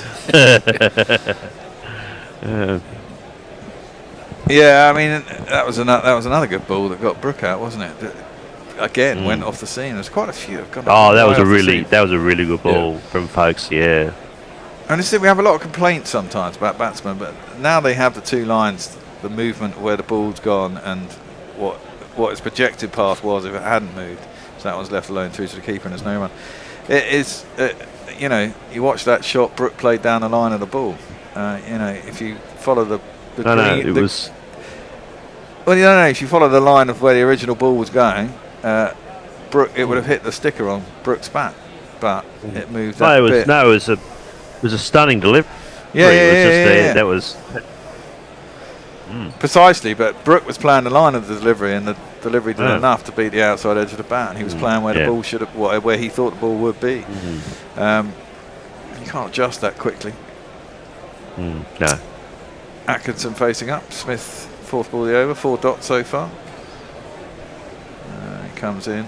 That's nicely driven by Smith, but again, they can't beat that mid-off. Oh, Archer had gone a bit too far down the track there, and there's a shot at the bowler's end by Ratchet. I'm not sure if Archer was back or not, but he didn't hit the stump. It would have been very close. It looks like it would have been pretty close. Archer gone quite a long way. he wanted to run, clearly, and he would have been out. Ooh, he would have been out by a foot and a half. Had that hit the stumps. An odd decision to make. It's the dopiness that comes in heat, I reckon. Possibly. Hey. Archer did run on the shot the other over. Just to be fair, he drove one nicely down to a deepish long off, mid off.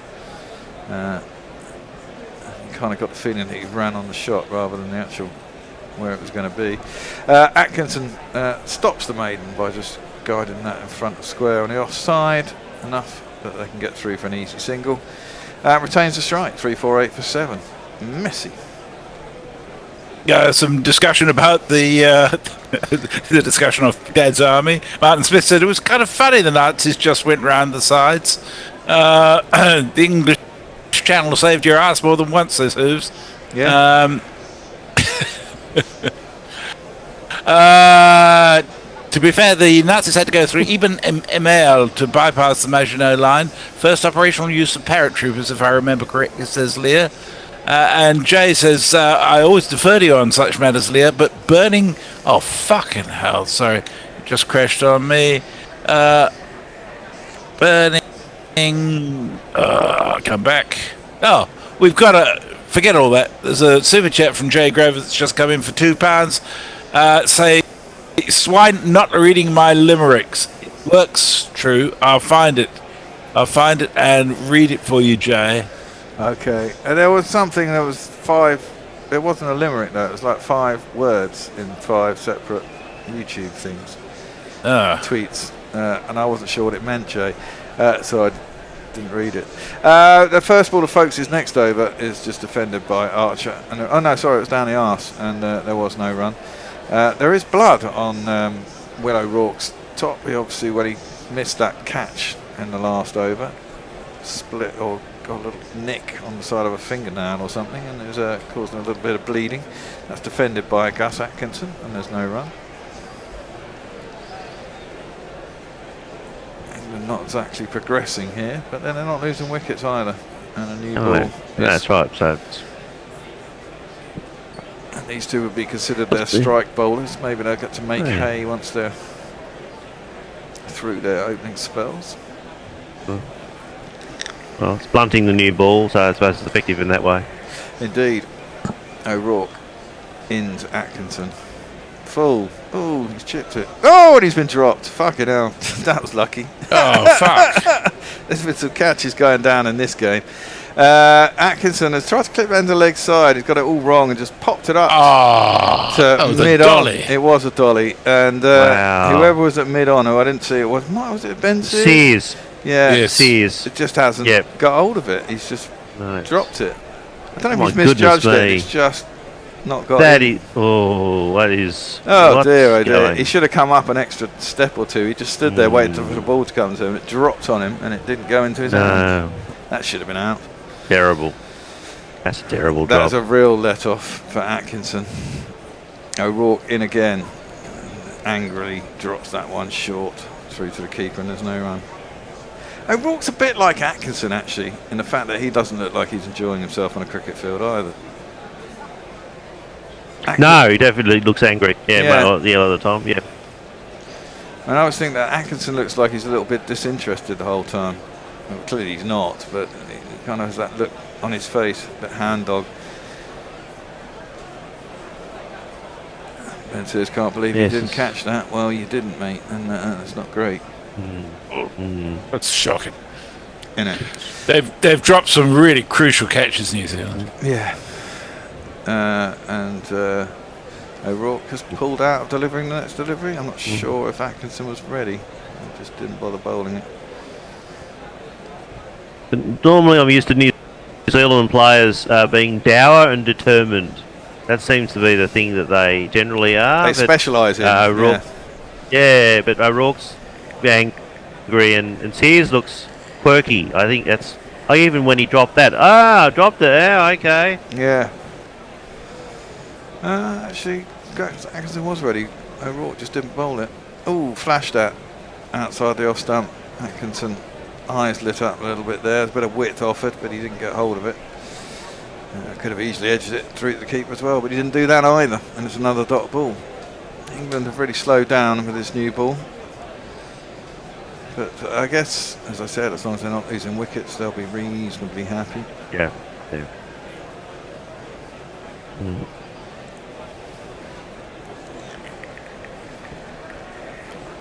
Yep. Series is like, what am I doing? What is life?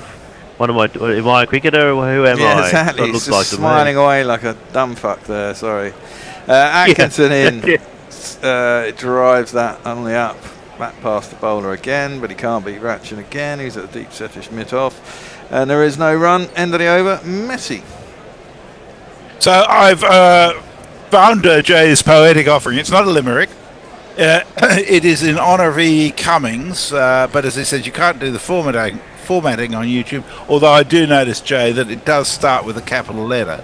And the way it reads is thus. Thou might all be utter ... And that's it. So that's very far from a limerick. Very far from a limerick, indeed, yes. It's basically but E. 5 Cummings words.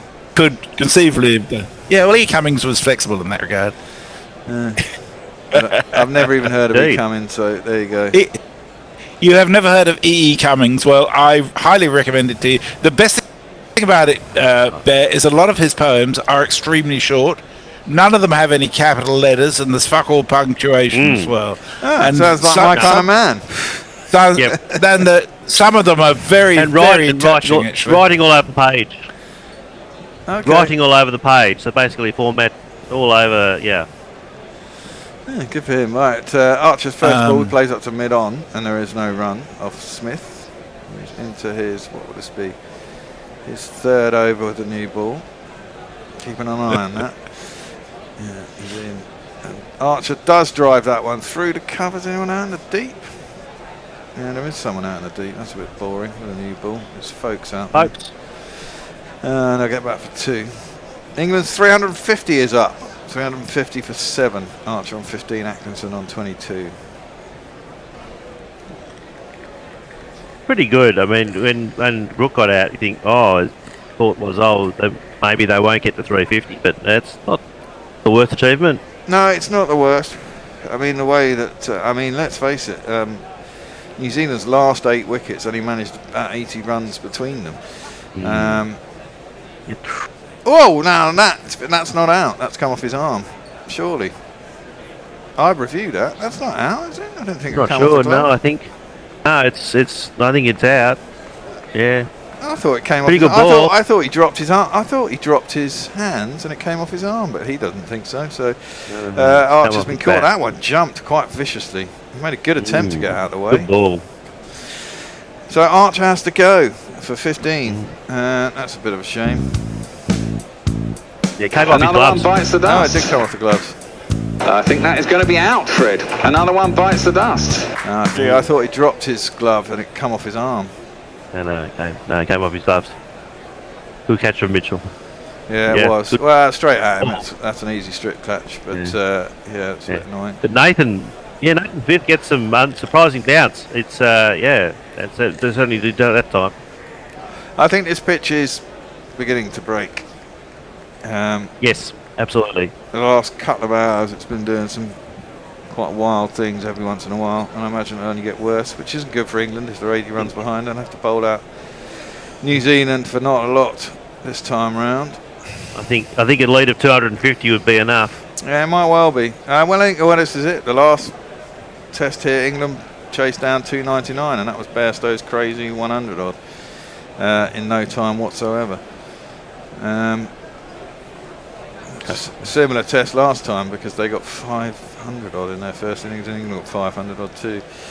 I think Gus Atkinson might have to be a bit more proactive now that Tongue's in, one would have thought.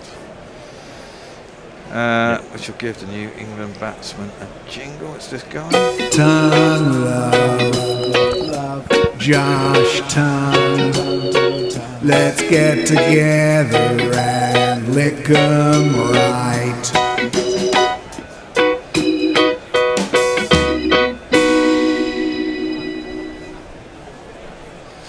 Well, I'll Still tell you make what, me laugh, that one.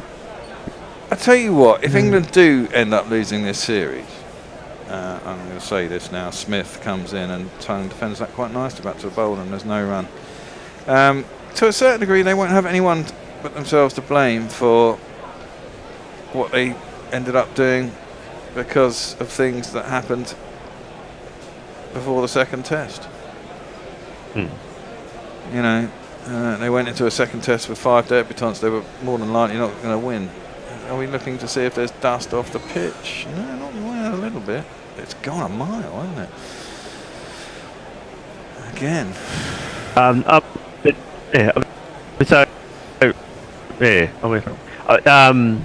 That's played out to cover, and New Zealand have just. New Zealand have performed well. The two openers did very well in this test, with all the people come. Well, let's see the Stokes come back. So New Zealand's been pretty good. Yeah, they have, and I mean in that way. I mean, you're going. I mean, I don't think England with 5 changes in that second test, which is basically 5 debutants, was a daft way to go, really. Oh, it was absolutely no, completely agree. Yeah, and and that's definitely, you know, whether they'd have won it or not with the full team, I don't know. I'd put it down to McCullum and Keys. Well, I do too. Well, I mean, this goes back to, as that's left alone through to the keeper. Go on, Messi, and then I'll say my point after this. The very senior management took no responsibility for anything and then put the weight on others. It was a disgusting way of doing it. And it led to a situation that was totally untenable. McCullum ought to go, so should Key. They're both useless. They've added nothing to this team. Yeah, but Stokes is the person who's held it all together. Well, that is true. But Stokes clearly appreciates McCullum. I don't know about Key because he's never around that much, but he appreciates McCullum being there. And they work well as a team. And as I said to everyone earlier today, if you want McCullum out, give me some suggestions about who you're going to replace him with and why. And are they going to add anything, or are you just chasing? Are you changing him because you just don't like him anymore, and you think it's not doing us any good? But you've got to have someone who's going to improve the side. For that, you've got absolutely somebody who's a proper coach. Well, and yes. a real coach. Well, I don't think McCullum's ever been a fucking coach. He's been a motivational speaker. Well, and that's all right. Have him come along as a guest motivational speaker, but not a fucking coach. Well, that may be true. I have strong views on this, as you would appreciate. That's driven out to the covers, and there's no run. But it has. Well, I mean, yeah. I mean, we may be seeing the back end of it, but it's certainly freed up a lot of players in the England side, and I think Stokes' win-loss record is still positive and one of the best of any English captains in the last God knows how long. So obviously something's gone right. Look, they've lost a few series to India and Australia essentially, and we haven't won Ashes convincingly at home, and we've lost away pretty convincingly both to India and Australia, which is very traditional for English teams anyway. That one is played off the back foot nicely by Atkinson, out for a single into the deep, and there's no run. India always create dust bowls, and let's face it, Australia rarely win anything in India too. It's just that Australia are better at battering us at home than we are at batting Australia when we're at home. They tend to win 1 or 2, whereas we tend to win none. At least this time we won 1. You're talking about McCullum, so I always look at McCullum's career as going right back to when he and Chris Lynn were the Bash brothers for the Brisbane Heat, and it was all about bashing and this is a new way of doing cricket, and McCullum was really built up in that at that time, and I've never rated him because what happened was that then suddenly he's a coach and he's going to coach England, and he's the same kind of hype that went with the Brisbane Heat followed him to when he was coach. Yeah, I mean that seems to be his modus operandi. I'll give you that. That's inside half of the bat, square on the leg side. That's his brand. But I think he's added some good things to England cricket. I think there's some good things, but I've often wondered what is the point of any coach sometimes. Yeah, well, I do tend to agree with that. I mean, there are things that technically coaches can do. I think it's a management role as much as anything else, and I don't think he's managed. I really don't. He's non-management. By the way, I've been abused by Jay. that's not the poem he wanted me to read out, but I've been through the post for the last hour and I can't find another one. So resend it, Jay, and then we'll find it. That was another leading edge from Atkinson. This time it's landed in no man's land. He's trying to work that into the leg side, and it's just popped up over Will O'Rourke's head and landed in front of mid-off. Now, my point, Messi, about the second test is exactly what I was saying to Hendo before. The RFU also did the RFU left it to basically Harlequins to figure out what happened, and even though their guy did punch a couple of people, them being rugby boys decided there was nothing to it, and he can immediately start playing. He's actually got no sanctions whatsoever. So, in that respect, I mean, the ECB apparently were very disappointed. But, you know, I think the ECB, I thought the ECB overreacted. If our guys were completely exonerated and Stokes wasn't even in the room when it happened, and Gus Atkinson did nothing to provoke this guy, then why the fuck would they drop from the side? Apart from the fact nobody was even clear. Well, nobody was even clear that there was a fucking curfew in place anyway. Precisely, it was never written down. Exactly that. It was just, you're right. They were covering their asses, but that's because the press got on everyone's case because everyone wants to get onto McCullum. Blah blah blah. But then England had just won a Test match, and if they kept their bloody mouths shut, England would have had a decent side going into the second Test and might not have lost it anyway. That one is pushed out to the covers for no run off the last ball of the over by Atkinson. If you ever watch anything about anything, it's always the English media to blame for most things that are bad, and this is another case of it. Yeah, the English media are so up their own fucking arse. I'm getting actually so fed up with. Well, I presume it's media all worldwide. The problem is that the media. Australian media is much better. Exactly, everything is so 24/7. You find that the media are making stories now rather than the story being the story because they need something to fucking talk about. I mean, England does it like nobody else does it too, because you've got a press that is just feral. I mean, I thought. I mean, this whole thing. I do have a limerick. It's not from Jay. It's from Martin Smith. There once was a cricketer called Cash who routinely got the bash. He went through the fence. He went in the air. By the end of it, poor Cash was well spent.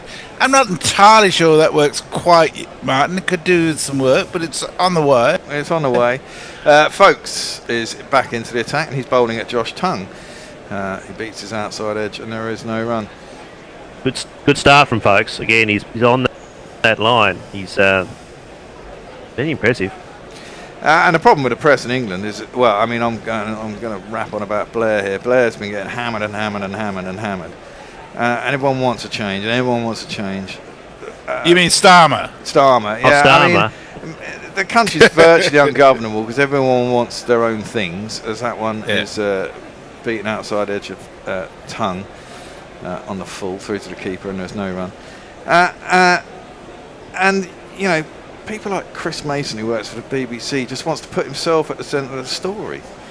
And just wants to create the story that there is so much turmoil and there is this, that and the other, and then it just becomes a self-fulfilling prophecy almost. And the right-wing press, of course, jump on it like nobody's business because they hate the fucking Labour anyway, and the entire press world in the UK, bar the Guardian and the Mirror, is right-wing anyway. It's just a fucking shit show. Outside edge of Tongue's bats going off towards third man. They're only going to get one though.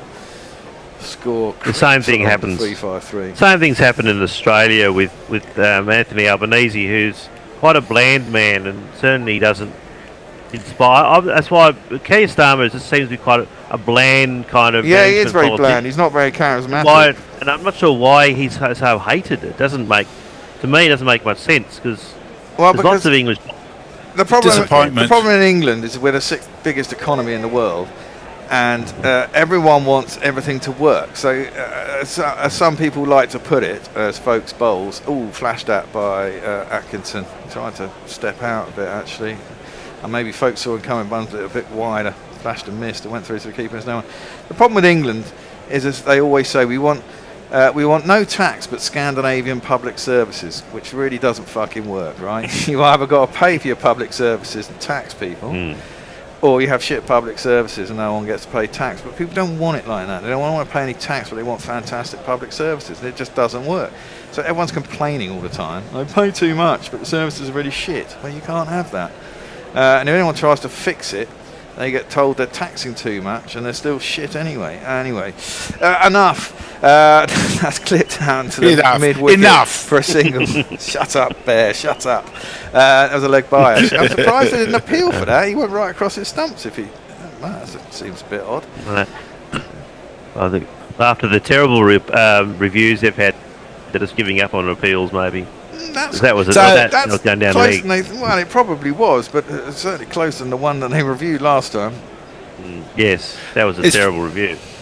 It's probably more than you deserve, Bear, but your rant just earned us £2 from Jay, who says, because I agree with Bear and Mark. Thank you very much. That was the last ball of this stint, actually. I've got to go and let in Raj and Will. That was defended out covers, and there is no run. Carry on giving some socials, Messi, while I let these two in and get Hendo on. Nigel Krask says pressure will be on our coaching staff if we lose the series after the Ashes disaster. Now on the back foot against the Kiwis, just not good enough. Martin Smith says I kind of like the idea of Bazball, but it only works on flat track, so it was a limited strategy and goes haywire on good pitches for bowling, as we saw. Okay, I shall leave you there and catch you later. Bye from me and Pepper. Bye. Bye, baby. Bye. So we say bye to the Antipodeans. We welcome Raj. Hey, Raj, how you doing? I'm good. Hello, how are you? Yeah, not too bad. Very, very hot. Very hot. Will is with us as well. Hello. Hello. How are you? We've only got to show him to come. Atkinson is grafting away. 23 not out of 84. Tongue has 2 off 8. O'Rourke is steaming in 2 for 53, and he got a very good day for New Zealand underway this morning, getting rid of Bethel. This one jumps on Atkinson, who needs all his digits in working order, and was a little bit perturbed to find that one climbing up and causing them some discomfort. He's turned away from that, hasn't he, as he's turned his head away, and he's taken the bottom hand off the bat. Somehow he's controlled it down into the ground with the top hand. What have you made of it so far today, Raj, or what you've seen of this test match? I think there is some lag. I cannot hear you properly. Oh, can you not? Okay. O'Rourke in again, edged and gone. Atkinson's grafting is undone by that nasty lifter, and the follow-up, he edges rather tamely to first slip. And England are going to trail by too many, I would argue, on this wicket, the way that it's begun to behave. Another good ball. He's fishing for it a little bit, and it's Daryl Mitchell clasping it there in the breadbasket, and off goes Atkinson. 85 balls he batted for, so you can't knock him for gutsing it out, or gussing it out, should we say? But he has now gone, and England's innings is as good as done. Well, that's unlucky how you got out, but the bowler's really good, so it can't be helped. Can you all hear me all right out there in Zoom I land? can hear you. Yes. Any thoughts? Yeah. Well, I think that this could be the end of it all, couldn't it? If this goes wrong, which I think it is. What, the end of the world? Well, definitely it could. Like, if we lose this series as well, I think that is McCullum gone, right? Well, the thing is, I mean, they've got plenty of time to think about it, haven't they? Because there's no test matches until August now, middle of August. So there will be some pressure, I guess. Will there be pressure on Stokes? I hope not. Of the two, I would like to see gone. Of the two of them, McCullum would be the one that I would get rid of. I certainly wouldn't get rid of Stokes. O'Rourke bowls outside the stump to show Bashir, very wide indeed, and left alone. 84 runs behind now, England. And it's just in the right place, just top of off, just outside. I thought McCullum's coaching career is till 2027 World Cup, right? Yeah, well, but I mean, I suppose plenty of coaches, managers, and people in those teams, senior management teams, have been sacked in the past. Just means a payoff, doesn't it? In he comes. Hits Shoaib on the thigh pad, loops up into the onside, but there is no run. I take the Bears' point about who else is there, but I'm not sure we know, because we never really get any background on the cricket coaching fraternity. I mean, I actually had to look up who is the New Zealand coach just now, and there had been a guy for a while. He's just taken over. A bloke called Rob Walter has taken over, South African. Who kind of got sacked, I think, by South Africa just before the World Test Championship final. On to the back foot goes Bashir, rising ball.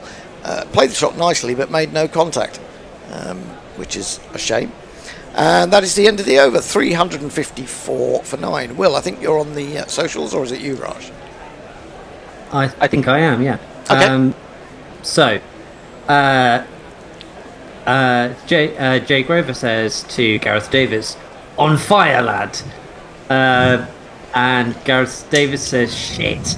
Who's on fire? Stephen Kelk says, All welcome Bashir, the destroyer of bowling attacks. This is true. Well, he got 12 in the first innings at Lords, didn't he? On a difficult wicket. Yeah, exactly.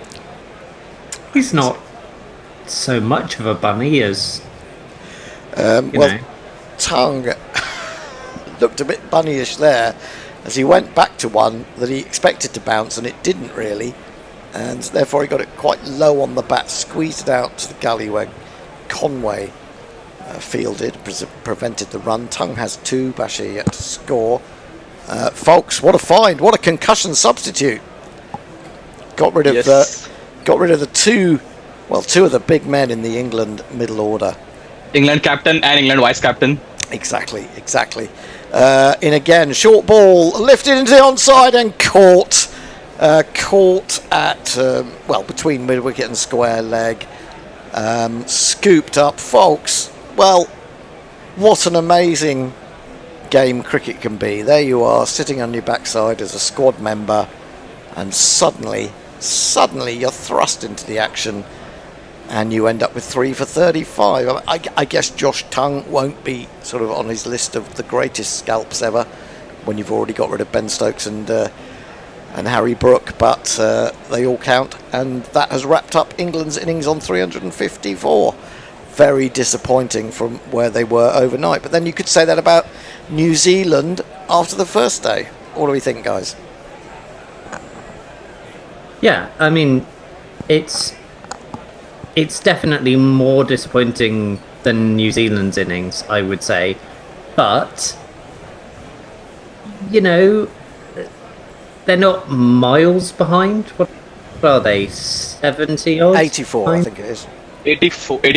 Ah. Oh, that is... That's too many. Well, I think it's too many. I think it's too yes. many on this pitch. I mean, I think this pitch is definitely beginning to break up. The overhead conditions are a little bit more cloudy, and of course tomorrow it's going to be cooler. But if it is cloudy, then it should help the England bowlers, right? Yeah, true. But then again, I suppose what England would be looking for would be for the cloud cover now and tomorrow, and then a sort of a breakout of sunshine again. But I'm not sure whether that's how it's going to pan out. Let's have a look at those figures. Smith, excellent stuff, 4 for 91 off 23. Will O'Rourke, 20 over 6 maidens, 3 for 53. Tickner didn't get any. Well, he got a knock on the head, and after 3 overs, he was out of the game. Concussion. Santner 10 overs, none for 59. Sears 17 overs, 1 maiden, none for 73. Began to get better as the innings progressed, and then Zach Fox with 3 for 35. And well, you have to say he bowled very well. He used the conditions. I have to say that when he first started bowling, I thought this is meat and drink. But we saw why he's got into this team, if belatedly. This morning was a big disappointment, wasn't it? That first 15 minutes was absolutely dire for England. I don't know if you guys both caught that. Raj, did you see any of it? Yes, I did. It was a great day for New Zealand. But I think for England, I think they would try to knock New Zealand out under 200 if they have to have any chance of winning this Test match. I think you're right. I mean, absolutely. I mean, I would think England are actually aiming at 150. I mean, it'll be interesting to see who amongst the England bowlers actually benefits from this pitch now. I just got a slight feeling that it won't be Archer. I think it's someone who'll kiss the surface a little bit more.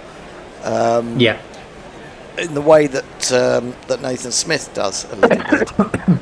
So, you know, it'll be interesting. I hope that Archer, in a way, doesn't try too hard, because I think if he tried too hard, he might just he may have seen the ball jumping around a little bit and moving, and think, oh, there's a 5 or 6 for here for me.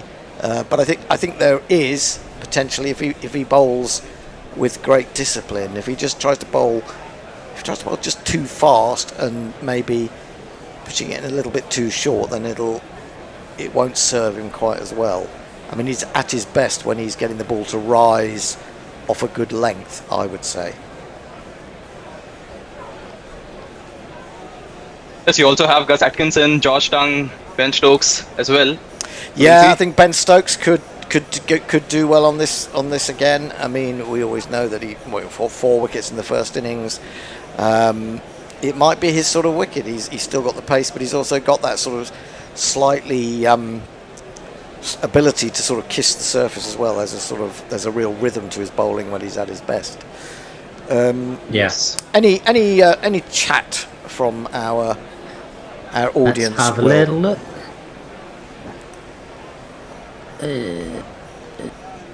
Right.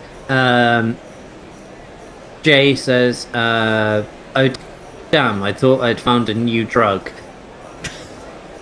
What was that? I don't. We probably shouldn't publicise it. No, Jay is basically just doing his usual Jay thing of saying quite funny stuff, but that I don't quite get. Yeah, that'll happen. Yeah, which is very Jay, and it makes me very happy. Martin Smith says there once was a cricketer called Clare. He routinely would hit it in the air. He went up. He went up. He went down, and was finally dismissed for a pair. I'm guessing there was some talk earlier about limericks. I didn't really hear what it was, but I'm guessing that's what that relates to. It's I don't know. I think it needs a bit of work. I think it does. But good effort. Good effort. Anyway, yes. Any more? Well, there's another limerick which I could butcher for you. Who's it from? Gareth Davies. Go on then. Joff had blood clots in his neck. His bowling has all gone to heck. The bling that he wore had made his neck sore, so Baz says they'd have a quick check. Are these AI? I mean, I've got a feeling. I mean, like, it's not the immediate thought of. I mean, I know he does wear a chain, but have neck chains ever been known to cause blood clots? No, if anything, they would break them up. Guys, I don't know if you're aware that tea has been taken, so... Oh, lovely. Okay. What have they done that for? Oh, because I thought they'll have a couple of overs at least, because we still have time. Yeah, I mean, I just don't get it when the umpires do this, because this is one of the elements of cricket. England had to go into bat for a couple of overs before This has happened forever. No. Saves 10 minutes play in the day. No. In one of the tests this year, England went into bat for 2 overs before lunch.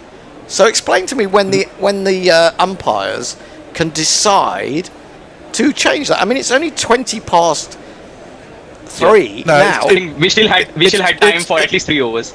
Lunch and tea are dealt with differently, and always have been, Hendo. Always. If the last wicket falls within 20 minutes of tea, you take tea earlier. That's always been the way. I think the rule. I don't think that's true. It may have been updated, but I don't think that was true when I was a kid. No, I think the rule is if you have 1 wicket left, the session gets extended. 15 minutes extended. Yeah. No, that can happen. If the innings ends within 20 minutes of when the tea break is due, the tea break is taken. That is. Well, hang on. Hang on. Shush, Messi, before you get too excitable. It's only 25 past now. By my account, there would have been more than 20 minutes when England went off. Now, you can argue, hang on, let me finish before. I am pretty sure that rule is relatively new. I'm going to go off and check it when I get off. I think we still had 23 minutes. Yeah, we still had 23 minutes. So if we have 23 minutes, then why can't you come out? Because that's part of the game. You've got those little periods just before intervals that batsmen have to deal with. There's too much of changing things. If people don't like the way... I mean, there are plenty of other things that can be done to speed up the game of cricket. Taking out interesting little contests that you get in these circumstances, to me, is just mad.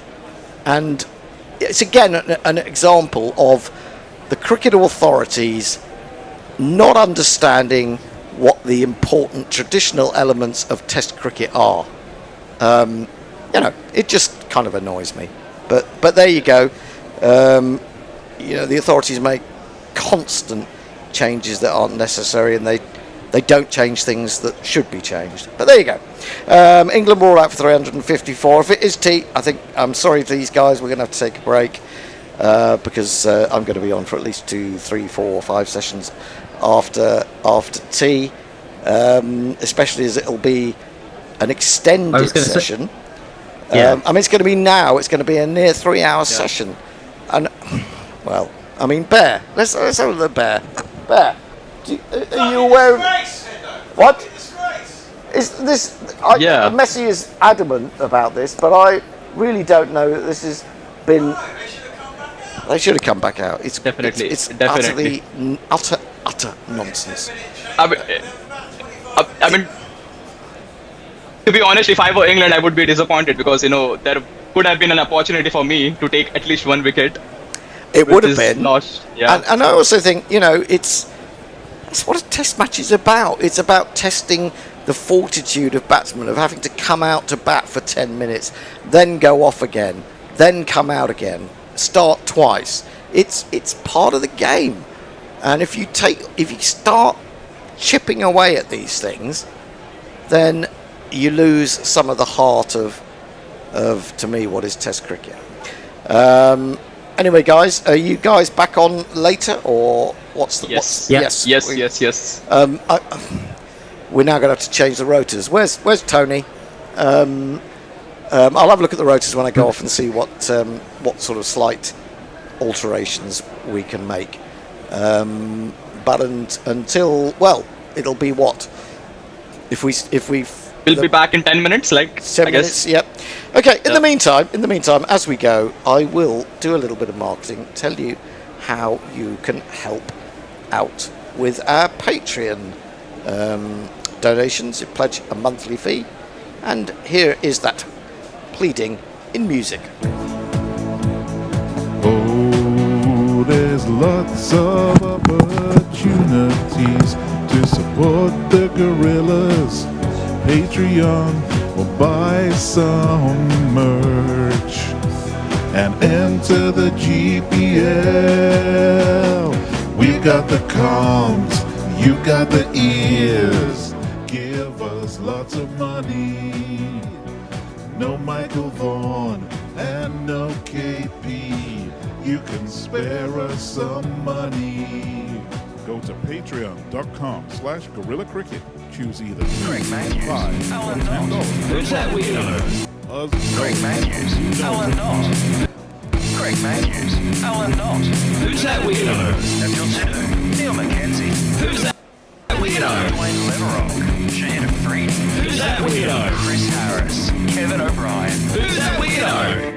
Good morning, good afternoon, good dawn, good dusk, wherever you are in the world. Welcome to Guerrilla Cricket. I'm Gorilla Hendo, Nigel Henderson, and welcome to a whole new form of radio. It's part podcast, it's part quiz. Let's just call it a quizcast.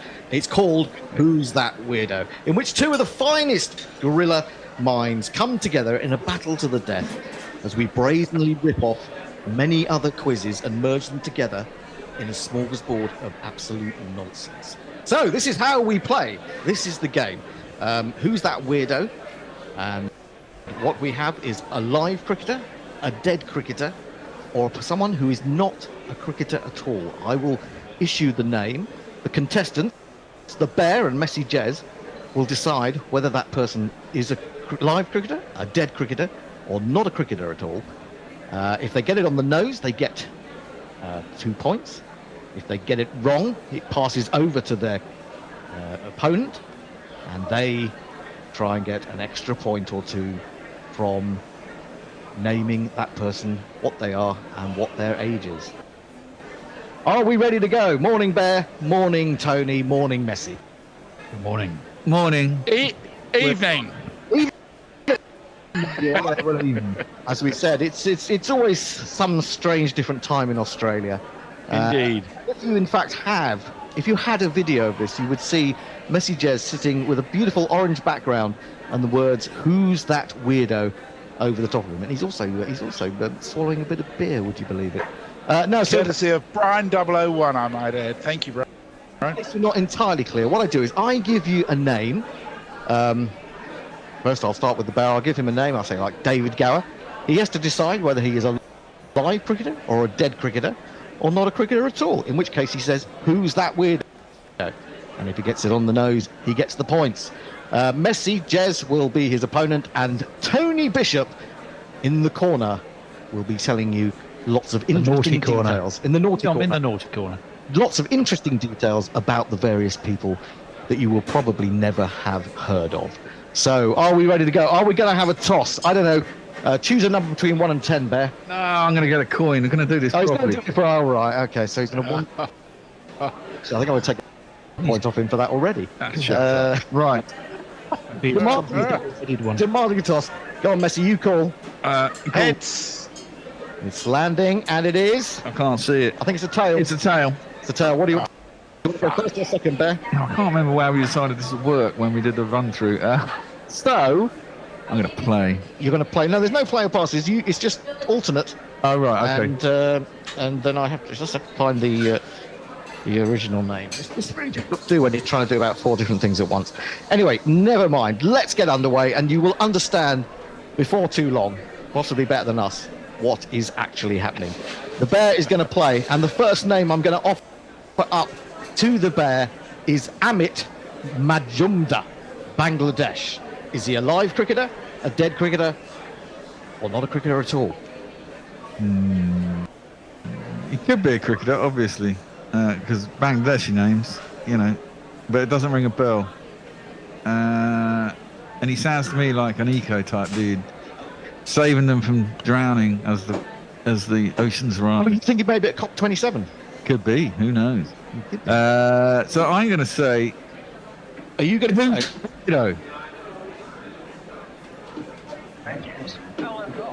who's that weirdo? Yes, I am.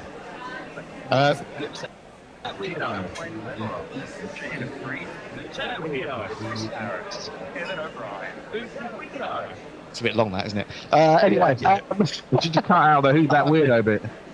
You're absolutely wrong. I can pass it over to Messi Jez. Is he a live cricketer, a dead cricketer, or who's that weirdo? Well, you know he's not a weirdo. So is he a live or a dead cricketer? I think he's a live cricketer.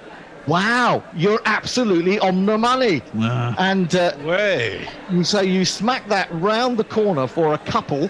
That's 2 runs for Messi Jez. And now, to try and complete the boundary... Sorry, I hate to say it, but I think I only get 1 bonus point in those circumstances. No, you don't. We've changed it. We discussed it in the car. I'm sorry, you get 4. You get 4. So I'll take what I can get. Take what you get, absolutely. I make the rules. So, how old do you think Amjad is? So he's a live cricketer. I reckon he's up and coming myself. I think he's only 23. Well, I can't offer you another point because I'm afraid you've missed out by a long way. He's actually 31 years old, is he not, Tony? Tell us what you can about him. Well, there isn't a huge amount to tell about him, which might suggest a career that hasn't fulfilled its promise, probably. He's 31, left-handed opening batsman, bowls with a leg spin. He idolised, probably still does, Yuvraj Singh.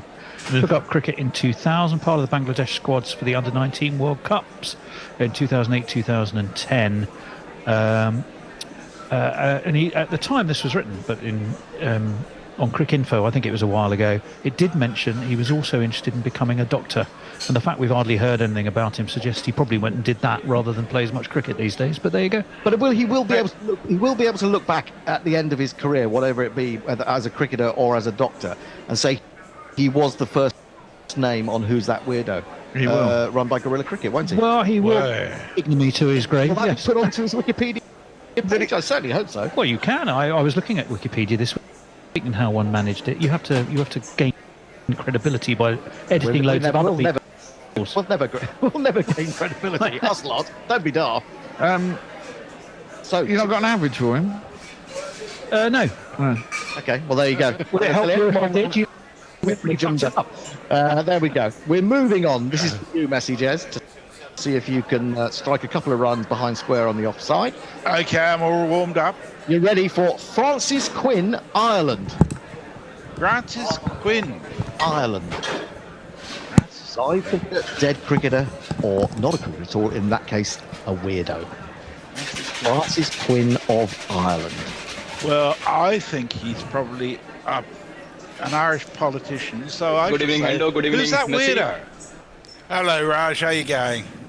Good, I'm good. Hi guys. Right, I've been to the MCC law book, and Messi is technically right. It's 30 minutes, not 20 minutes. It's 30 minutes, but also it was brought in only the 26 years ago. It's only taken me 26 years to catch on to this new law. Actually 46. I've just come across the 1980 version, and it's in there as law 16. So they just changed the laws up in 2000. Well, how did they change it? The wording is very similar. I've actually sent it to the Bish Bear Rant one, so you can see it there. Okay, well, we're going to have a very long final session if the weather holds good. It's got a little bit cloudier up there in Nottingham, and it's Jofra Archer who winces a little bit after he bowls his first delivery. Oh dear, this is not good news. He's seems to be some pain there. Yeah, definitely grimacing. Ooh, and a bit of a limp. Well, no doubt. No doubt, if he has to limp off, then yet again the mad racists we have in this country will start attacking him for not being what they want him to be. In he comes again. Oh, that's a corker. Well, if he's going to limp and he can produce balls like that after limping, then limp away, I would say. That was a corker. A delivery from round the wicket. Scrambled seam. Beats Latham all ends up. Let me do the jingling thing. He will break your helmet, break your heart. Hotter than lava, cooler than Bogart. In your face, at your stumps, on your toes, on your mum. Don't frown. Here he is again. Bowles finds the outside edge. There's no third slip. It's running away to third man. Get a third man. 4 runs. Latham rather fortuitously off the mark. So 1980, Messi. 1980. So this has been the law since 1980. It's been around a long time. Well, that is extraordinary. That's when Hendo was playing for Surrey. I was only 17 then. 17. Well, when Hendo was playing for Surrey, T went for an hour. Well, if possible. Archer again. 3 slips, horses bolting, and all that nonsense. This one comes in between bat and pad for Latham. And Archer, a little bit unlucky there, I'm afraid. I do think Archer is unlucky. I think he's an unlucky bowler a lot of the time, irrespective of his injuries. He bowls, it doesn't get the reward I think that he deserves quite often. I would and he's been bowling around 131 kilometers per hour. Yeah, he builds up though. People don't understand this. He builds up. You can't. He's a man who has to be very careful with his body. In he comes again, bowls to Latham, who just tucks this into the onside, and there is no run. I mean, he's a wonderful specimen in his build and his rhythm, but he's had so many problems that you don't want him to go out there and do a hamstring because he's trying to bowl the first ball at 95 miles an hour. And we've said it many times. A lot of the time last year when he came back against India in those last couple of tests, he really did have to build up in a spell. Here he comes in again. Bowles hits him on the pad. That's worth a shout. He thinks he's out. He's not even bothering to look at the umpire. If he does turn around and look at the umpire, which he ultimately does, he will see that the finger is raised and Latham is gone. I've got a strange feeling. Was there? I thought maybe there was a little bit of inside edge, but Latham is not contesting the issue. He is on his way, and England have the breakthrough.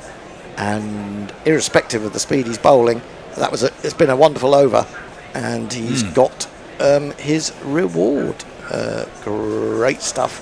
And I imagine that the people there at Nottingham, the English ones at least, are saying this. The crowd says you're out. I'm not a fan of the celeb appeal. I'm never a fan when Broad did it. Jofra was absolutely convinced there, and he's all smiles now. Latham, apart from that 100 he got in the first innings here, which was a good knock, he's had a pretty miserable series. But there you go. Who's on the? So Lockie, as ever, says, Messi, you are correct as ever, but also incredibly tragic for looking it up.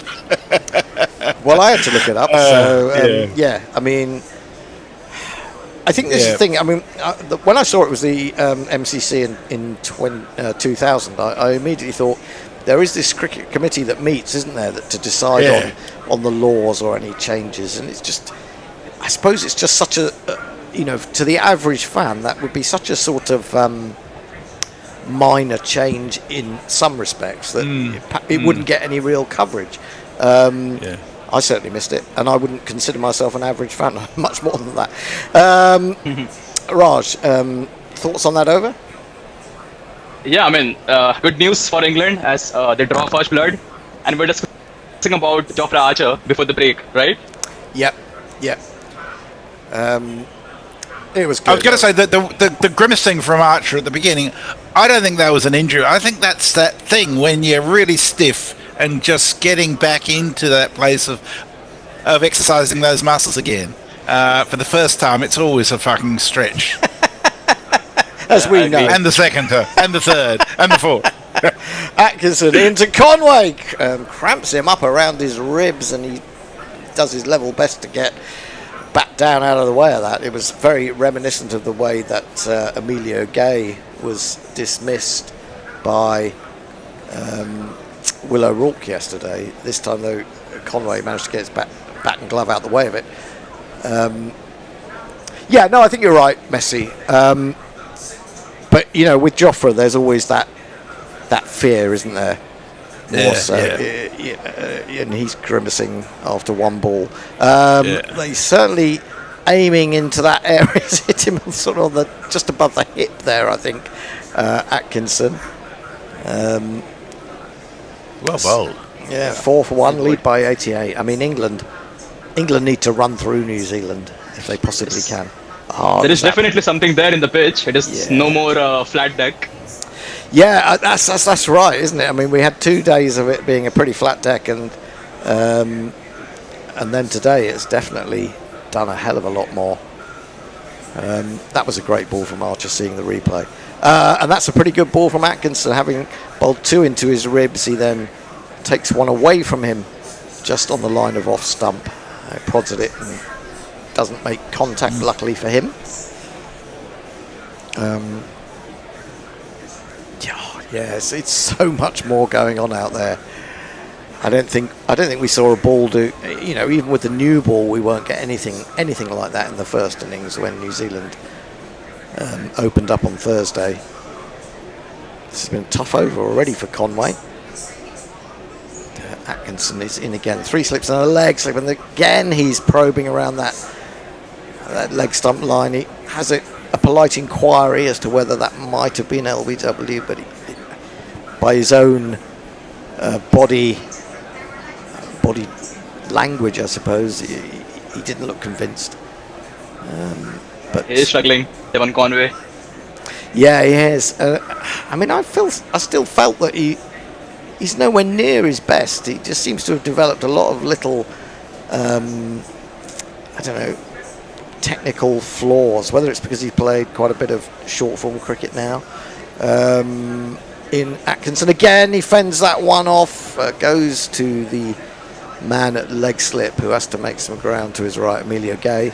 But they will get a single. It did have a bit of glove, a bit of handle, a bit of bat involved, and Conway is off the mark. And we won't keep the strike yet because we've still got 1 ball to go. 5 for 1. Just on a technical thing, Raj, I'm wondering if you've got some sound going in the background. It seems to be coming through. Sounds like there's another. No, I'll tell you what that is, Messi. It's the Fox and Bloody Firkin. Oh, right. There's Saturday afternoon rave. You may remember during the India series last year, we had it. It's all right. I mean, it's hot out there and it's steamy. And okay, I can imagine going for a nice quiet afternoon drink.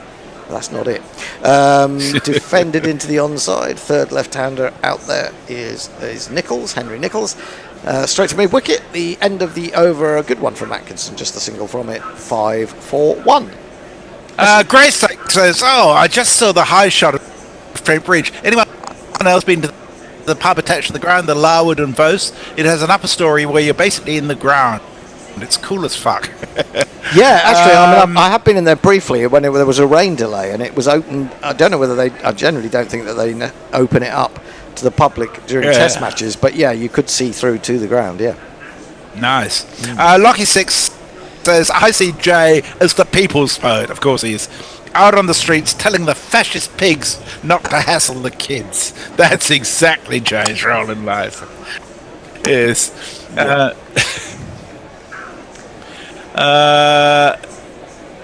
It's a lot of short stuff. Where are we? A lot of short stuff. That's Archer bowling. No.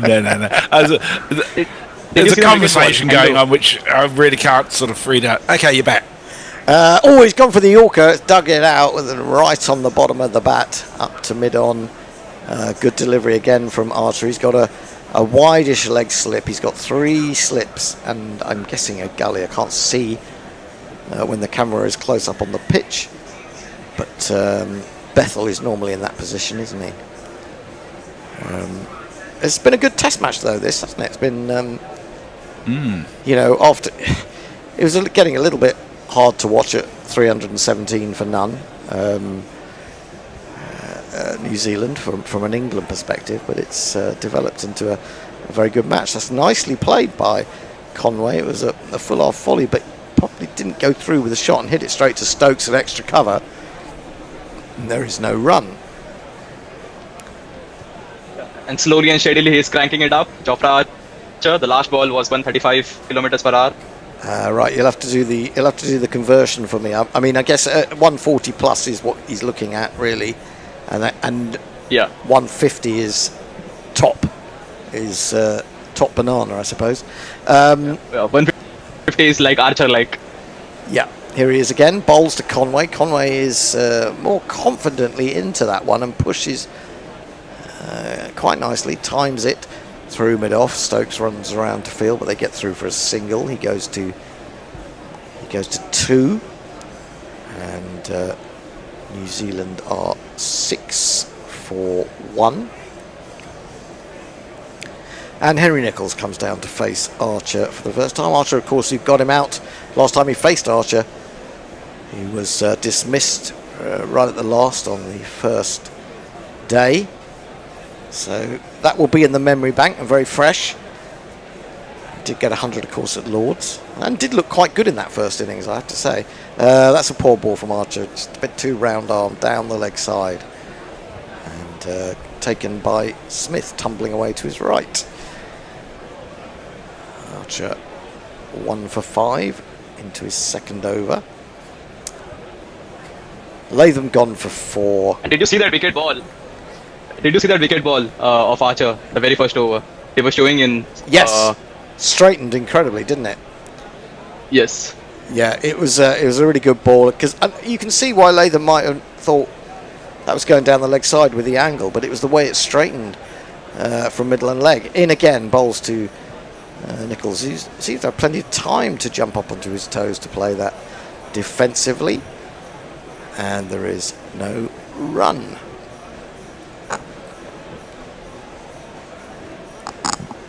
Just looking at some, what do you call those people? German... the ones in the lederhosen. In the lederhosen. What do you call them? It's like from the Oktoberfest. Idiots. Or something. Yeah. I can't think of the name. There must be a name. You've got to be mad to go to something dressed like that, haven't you? Oh, dear. Yeah, down the leg side again. Not great from Archer. I'd rather he didn't look for this wicket to the catch at leg slip, because it's got to go straight to them. I know England have had some success with that, but I think he's over-egging it when the ball is doing enough from out or round about middle to outside off stump. End of the over, 6 for 1. New Zealand in their second innings. They lead by 90. We have a super chat from the wonderful Jay Grover, who's sent us £2. He's embracing his role as the people's poet. He says, "It's true, I am Rick from the Young Ones." Farong says, "Is Jofra wearing the light or the heavy chain? It may have an influence on his bowling speed." There's an idea. In comes Atkinson. He's also aiming at that leg slip. It's fended away by Conway down to long leg. That's where Jofra Archer has found himself. To Atkinson. They take a single. Conway moves to 3. Yeah, look, the ball's doing enough, guys. Don't get obsessive about trying to get this catch leg slip. Yes, they have a leg gully and a fine leg. Yeah, I don't see it. You know, you've got to be very lucky for that to go to hand. Just bowl in the right areas. The pitch is doing enough. In comes Atkinson, bowls and flicked comfortably by Nicholls. I have to say that Nicholls, although he got out to that final ball on Thursday, he looked very good, and he'd got that 100, hadn't he, at the Oval, coming straight in to replace Kane Williamson after his retirement. And I have to say, he's not a player that I've rated incredibly highly, but he looks to have time. He looks more confident at the crease. I mean, he has ground out good innings. This is defended a little bit off the inside edge, and Shoaib is the man coming in to do the fielding from just in front of square on the onside. None for 2. I mean, he's averaging 40 in 60 matches. Henry Nicholls. Yeah, it's pretty good. I mean, it's very good. He's got a good number of centuries, and he's had some good innings. But on a personal level, I've not ever totally been convinced by him. Anyway, Atkinson bowls into the hip, defended the angle up to mid-on tongue. Fields 88 miles an hour from Atkinson. Nichols still waiting to get off the mark, all things said. And we were just seeing footage of Harry Brook doing warm-ups with the ball. Doublies. Well, we saw what happened. I don't think he's quite the pace of Zach Fawkes, but obviously England have seen something that happened out there today and think he could be useful. Atkinson's shorter ball prodded firmly into the offside, just wide of Ben Stokes. Nichols can get his first run. New Zealand moved to 8-4-1. Going back to this notion of coaches as well, it's. I kind of get the feeling that there's been an idea that certain coaches just do the rounds. In this day, it's a club. Yeah, a little club, a bit like chief executive officers, journalists, and one or two others defended very stoutly indeed, emphasising the fact Conway keeps out Atkinson's final ball. It is the end of the over. I mean, I wonder whether actually we have enough journalists now going around seeing enough county cricket or cricket around the world in general to see who the good coaches and judge who the good coaches might be. It seems easy to go for a name or someone that's kind of looks flashy on the surface, which I think McCullum basically was. This notion of his sort of attacking principles.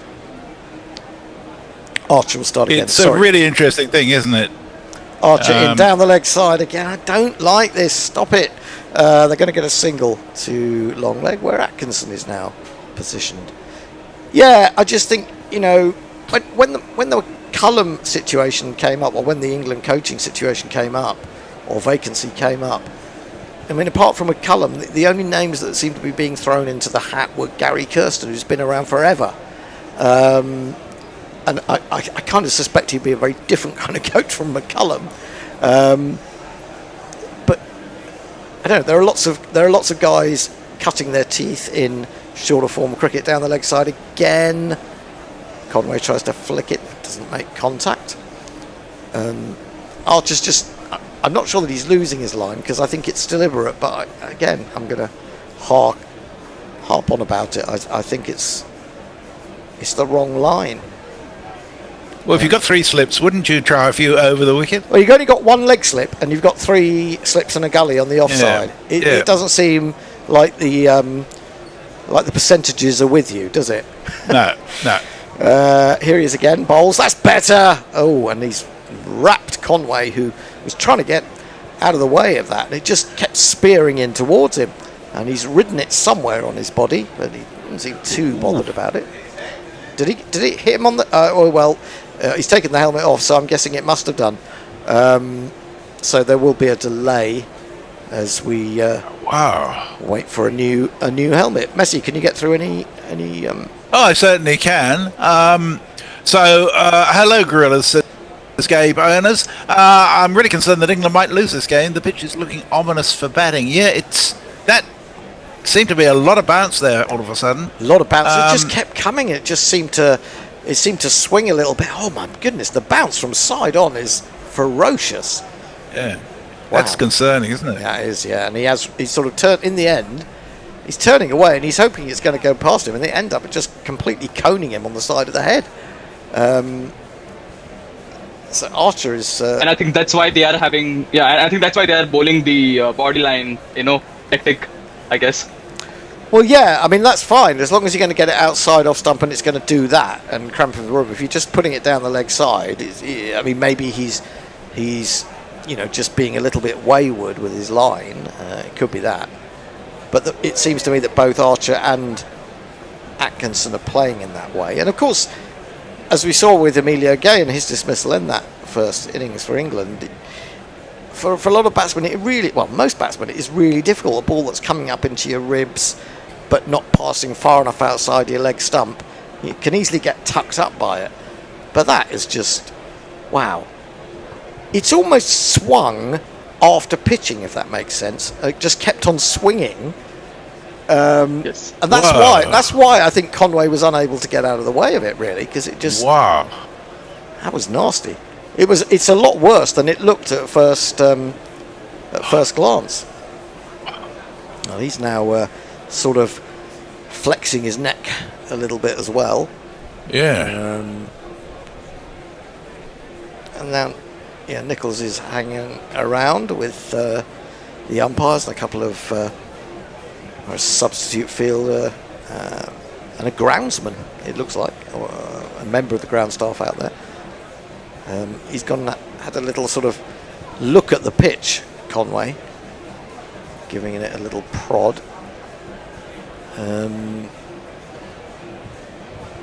What's happening? Yeah, it's going to be on your mind, isn't it? Having had that come, you're going to have that sense of doubt in your mind whenever Archer's bowling to you, and it just takes that confidence away from you. Yeah.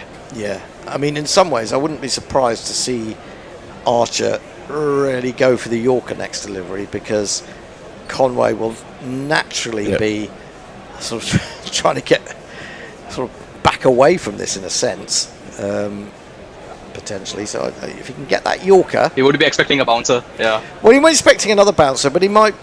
It could be the bluff, and give him that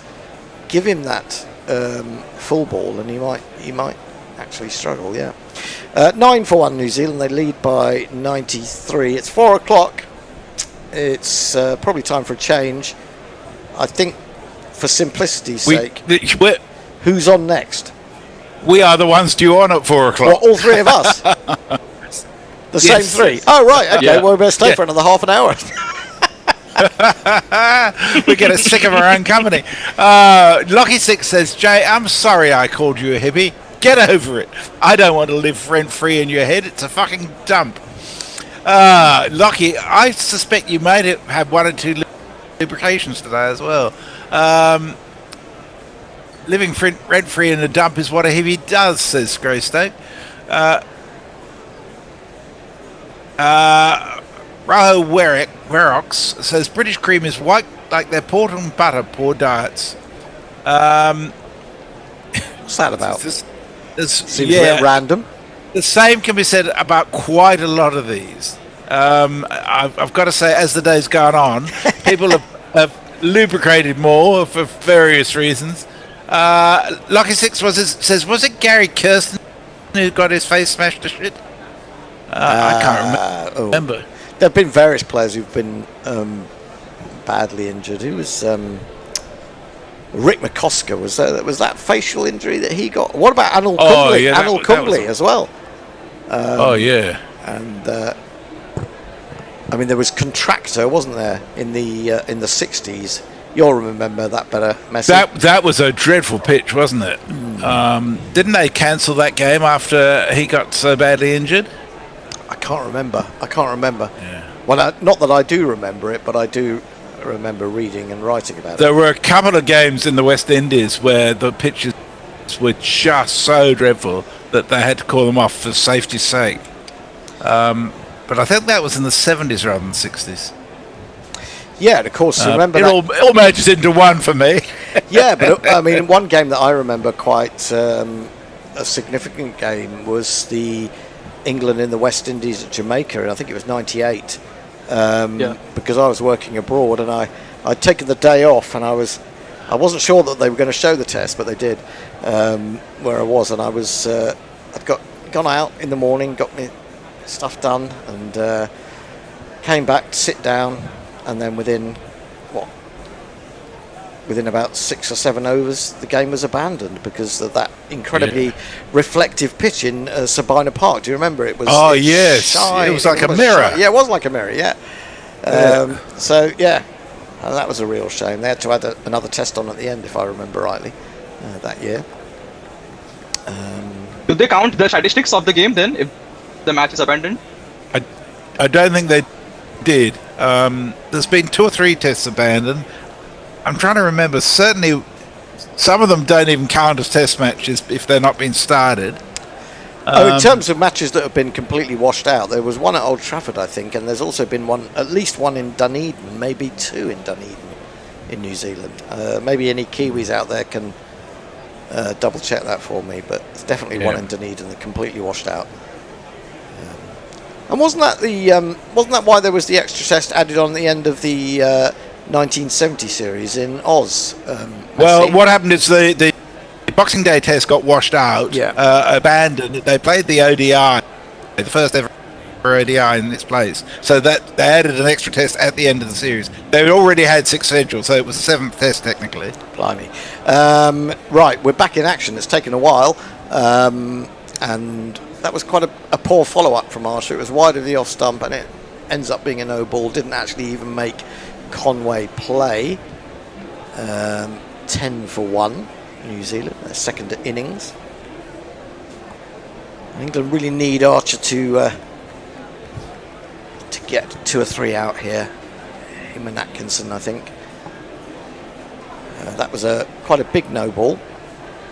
England did, yes. Here he is again, 3 slips and a gully, bowls, and he has him hopping around again. Just a hint that he was flinching, Conway, but he jumped up and got the ball to ground from quite high up on the splice. Archer marches back to his run-up, to the end of his run-up. It just shows you what guts I think instead of the square leg that they have. Yep. Yeah, sorry, go on. No, you go on. You go on. Instead of the square leg. No, I just said, they should have a short square leg, I think, for Archer. That's a good shout. They've got quite a deep leg gully. That's onto his legs, and he steered that quite nicely between mid-wicket and mid-on. Shoaib chases it down. He was accompanied with some reluctance, I would say, by Josh Tongue, who's quite glad that he didn't have to do any actual work. Beyond that, they've got 2. Conway moves to 5. Yeah, England can't let New Zealand get away here. They really have to turn the screw. Archer then, final ball of the over, the extra one because of the no ball. He's in, he bowls, he's edged it, and he's caught. And that is one of those times when a batsman says, "Oh bugger, he's got a no ball and he's got a wicket with that extra ball." That's just, he should, as a member of the Batters Union, I've got to say, I think you should be allowed to make a choice. That said, great ball from Archer. Good catch by Root, because it was a slightly awkward height, sort of chest. And he sort of had to turn a little bit sideways on to grab it in the end. And that is a second wicket, and it's this good stuff from Jofra. 2 wickets early on. He's laughing about something, and Ben Stokes is rubbing his head with glee. Devon Conway, I don't blame him for that. That was after the knock he'd taken. And New Zealand are 12 for 2. The men who put on, well over 300 are gone with the score only on 12. Essie. I think that's what he was larking about. He got a cop to high five in the face. Shining Knight says, I remember seeing Ramnaresh Sawan get injured live from a bounce. I was young and was like, how is this allowed? Sometimes. Extra Fluffer says, have you noticed that young Morse doesn't have a floppy foot? Well, it wasn't Morse had the floppy foot, it was John Thor who injured it when he was a teenager. Foot? I didn't know that. I didn't notice he had a floppy foot. Had a slight limp. Did he? Oh, okay. Farong says McCosta had a broken jaw, got it wide up, and went out to bat in the centenary test. That's right. Was it it Willis who hit him? I think it was Bob Willis. I think you're right. Yeah. Extra Fluffer says Lance Cairns nearly died after getting hit at Carisbrook by Hafi's handoff, I think. Oh, right. Well, there was also that awful thing with Ewan Chatfield and Peter Lever in New Zealand. Oh, yeah. Which was basically, was it Bernard Thomas, the physio, ran on and saved his life? Oh, that's terrifying stuff. Yeah. I mean, I'm not sure what year would that have been. It's in the 70s sometime. Was it late 70s? I've got a feeling it was late 70s. But so it would have been, if it was late 70s, it was around the time when helmets were beginning to come in, or even though they were relatively rudimentary. Full from Atkinson as he starts a new over. A lovely shot from Nichols. Finds the gap at mid-off. Stokes is trying to chase it down. I think he's just about going to get there as well. So maybe this outfield has slowed down a little now that the sun has sort of disappeared for the time being. They should have got 3 there. They did.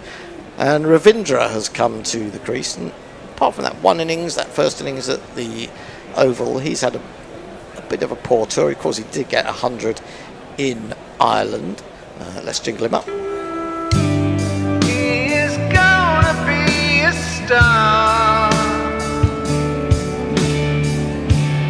He is Rachin Ravindra,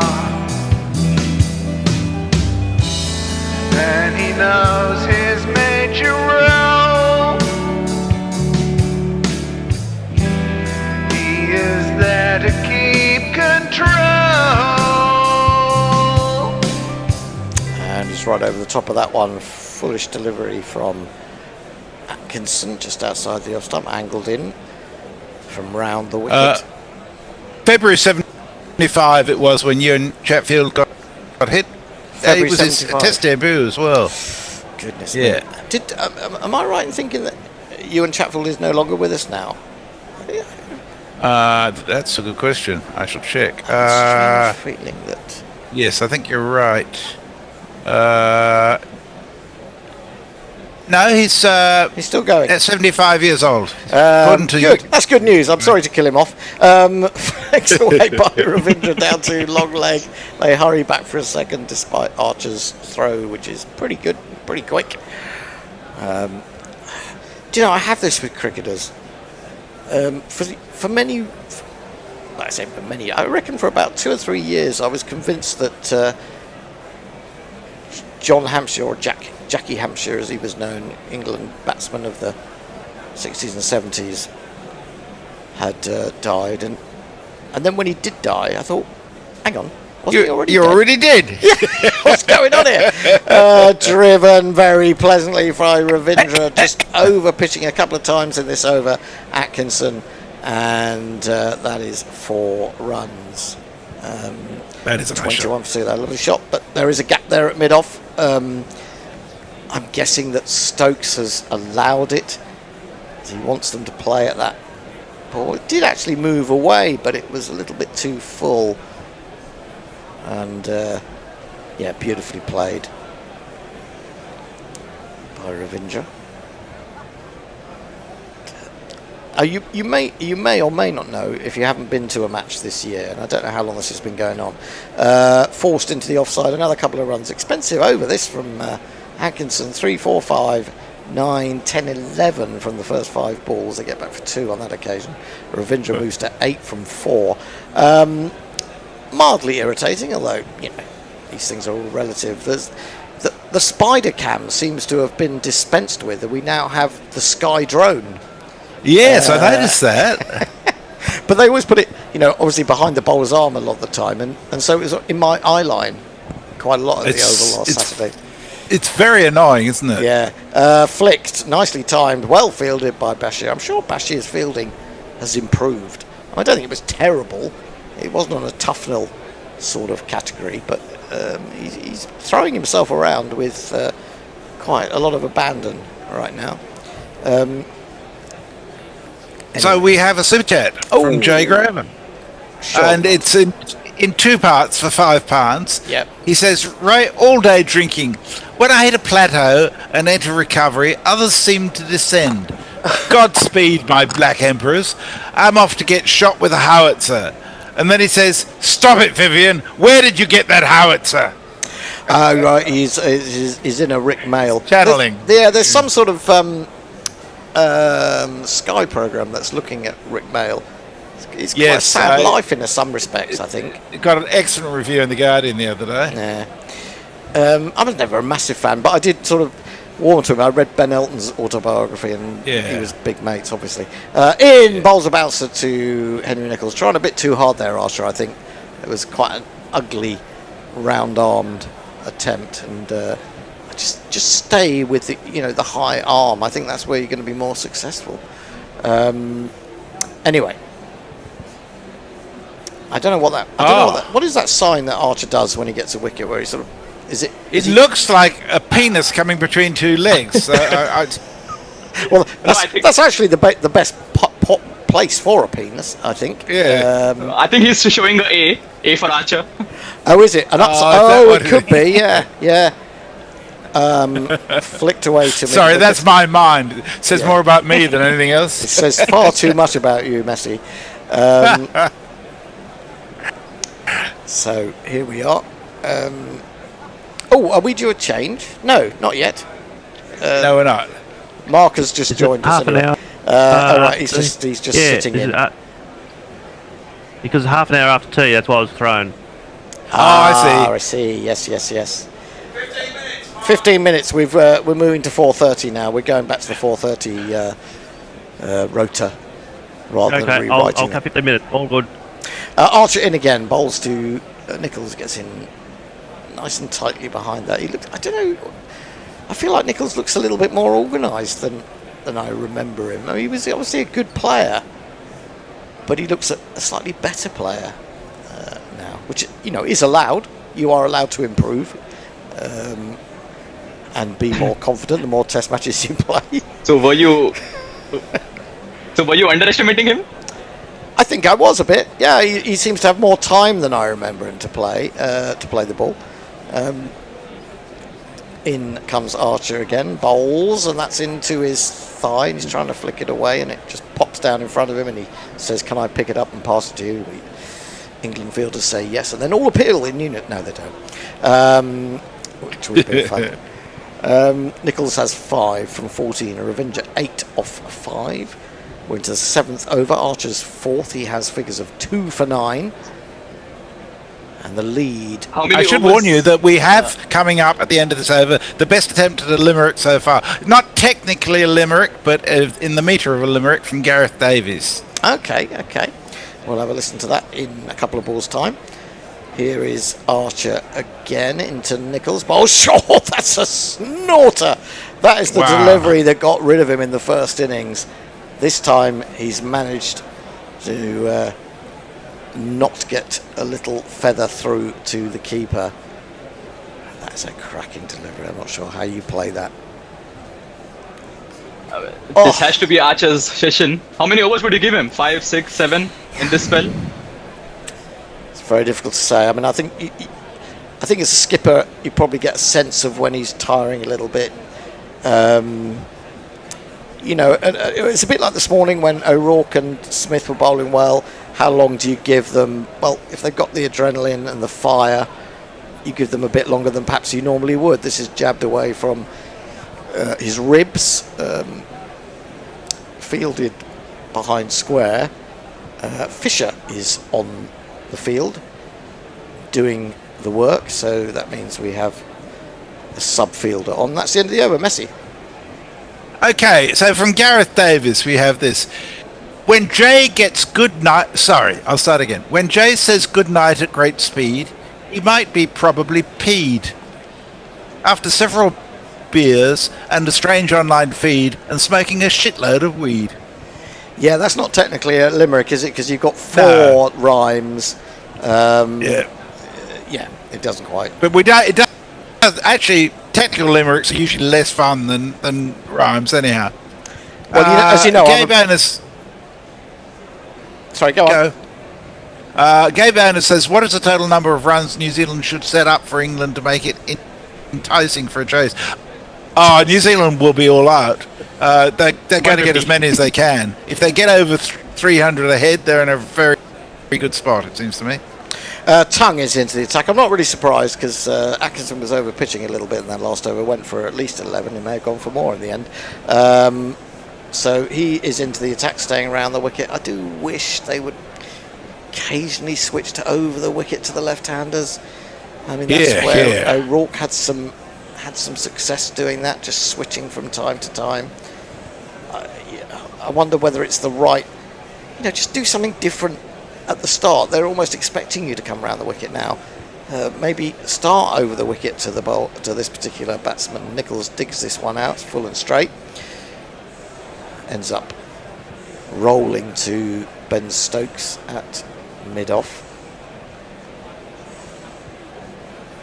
Did I see you were going up to a World Cup game, Raj, the other day? Yes, you did. I'm going tomorrow as well for the India-Australia game. Oh, that'll be interesting. Yeah. Because if India lose that, they're out, aren't they? India's out, yeah.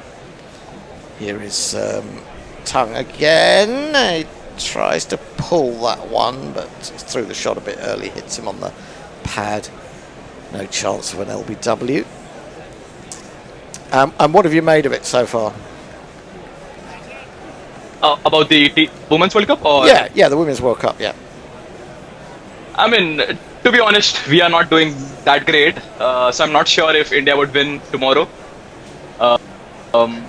It's between Australia and England to win the cup, to be honest.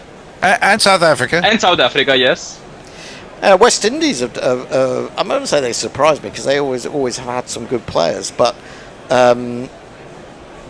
New Zealand have not been that great, have they? No. They're knocked out. They're already knocked out, yeah. Yeah. Didn't they win the last one? Yes, they did. Tongue in to Nicholls. Nicholls leaves outside the off stump, rising through to Smith.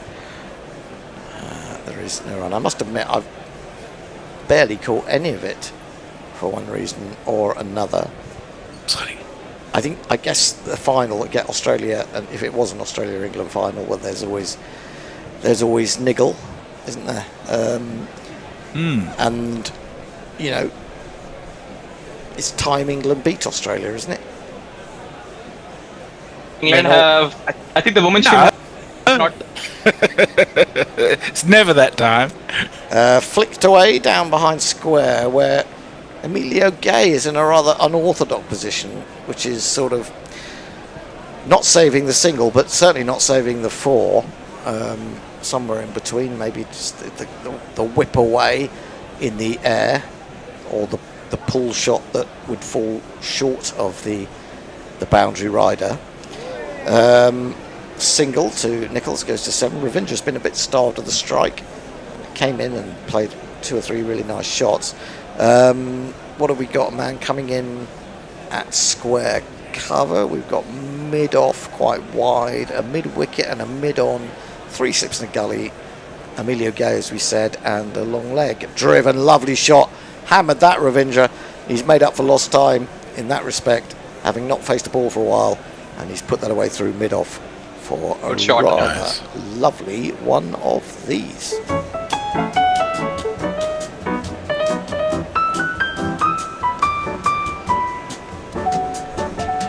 Four. 29 for 2. New Zealand lead by 113. Messi. Gareth Davies is on a roll. We have some more verse. He says, if England want an exciting end, they should get the ball to bend by rubbing the ball on a man who's quite tall and take Baz to a pole to suspend. That's interesting. That's a little bit harsh. I mean, I'm not a huge fan of Ben Stokes. I'm not. I thought we meant Brendan. No, definitely not Ben. 113 the lead. England have got to wheedle them out. In again, a bit round arm down the leg side. Emilio Gay in that position. They think about a single but then decline it. Nicholls 7 from 22. Ravindra 12 from 6. It's a lovely shot, wasn't it? Looking again at that replay. He just gave it everything. It was in the air, but it was nowhere near the bowler. It was only off the ground for a little while. It, punched it. Archer into a 5th over. Maybe this one and one more. Can he get another breakthrough? He's in. Bowls to Nicholls. Nicholls reaches forward and that comes off the face of the bat. Maybe give him the credit for opening that face and getting a couple as Bethel chases back from Gully.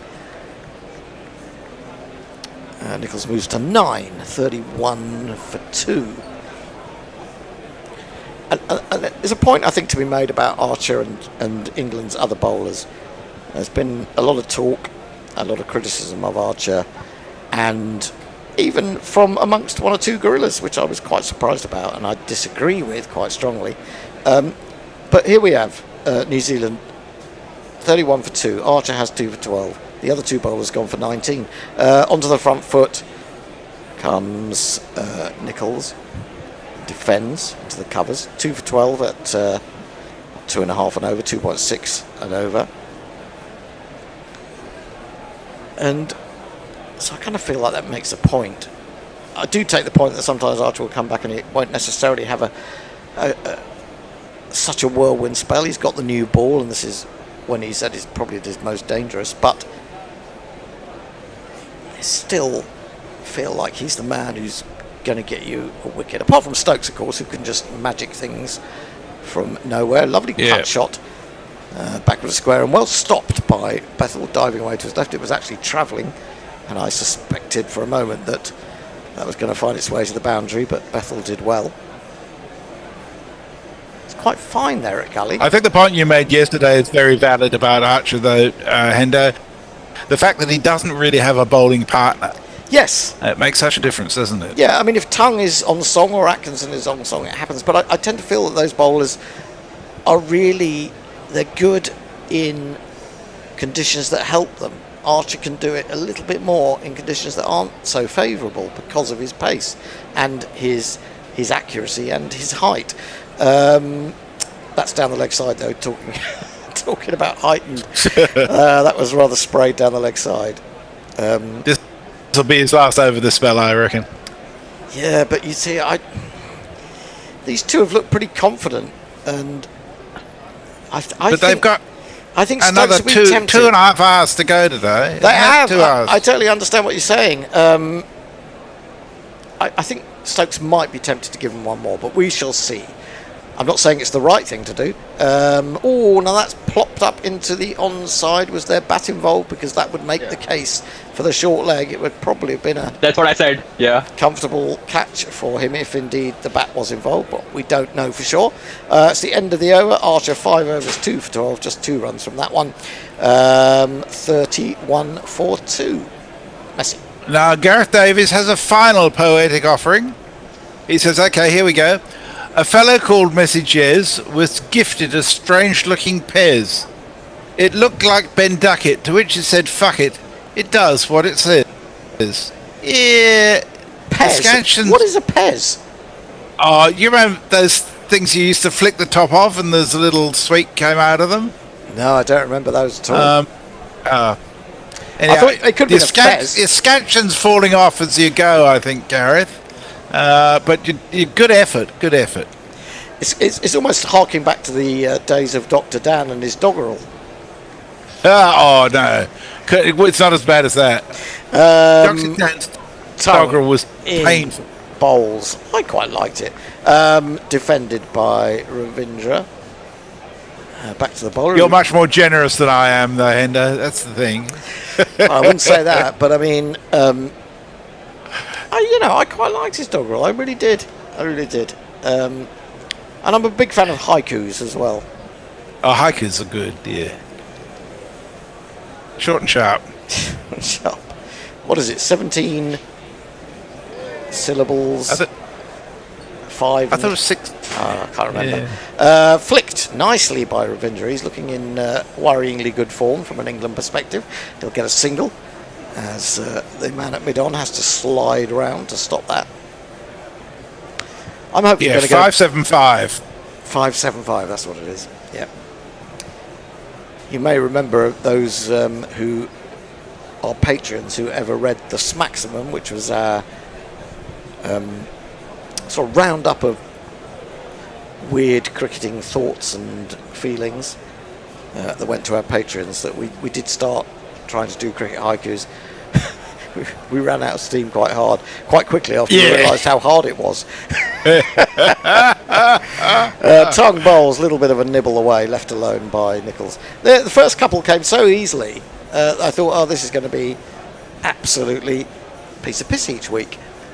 But I don't know, suddenly the muse failed me and it became much, much more difficult. It was slowly dropped without comment. Tongue then to bowl. Just goodness me, it's hot in here. I suppose it's because we've also got lights on us, big studio lights bearing down upon us. Played off the back foot this one, Nichols to mid on. He remains on 9. I'm thinking that Bear will be coming in. He's had 50 minutes. He's had over an hour off. The Bear. Oh, slack ass. Jeez. Jay Grover says Gareth's limericks are as a scalpel to Dr. Dan's sledgehammer.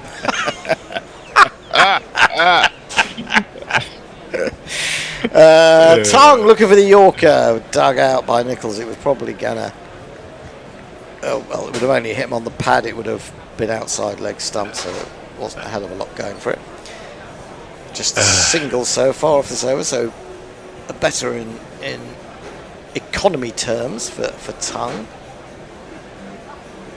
Well, Tongue's just going through a period where he hasn't looked that threatening. I thought he bowled really well in Australia and was left too late in the series, but just not going for him at the moment. He's in again, bowls, driven back at him, and he should have done better there. Just flicked the bottom of his finger as he was bending for that, but fortunately Stokes is in behind to tidy up. That is the end of the over. The Bear, of course, has gone to the woods. So we better stay for a little bit longer. Oh, he's back. He's back. He's gone to the. He's not gone to the woods. He's gone to the fridge. Messi and Raj. Yeah. So I'm done to do ball by ball in 30 minutes, but the feed won't let me do it, I'm afraid. Okay. So either you or Bear's going to have to do it. I'm sorry. Just guys.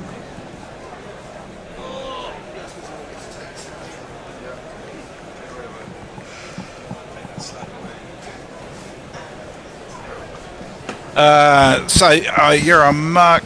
Hello. All right there, boys. Yes. Well, yeah, a couple of easy wickets. Thought it was going to be a procession. That's what I was hoping for, anyway. Bowled them out for 100. Who else is supposed to be on with us? Ah, yes, Atkinson has switched in to take over from Archer. Who is supposed to be on with us? It's flicked by Ravindra up to mid-on. There's no run. Where are we at? Will! Are you there, mate? You're having technical problems again. He's certainly on the Zoom thing. Do you want to put a message out? He might have got a bit confused about timings. No, he hasn't. There he is. All right, Will. How's it going? Yeah, hot. We've got the fucking weekly, rave in the back garden going on outside the back window. Deep house today. Oh my god. Yes. Boof, boof, boof. It takes me back. Driven nicely back to the bowler, though, and there is no run. Atkinson is like he shat himself. But anyway. Isn't it a bit hot for a rave over there at the moment? It is. They're probably all popping pills and drinking large amounts of lager while someone DJ plays. And there's a fucking bongo player who's really annoying. He's playing over everything. Wow. Yeah, it's the bongos that I just know. Exactly. None of that red. Yeah. Not for me. No. Well, it wasn't in the old days, but no longer. Atkinson in, left alone outside the off stump by Ravindra. A little bit wider, trying to tempt him. I just meant the bongos. Oh, right, the bongos. Yeah, I mean, they're all right. Yeah. In small doses, but this guy's playing over everything. And they've obviously got him mic'd up. And it's quite prominent. And therefore it becomes quite irritating. Oh. Yeah. I was a percussionist in a previous life. Oh, yeah. I do know how to play bongos, but I don't mic them up. No. That's beautifully driven again, and Stokes tries to dive and stop it, but he can't get a thing Nice on shot. it, and it is going to make its way to the boundary. 4 runs. Some beautiful driving going on by Ravindra. He's on 17 off 12. Nichols 9 off 31. Very contrasting styles here. Could do with getting Ravindra. Another one of those important. Yes, another one of those important innings for Ravindra. Well, he did all where right. he can hope, for New Zealand's sake, he can concentrate and get a decent score. Well, yeah. England already looking to change the ball. Looks like they're going to get it as well. Oh my goodness! After only 10 overs, England are looking for a ball change, and I think they are going to get it. Archer is hounding the umpire, telling him it's out of shape there, and there. And there's drinks coming out, and we're going to have another stoppage. It looks a little bit more overcast. Is it overcast where you are, Will? I know you're not near there, but you're kind of further north than we are. I mean, it's a little bit overcast here. The clouds seem to be muggy and sort of hazy. It's pretty sunny here. I'm also definitely not further north than you. I'm about, like, on the thing, I'm probably about 20 miles south of London. Is Bristol south of London? Yeah. Bath is. Bath, oh yeah, Bath it definitely is, yeah. That is true. Alright, I'll give you that. You're not anywhere near Nottingham, are you? Nah. I'm about 120 miles away from Nottingham. Yeah, this is probably further away than we are. But, you know, maybe not. I mean, I know Nottingham fairly well. But, I mean, that's not going to help with what the weather's like right now. No, not at all. Fair enough. Fair enough. This is how much I didn't know about Nottingham, because I've never watched so much drone footage of Trent Bridge before, and I don't remember seeing many shots of it being such an odd shape, and it just sort of struck me just what an odd shape it is. Yeah, I think that's to do with the new stand, isn't it? They built a new stand and cut a bit of corner of the ground off. Yeah, the new stand. Yeah. Yeah. Oh, I think it used to be much prettier, Trent Bridge. I think so too. Oh, Hando, can you pass me my vape? My vape? I think I left it on the table over there. Sorry about this, peeps. We're having another bloody break. You might as well read some socials, actually, whilst we're at it. Oh, yeah. Right. Go to bed, Fluff, says Eric. Tim Wilson Davis says Bora Bora Bora. And then Leah says Tora Tora Tora. I was going to say Tora Tora Tora. Yeah. Shining Knight says, do you all have I believe he may be American. Have AC in the UK? No. No. Which is shit. Indeed. And I want it. We're looking for one for the studio because the computers don't work when it's hot, we've realised. Yeah. And we keep going, well, we're over the hot spell, there's no point in buying one, but that's happened 2 years in a row now, so there probably is a point in investing one. And the thing is, this is going to be the coolest summer we ever have ever again. It's only going to get hotter, do you know what I mean? It's not suddenly going to be like, oh, we're just going to go back to how it was. Because that's not how the climate works. Nope. It isn't indeed. Which is a bummer. Well, yeah. But everyone still wants to dig out that oil. Oh, yeah. I don't know why everyone doesn't just get on the whole solar panels bandwagon, because there are like loads of... I don't know. They have here. I know. In Australia they have.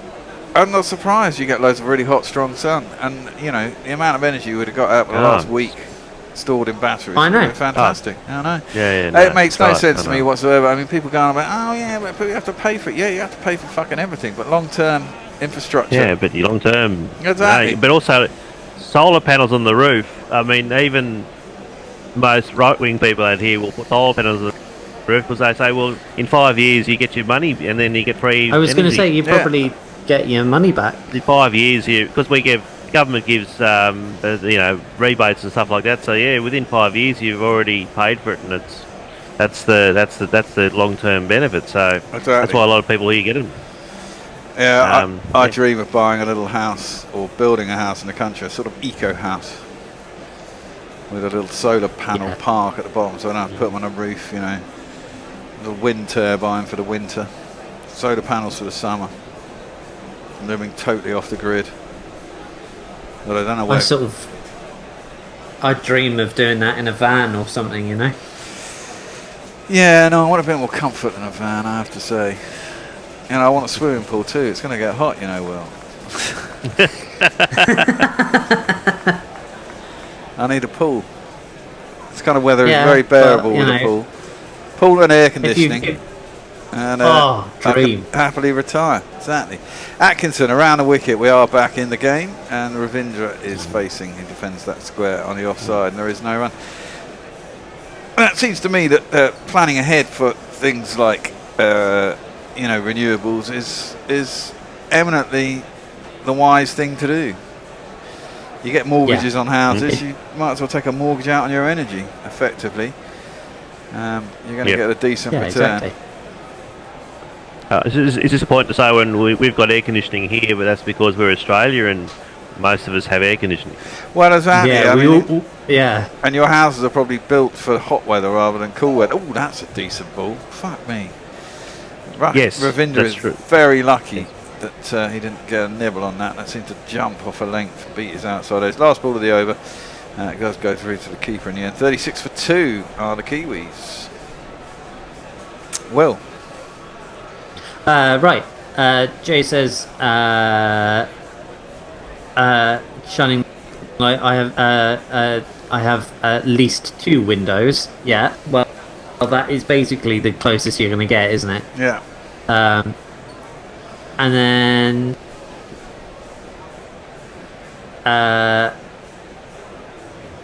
Eric says it's called an isotherm. Will, I don't know what that is. Oh, it going colder. Yeah, well, it will just get more extreme. And then it's just lots of people talking about how hot it is and how we all want air conditioning and stuff.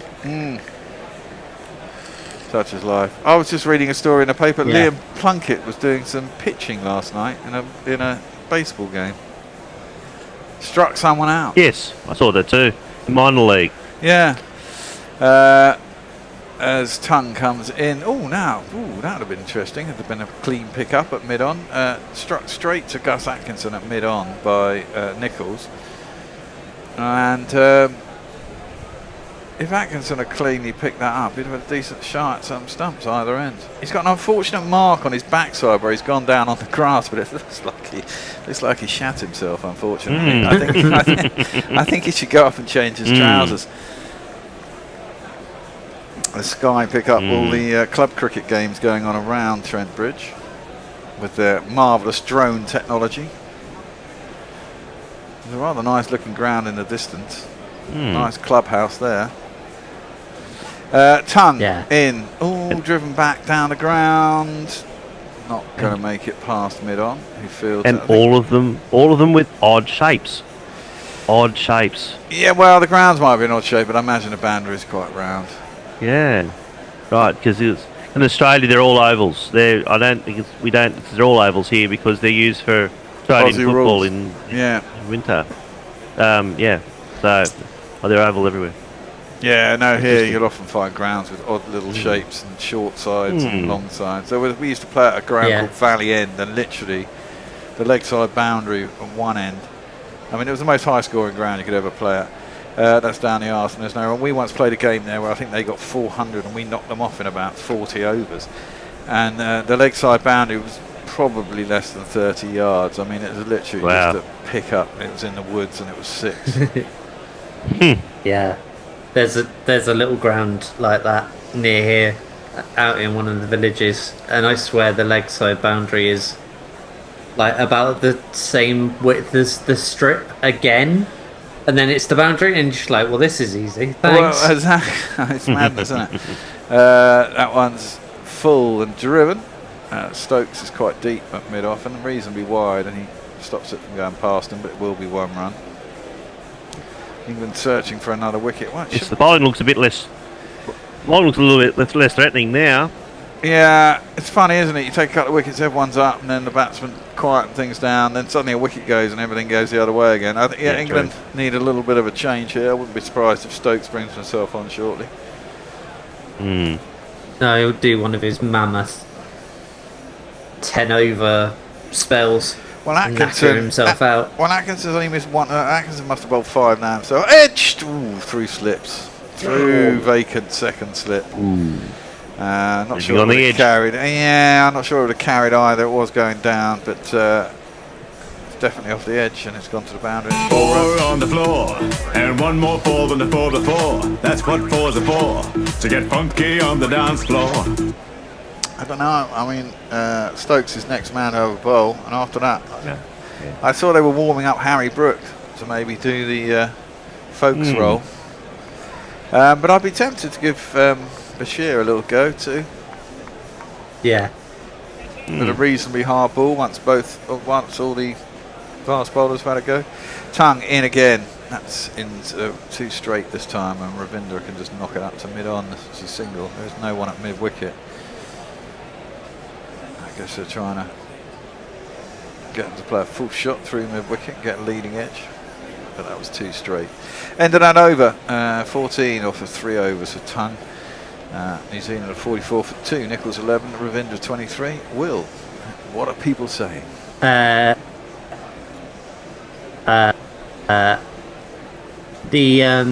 UK is probably poorer than the Canadians, says Tim Wilton Davis. Is it? I don't know. In terms of GDP, I think we're the 6th biggest nation in the world. Whether that means anything. I don't really understand what any of that means, though. You know, like in real terms, it's just kind of like cool. Well, it means we've got more money than we think we have. When it's a question of where you spend it, isn't it? Yeah, that's true. And then Lockie says windows are for perverts and royalty. Really? Well, in the old days, I guess, when glass was new, yes, rich people had windows, but that one is not these days. That one's short. The window sort of turns away a little bit, but defends it into the leg side, and there is no run. Gets it into his 5th over. I'm always amused. I'm always amused on Grand Designs. On Grand Designs, they have these budgets, and then there's the window budget, and suddenly everything's blown out because they always have these really huge, elaborate windows which cost an absolute fortune to install. Yes, it's true, but everyone likes a bit of glass, don't they, Annie? Yeah. But it does mean your house does become a little bit of a greenhouse at the same time. That one is thrown up outside the off stump, and there is a no run as Ravindra leaves it through to the keeper. Also, you have to clean the fuckers all the time. Well, there is that too. And, you know, dead birds, because they fly into them. Yeah. Which I think is really... It's really funny when they build those, like, massive, you know, skyscrapers, and they complain about it, and it's like, it's your fault. Yeah, exactly. That one is defended out to the offside by Ravindra, and there is no run.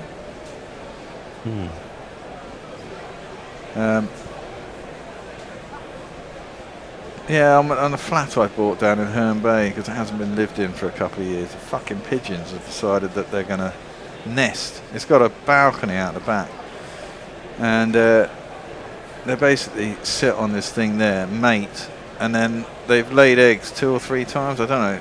I guess the crows must come and nick the eggs, because none of them are hatched, and I go down every 4th day. The previous egg has disappeared, but the fuckers sit there staring at me. Oh god. Sitting with their eggs, and I'm just going, you shouldn't fucking be there. Just shitting everywhere. That's defended out into the offside, and there is no run. But because they, you know what birds are like, so they cock their head and just sort of stare at you. It's very strange. Staring matches. And pigeons are particularly kind of like, I think they're really creepy. When you actually think about it, birds are fucking weird. Well, nearest relatives to the dinosaurs, aren't they? Birds.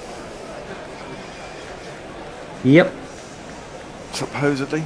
Right, where are we at? 2 balls left in this over. 4 dots so far for Atkinson. Is around the wicket. Ravindra cuts that though nicely. Oh, great bit of fielding. Is that Bashir? No, it was Gay. I was going to say it's a bit too good for Bashir. Great bit of fielding though. Hit really well by Ravindra. But leapt to his right. And stopped that from going for a certain 4. There was definitely no one behind him. Difference is, Gay's really good at fielding, and Bashir is not. Well, actually, I've got to say, Bashir's fielding has come on a lot. I mean, they've trusted him in at mid-wicket or square on the leg side, and he's not fielded too badly, to be fair. He's done some pretty good stops. Atkinson in again, tempting another wide one. Ravindra just leaves it through to the keeper, and there is no one. 13 overs done, 44 for 2 are the Kiwis. Having bowled England out for 354. I can't remember what they bowled us out for. They're led by the lead now by 128. Will. If the English lose irony, American culture will kill it off, like they have with they've already done with the adverb. Says Greystoke, and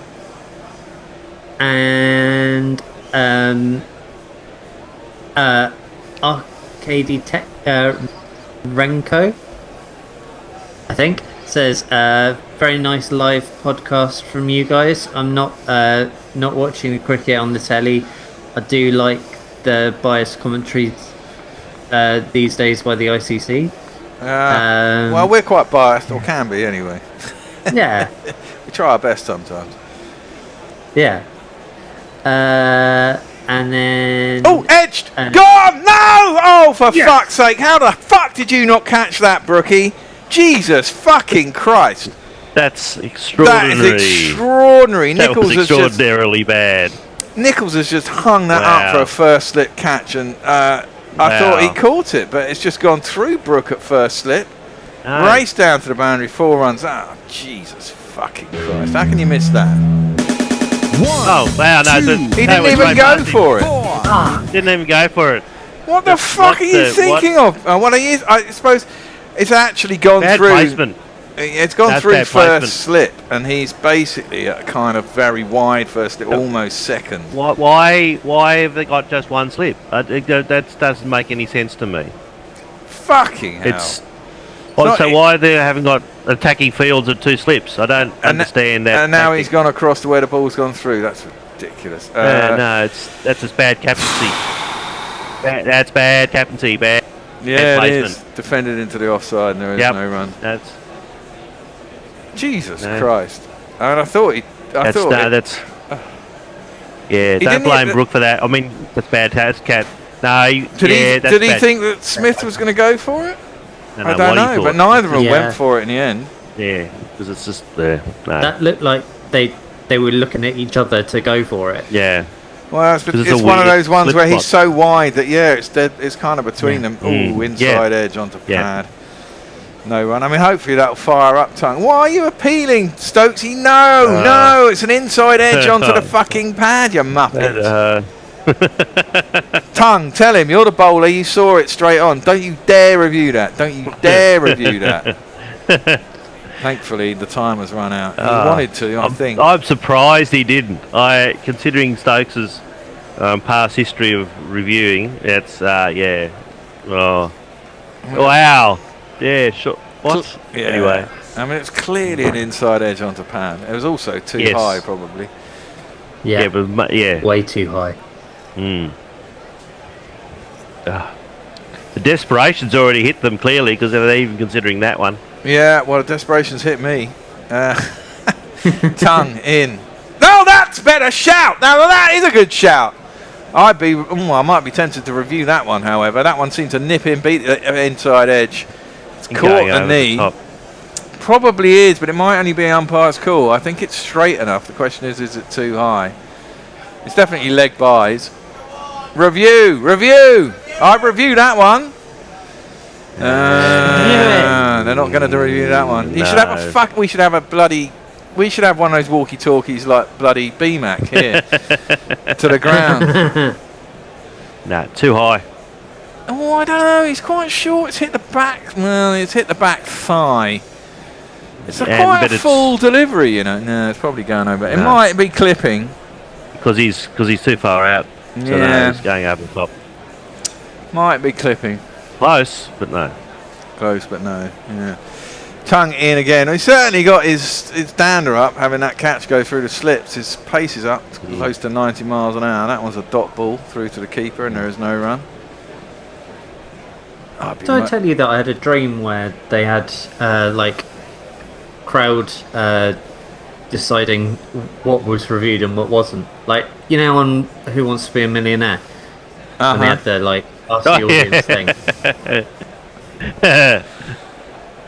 Yeah, it was very, very weird sort of feature. Australia should have had that when Tim Payne was captain.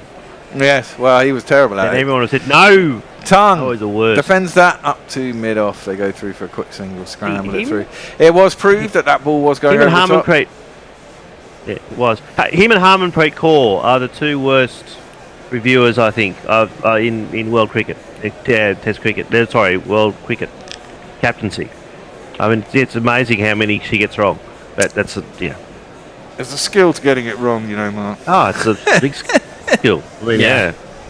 Well, they were right to not to review that. It was going over the top. It wasn't even umpire's call. Over to you, Will. Greystoke says, I have become comfortably numb. Yeah, that's... I don't know whether that should have been, like... Yeah, it felt creepy to me anyway. Eric J says, bisected.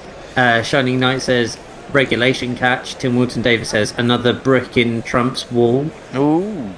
Atkinson is in edge. This time it has been caught. Yes.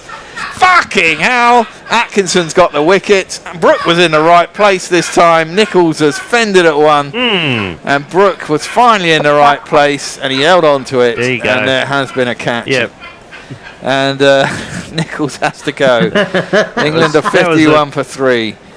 That was the most excited wicket call I think I've ever heard. Well, you get you get frustrated, don't you? I mean, that's exactly the same as the last one. This time he's actually decided to go for it, though. He is still in the same wide sort of 1.5 stroke second slip. Slightly closer, but there's more to him. Yeah. There was definite commitment that time from Brooke, and they have taken. It was Nichols, it was Ravindra who. Yes, it was Nichols. It was Nichols. Oh, was it last over? Was it Ravindra? No, it was Ravindra the previous. It was Ravindra the previous over, so they could have had both of them out. That's right, yes. And let's face it, Nichols isn't really bloody scoring very quickly anyway, or wasn't. No. Anyway, let's give him a send-off. What's this one? You're out, no shame, you can carry. Every time you're out, ain't no matter, but hold your head up, you're playing for your country. This is the most animated I've heard you for about 15 years, Bear. No, I get animated. Genuinely, I'm thinking 2010 Ashes. Yeah, I mean, I have my moments, put it that way. I mean, I just think England can't give away a lead of more than 250, so they've got to bowl them out for what? They've got another 115 runs to give away, so about they need to kind of roll them for about 150, 160, no more than 200. Yeah. So they're going to have a chance of winning this game. There's plenty of time left if they do. Darryl Mitchell, another dangerous man, but we are down to number 5 already, and they are 51 only on the board. Let's give him a jingle. Son of an old black Fernie and Peep Show wrote that book. Oh, Darryl, not David Mitchell. It's interesting, isn't it? Because in the first 2 days we saw, shed loads of runs and it looked as flat as a pancake. There's now a little bit of movement. It's a little bit overcast. The pitch has certainly changed in nature. It's been a fantastic... Highly different. It's been a fantastic test match, to be fair.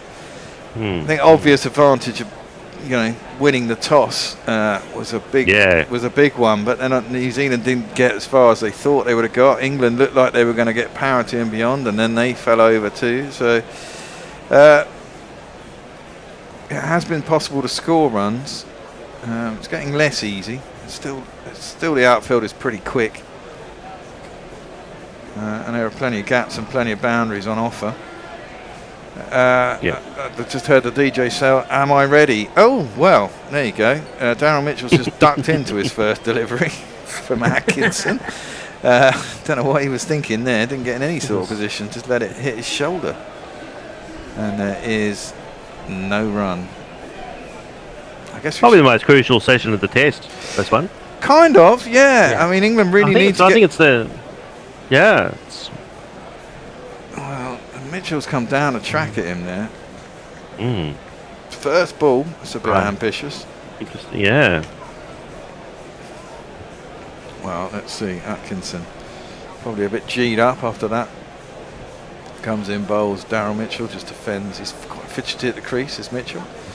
Now to the offside. There is no run. Of course, he was the start of the collapse, really, wasn't he, on the second day?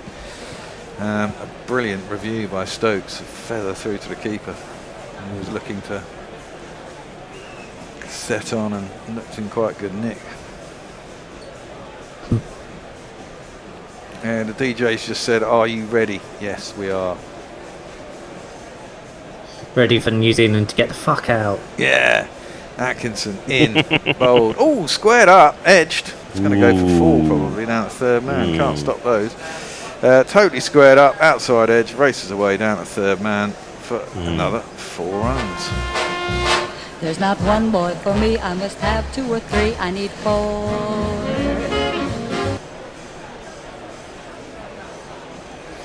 Good stuff here from Atkinson. He's in his 6th over. Having got a wicket, he'll probably want one more, wouldn't he? Otherwise, he'd have probably been taken off. One would have thought. It's very difficult to take someone off after they've just got a wicket. Demand another over. Mitchell facing up. Atkinson in. Ooh, again. It's like it might. It's like it was just about to sneak under the bat, and he got it there just in time. Dot ball defended back to the bowler. No run. We have a change at the end of this over. We're back on schedule, aren't we, Hendo? So Messrs, Hendo and me. Oh, all 3 of us are on. So I'll just stay here. Hendo will come in. I'll go and shade the picture actually and grab myself a beer. And Messrs might attempt ball by ball, but we don't know. Due to the fact that the feeds aren't great. Oh, now that's out! Surely that's out! Well, no, actually. I thought it came off the inside edge, Hendo. No, you're excited. No. I know he lifted his bat up, but I still thought it came off the inside edge, but no one's appealing. Thigh or side, one or the other. Thigh or side, yeah. Well, that was an exciting half hour. Certainly excited me. If we can get you being that excited and Hendo on a full rant at the same time, I reckon our ratings will double immediately. Absolutely. Demand super chats if we want that much excitement. Right, it's time for a change. Hendo and Messrs are coming back. I'm just going to go and grab a beer. See you in a bit.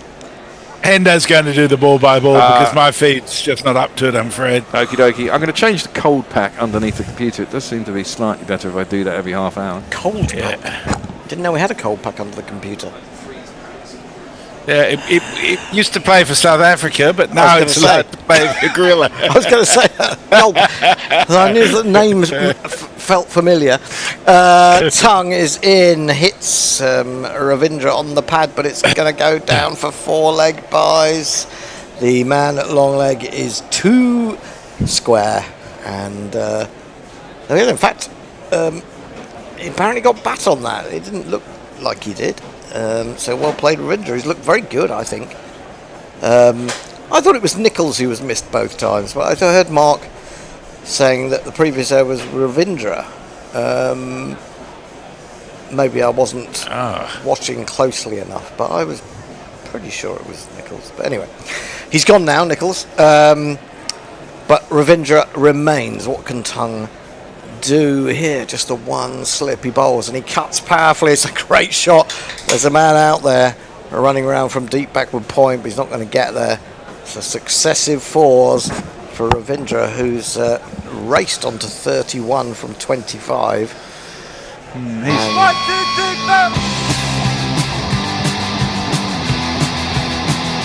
Well, he was off the floor, he was off the ground playing that shot, got right over the top of it. Really, really good shot from Ravindra. Give him width though. Yeah, a bit of width, not a hell of a lot. In again, bowls, better ball, defended. Root does the dummy run, it rolls further on to mid-off, there is no run. I have to say that when that was truly a golden moment for me, listening to the bear practically shrieking. Yeah. And I mean, he couldn't get the air in quick enough to get it out again. It was like a sort of deflating blow-up doll. Short ball, good take by Smith, diving away hard to his right. It was like a deflating blow-up doll with added aggression. I don't know. It was relief. It was. If we ever needed the blue button, that was it. You know. I tell you what. I want that bit clipped out, and I want it made into a jingle, because that was. yeah, that was something special. It really was. Number 27. I might even go home and listen to that all night, just to listen to the whole recording back again, just for that moment. Full glorious drive. Stokes does well to get across, so will only be one. But England are just not able to stem the flow of runs, even if they've got a couple of wickets. 64 now, 148 the lead. I think it's really difficult to tell, but the way that England have performed, well, certainly the way they performed in the second innings against at the Oval, I don't really feel that confident about them chasing much more than 230. I don't even feel confident that I'm chasing 230, to be honest. But I think there can't be much more than that. Well, I think Ravindra's doing the right thing here. I think it's good to be aggressive. Actually. I think it is, actually. I think it is. Because there's not that great deal in the pitch, but if you sit there and let it happen, it will happen. Yeah, I feel like England might have been a bit more attacking from the word go. I mean, I feel like there've been things that have gone through slips early on. It also shows that. Well, I mean, Duckett did the right thing. Oh, you mean in terms of the bowling? Yeah. No, absolutely. In comes Tongue, getting a rare opportunity to bowl at a right-handed batsman, and it's right up into the ribs, almost under the armpit, and Mitchell deflects it down into the ground. End of the over 9 runs from it. Lucky Six says, "Gotta love Bears neutral commentary." Not neutral about it, man. He's like the Norway football commentator the first time they ever beat England. Dear. As Harlow Devil says, where do you get commentary like that? Certainly not on the BBC. You'd be fired on the spot. I would be, yeah. Extra Fluffo said the Bears in a league of his own. He is indeed. 20,000 leagues under the sea. Atkinson, 1 for 22, 6 overs bowled. He started off at the... Well, let's put it this way, he switched ends. Well, this will be his last bowling in international cricket for a couple of months. Look at that's a really unfortunate patch on his arse. See what you mean? How the hell do you get... I don't know. How do you get a patch like that? This is defended off the back foot by... Well, dare I say it, you shit yourself. Yeah. That's the problem. I mean, if he had shit... Do you think the rest of the team say, don't mention it? Yeah. I think he'd know if he shat himself. But it will feel too uncomfortable. Well, they'll just don't mention it on the basis that it'll be funny to rib him later on. Maybe just got a bit windy and didn't know to follow through. Yeah. Has been known. A slip in a gully, a short extra in. Oh, comes Atkinson, who gets that to nibble away. Angled in, nibbled away. And a very good ball indeed. Unfortunately, him not finding the edge of, I was going to call him Jadeja for a moment. I meant Ravindra.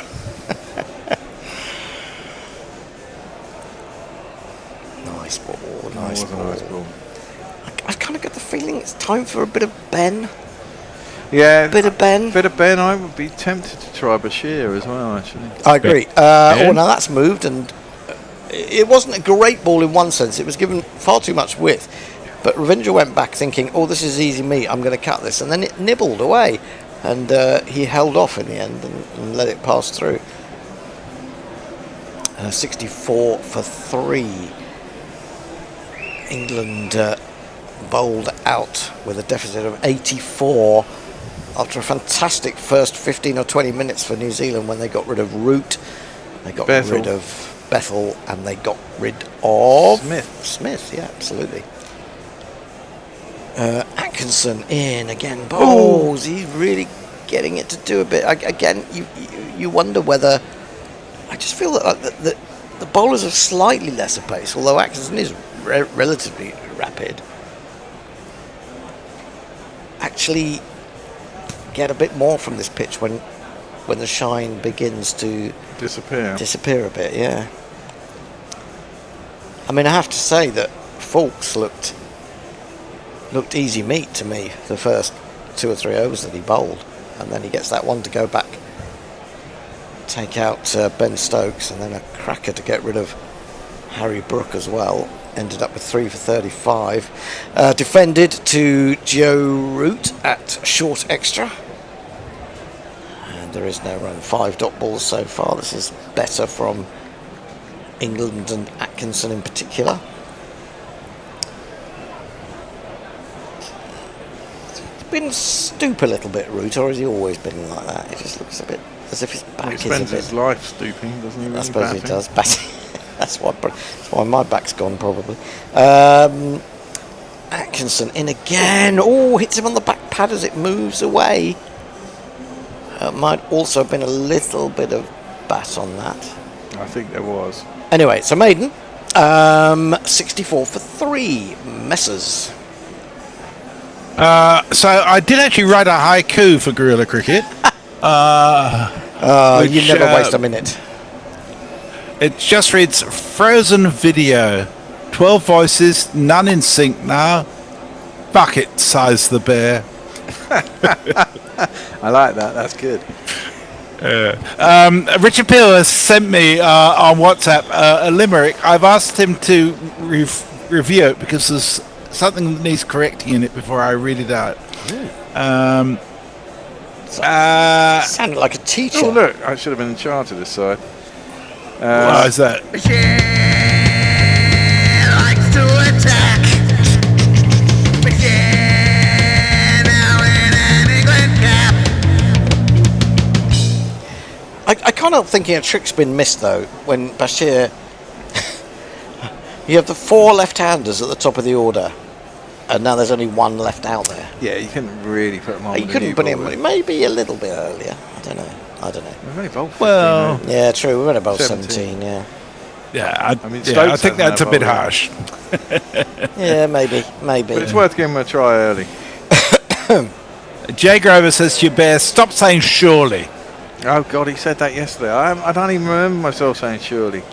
Surely. Here he is, over the wicket. Oh, bowls a straight one. Paddle swept by Mitchell, and effectively 2. He's going to get almost 4, but a big boot of Jofra Archer is stuck out as he runs around at long leg, and they will get back for 3. We'll just get a chance to bowl at a left-hander pretty quickly. Oh, is he? Is there another limp? Is there a bit of a limp there? A little bit. I think he was doing that after his first ball. Well, he did do it after the first ball, but we thought that was just sort of stiffness. Maybe this is stiffness as well. Yeah, I imagine so. I'd like to see him use his feet rather than dive. I think too much diving is done, putting people at risk for too little reward. Yeah, I mean, if you think what happened to poor old Chris Wokes, and he's a pretty well balanced guy in terms of physique. I mean, with Archer, you worry because he's quite long levered, isn't he? A slip and a leg slip.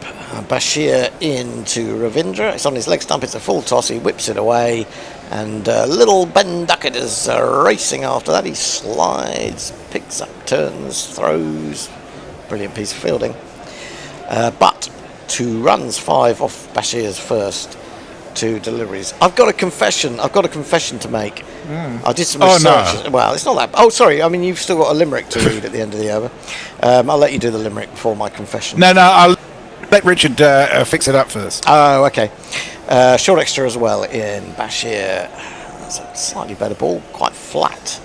Just flicked with a evident movement of the bottom hand by Ravindra, but straight back to the bowler. I always like my first. I mean, I always presumed I was going to have a long spell, so I always like my first 2 overs to be quite flat and just get into a Ease rhythm. yourself in. Yeah. He's in again, outside leg stump, not turning back anything like enough. It's another easy 2, might even be 3 now. Just settle for 2. They'll just walk the last few yards. 7 runs off the first 4 overs, so not quite going to plan. I really think Ben Stokes needs to bowl himself earlier. He is the man who the cliche says makes things happen. And he may not run through a side, but he will get you a wicket at when nothing really is going on. Just almost by force of personality in the way that both of them did. Defended by Ravindra, stretching forward to a better ball from Bashir. Line of off stump.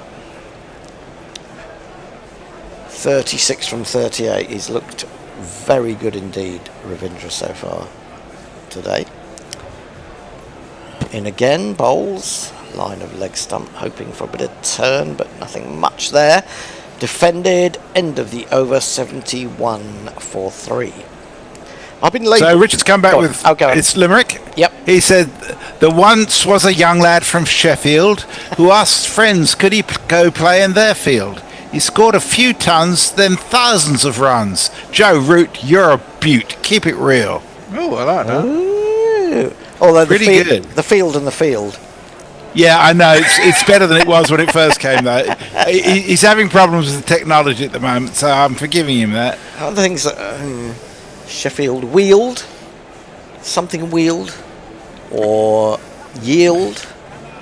I'm just thinking of better rhymes for that. Yeah, my confession is that I may have misled Guerrilla Cricket listeners in the past in believing that I played against Ben Duckett's dad.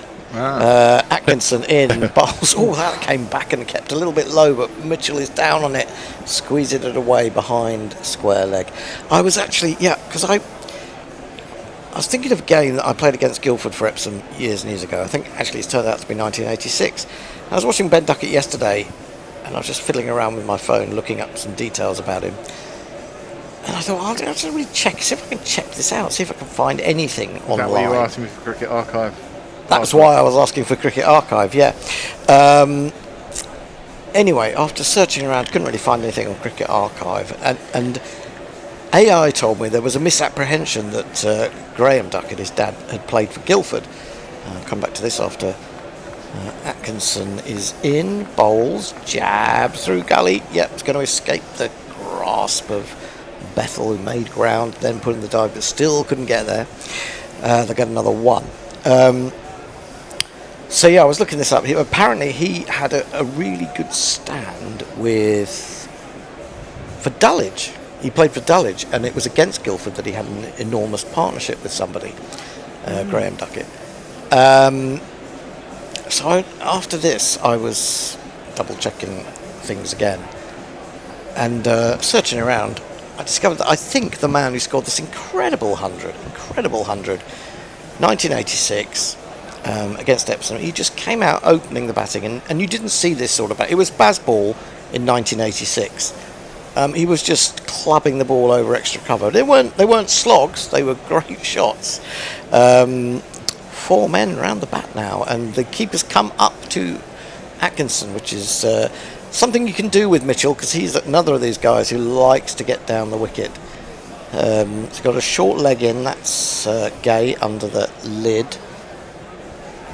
And so we got in there, I think we've got a leg slip, got a couple of orthodox slips.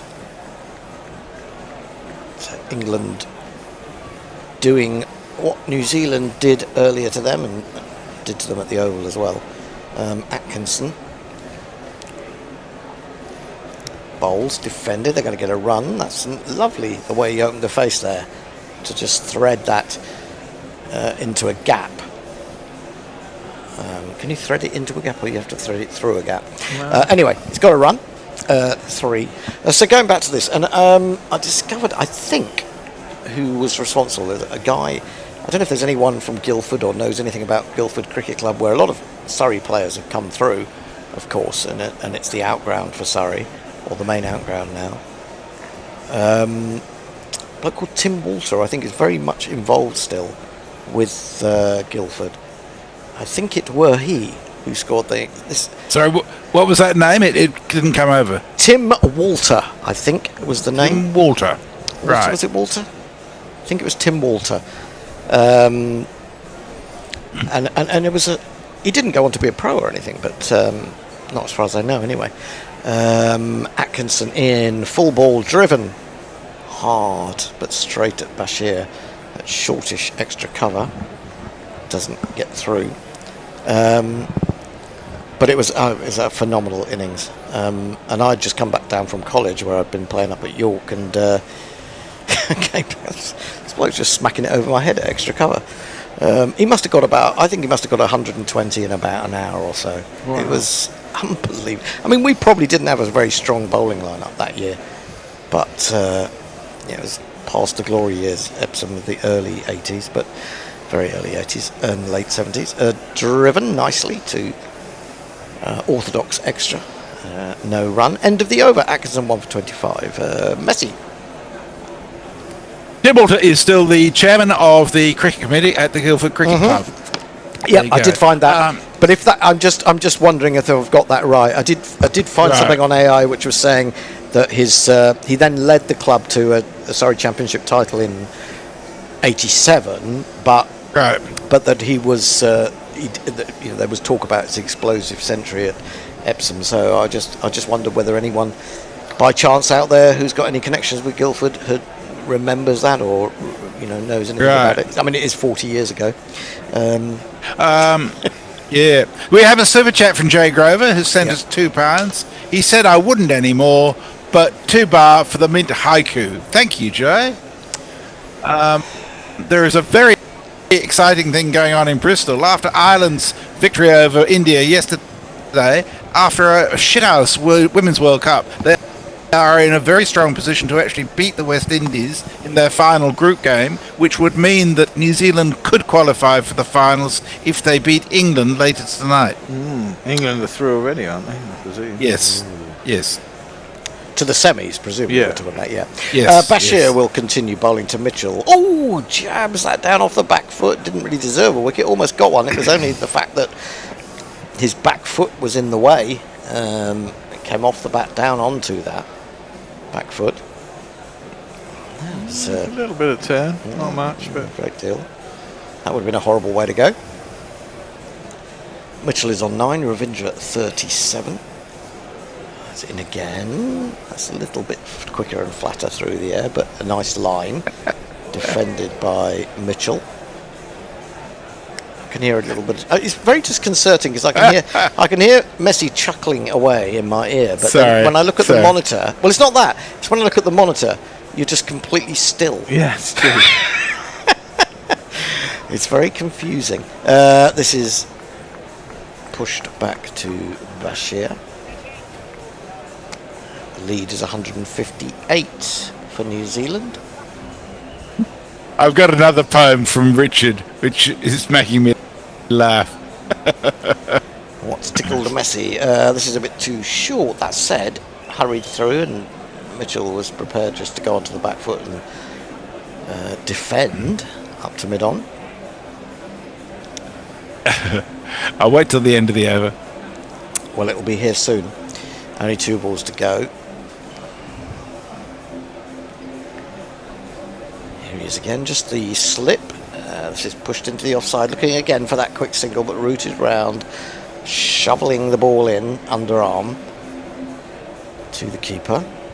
They keep turning the volume up incrementally, don't they, in that thing? Yeah, I mean, it's just a little louder every Is half there hour. actually, I mean, is there actually any music going on down there, or is it just just beats, it's repetitive just beats? It's the same beat, though, isn't it? It's the same beat for the last hour and a half. Yeah, that's house music for you.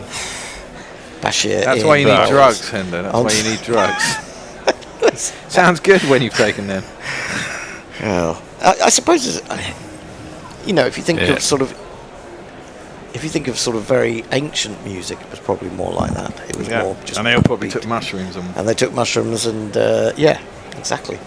So, Richard says he's amended his "Here's my nothing rhymes with Sheffield" limerick, amended to have a pop at Tony. Oh, good. It says, "There once was a young lad from Sheffield, and a mighty great bat he had to wield. He said, 'Fuck you, Tony, you're full of baloney. I'll rhyme what I want, you soft southern twat.'" Oh, you've mistaken me for Tony. But that's all right. But that's fine. That's fine. And I am a soft southern twat, so I accept. And so is Tony. And so I accept the criticism on his behalf, a bit like an Oscar. Well, there you go. Your call has been answered. The call has been answered, not by Richard Peel, but by this man. No.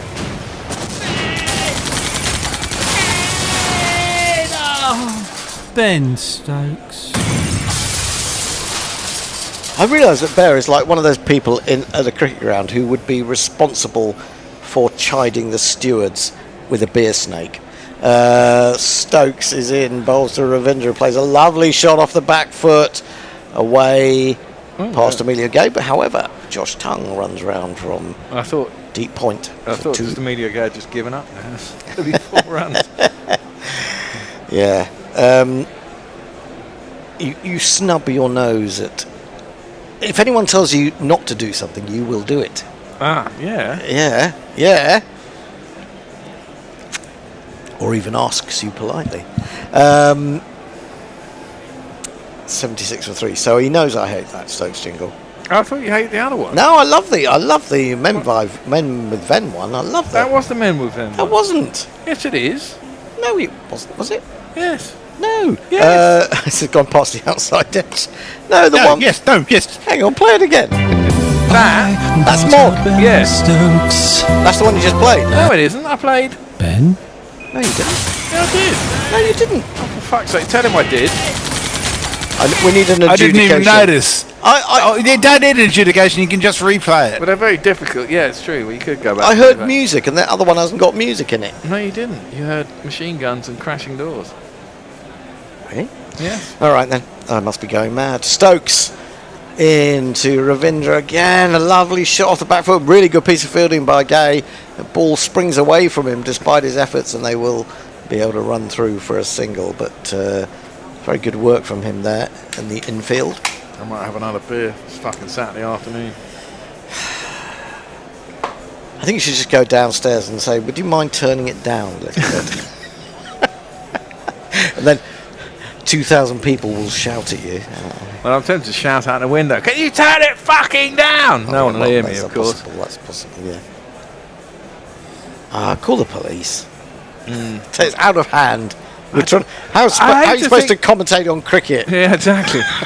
I'd hate to live in a house round here. Oh, God, I know. Mitchell waits again. 2 slips for Stokes, defended on the front foot. And if you're selling one, you certainly wouldn't want having viewings on a Saturday. No. Or a Friday night. You'd have all your viewings, wouldn't you? At before 2 o'clock. Eric J wants to know, was that Trinity College in Horsforth? It was, yes. Yes, indeed. Obviously, who was that? Who asked that? Eric J. Right, yes. Are you familiar with said place? Stokes in bowls, and that catches a thick inside edge as he pushes forward. He's going to get 4 runs, is he? No. Oh, he is! He is! And he shouldn't have. Tongue came round, tried to pick it up with one hand, didn't, and it ran onto the boundary sponge, and England is getting a bit scrappy. They just don't seem able to stem the runs, do they? No. I mean, they're not over-attacking. I mean, that's poor. I mean, you're not actually going to save a run there. I can understand trying to pick up a ball on the run with one hand when you're going to save a run. I don't think you would have done. So you might have well just got the long barrier out. In again, it's going to go down to Tongue once more, this time more directly at him, and he tries to make up for him, galloping in, and gets applause from Stokes for getting in quickly. Ravindra has 40, Mitchell has 14. Ended that over. Ended the over, and there were 8 runs from it, so not a great start. 82 for 3. We have more poetry. 166. More poetry.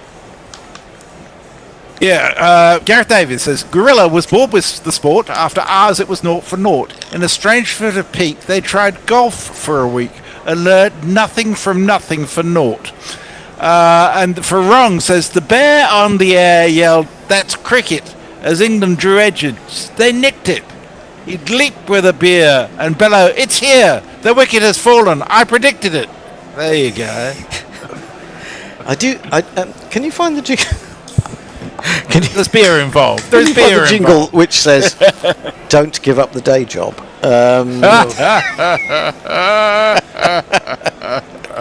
Must be there somewhere. I'll have to find that one. Years and years ago, which is an old Test Match Sofa jingle, isn't it? No, that's not it. No, Bear, no. I was just wondering what that was. Yeah, well, I think we know. No. I have the honour of my father. After this ball, Bashir bowls, driven past him, he puts in the dive and nearly got trodden on by the non-striker. They'll get a single to long on, Duckett Fields. I declare. No. Stop. My father had the distinction of having a poem published in a book called Verse and Worse as the worst poem ever written in terms of bad taste. Oh, in bad taste? In Yes. bad taste. What was bad taste about it? Well, I'll tell it after this. Are you going to read it to us afterwards, or Yes, I'm yes. sure it's in the cortex. Oh, a little bit of turn there, and kept a tad low, jabbed away to backward point by Ravindra, kind of followed it.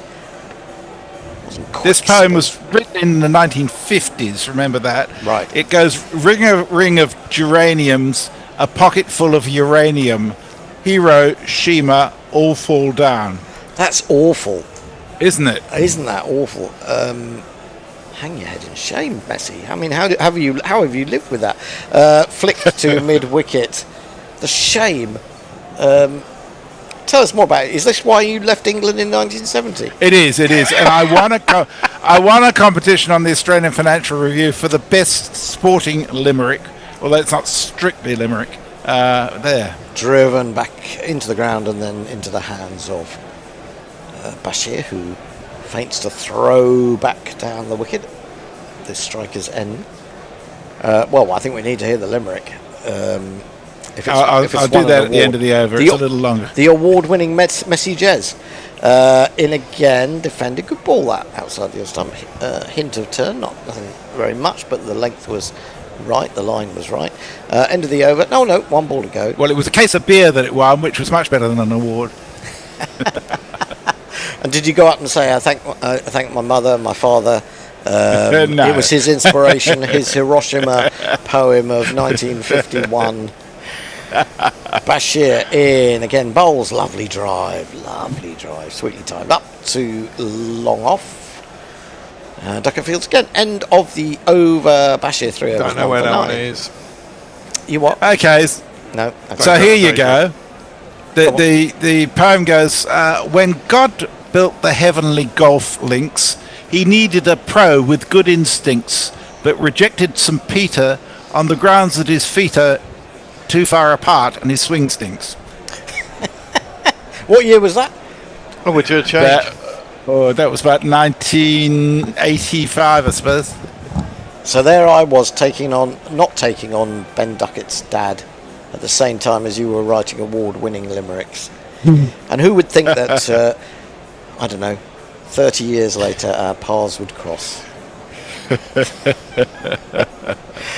Stokes again into Ravindra, the left-hander outside the stump, too wide. Stokes then stands there as if to say, We were due to change. Oh, sorry. Okay, go for it. Am I still on? No, you get another half hour off. Good. I get. Oh, Will's on. Will's on. I leave Will with all the accounts of me having read poetry, but nothing else. Yeah, that's fine.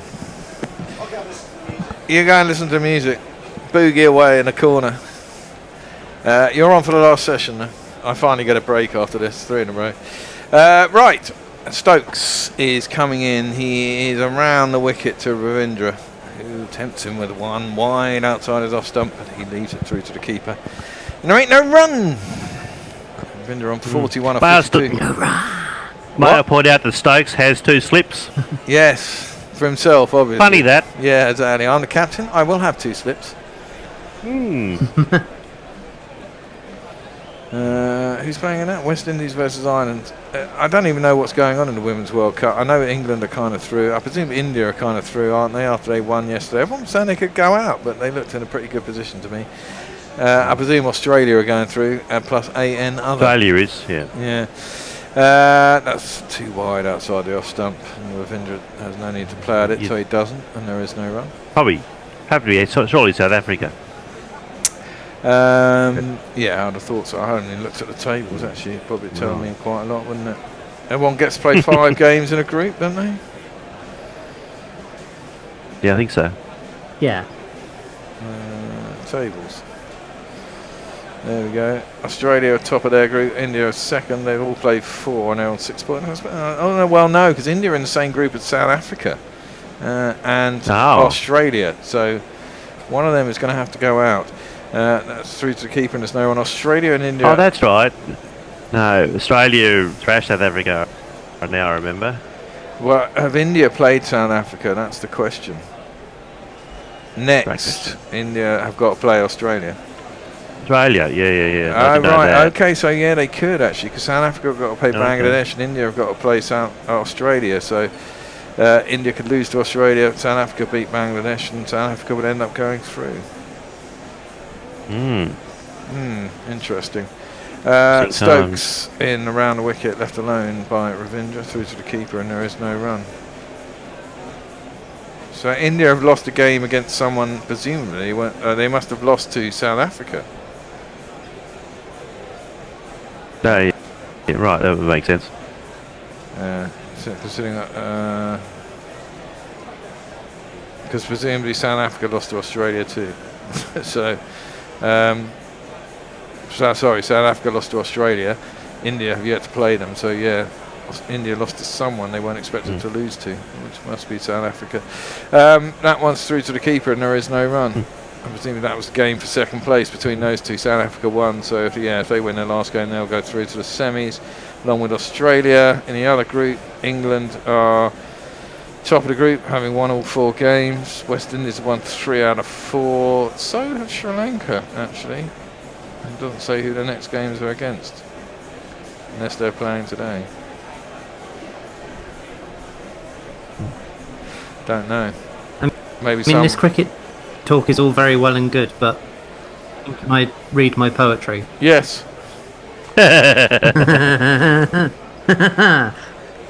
Go on, Will. I actually wrote a poem. I was waiting. Okay. I need to find it now. Fuck. Well, you're going to have to wait another over. Bashir, is it in? That's over fine. the wicket. Defended square on the offside. Not allowed to get a single, as it's pretty vacant. If I was Bashir, I'd prefer to bowl to Ravindra, probably. I always like the ball turning away from the bat. That's what I love being about a left-handed spinner. But it's a change. A lot more lefties in the game these days. Bashir coming around the wicket to Ravindra. Gets that straight and on the pads. It's defended, back up to the bowler, and there is no run. First over went for 7. He's only gone for 3 in the next 2.2 overs. So a level of control. I'd like to, give it a little bit more air every once in a while. That one's clipped into the leg side, past mid wicket, presumably out to Midish on, which is Ben Stokes. A bit single.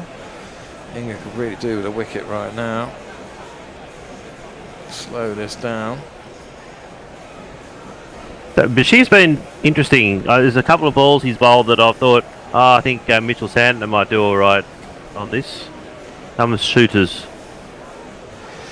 Well, yeah, that was tossed up. A good line. It's defended by Mitchell. Back down the track, and there is no run. It's just not turning enough and bouncing enough, is it? Really, it's quite. No, not for Bashir. No, it's not quite broken up enough. It's pretty consistent. That one's good, given a good air, good flight. Mitchell nearly falling over, but defends it back to the bowler, and there is no run. Yep. There was one he bowled around the wicket to Ravindra, which kept quite low, and Ravindra had to do something to keep it out. So that was jab down on it. Yeah, you're going to be able to attack the stumps more no, that's a good one. It went on straight with the arm. Fenced out by Mitchell, beat his outside edge, taken well by the keeper. End of the over, only 2 off it. 86 for 3. We have a drinks Excellent. break now? Go for it. Now you've got time for poetry. I think we're having a drinks break. Okay, poetry. I wrote a terrible haiku. Enjoy. Okay. Oh, the gorilla, melting in the studio, howling in rage, alone. Nice. I like that. I'm To nearly which alone. To which Jay says, "Oh, piss off, Ginsburg." Ha! Jay. Stop being so like that. You can write your own in return, Jay. Yeah, why not? Extra Fluffo says, "Seek and destroy." Who? And then me maybe for writing poetry. Jay said Cole, he fancies himself a muse now. Eric J says no, Cole, just doggerel and drivel. And then people actually get back to talking about cricket, which disappoints me. I do. I know. Dr. Dan Gabe Diper says, used to send us doggerels every day. They were generally quite poor.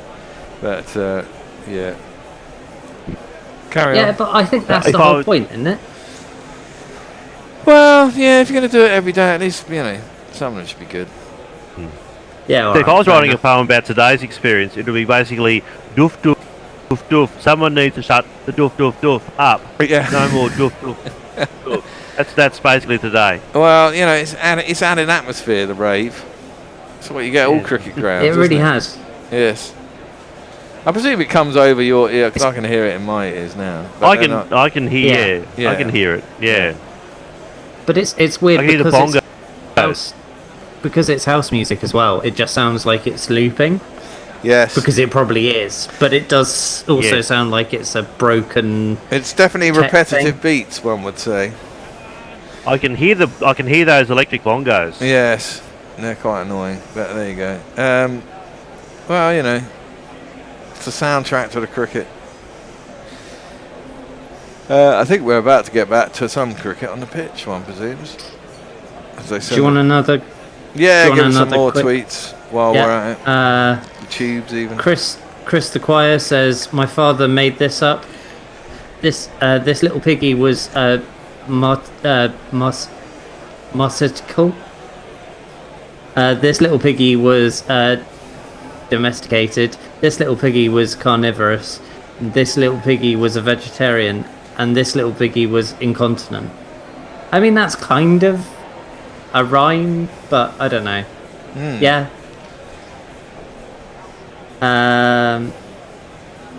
Santner is more expensive than Bash, says Tim Milton Davis. Is that true? I don't know. Say that again. Santner's more expensive than Bash. Yeah, I think so. Santner. Yeah, he didn't bowl today. He was quite expensive. Yeah, sometimes. No, he didn't. Yeah. Well, they didn't. Yeah, so they. He was going at like 8 and over yesterday. Stokes in finally around the wicket, left alone by Ravindra through to the keeper. But I'm wondering about him in the England second innings. He might be better in that. I mean, if he can get the ball to shoot along the ground, like we saw a couple from Bashir, but I don't think of him as a test bowler, Santner. No, except for in India, probably. Oh, even then they've got better options. They drag people out of the cupboard for Indian tests. Yeah, but when they had the 3-0 victory, didn't he take like 17 or 19 wickets or something? Santner? In 3 tests, I think. Oh, maybe he actually. No, you're right. I keep forgetting that. Yes, no, you're right. He did. They pulled him out of retirement for Test cricket and put him in a Test side, didn't they? That's right. Off the back foot, punched out to Emilio Gay, and recovers, and there's no run. That's right. Did Glenn Phillips get a hat load as well? The part-time. He got a few. There was another one. Ajaz. Ajaz, yeah. Well, it's the only time he gets to play is when they go to India. Yeah, but he got a lot. He get something like 12 and get a game. Okay, it was just. Did he get a couple of series ago? He got 10 in an innings, didn't he? That's something like that. Yeah. That's cut by Ravindra out to deep backward point. Ravindra's look good again. Yeah, he has. Yes, Ravindra's look very good. Back to classical.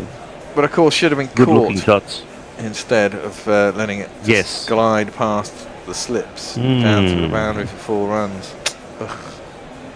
Would have been quite a different game had that happened. Yep. Sorry. Not supposed to laugh at the tweets when I can't read them. Yeah, well. You're bigging them up. Yeah, genuinely, that is one of the funniest things I've heard in a while. Stokes around the wicket. Ooh, Ravindra jabs at it. Goes down. There's some sizzle. There's some sizzle for the end of the over. Yeah, exactly. That's down to Gully. And there is no run. So he's got rid of the second slip. He likes. Is there a strategy? I don't understand sometimes this fielding. Why did you remove the second slip? I don't know. I mean, I presume it's because there isn't a huge amount of movement.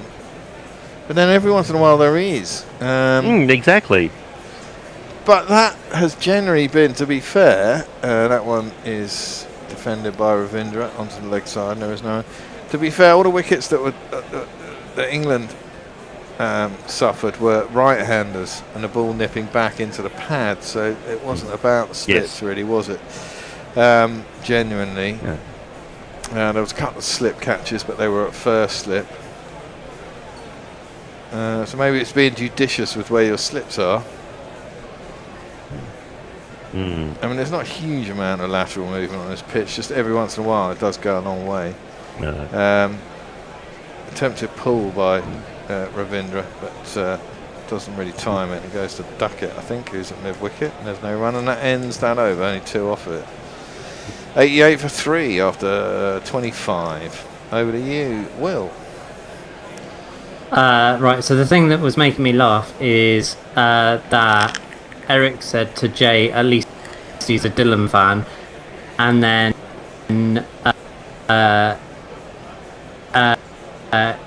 Greystoke said Dylan Thomas, and then Extra Fluffo said under Mark Wood, and that just made me laugh. It's under Milkwood, isn't it? The original. That's niche. But Cricket meets poetry. That really, amazing. Really pleased me. Also, that's very good. Bashir is in. Every time he bowls at Mitchell, he just gets a single, which he probably doesn't mind. He probably wants to bowl to Ravindra, although he is scoring heavier. He's probably got a better chance of getting something to happen against him. But Mitchell is a dangerous character, and someone needs to get him out. These 3 need to be gone out. Ravindra, Mitchell, Blundell. Lead is now 173. And Phillips. Don't forget Phillips. Phillips isn't playing, mate. That's that's right. He's got side strain. That's right. Yes. That's why Danner's in. Yeah. That's right. That's up to mid-on for a single. They still bat reasonably deep. you know, Nathan Smith isn't a bad bat, and Santa comes in before him, so I'd probably have those two round the other way round, to be fair.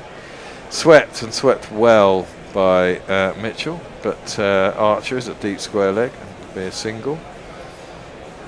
3 singles off first 3 balls. Not a huge amount of rip off this pitch yet for Bashir.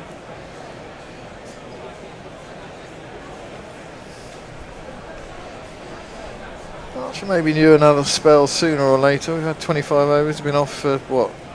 Came off at about 10. Ooh, now that's a good ball from Bashir. Held that back a little bit.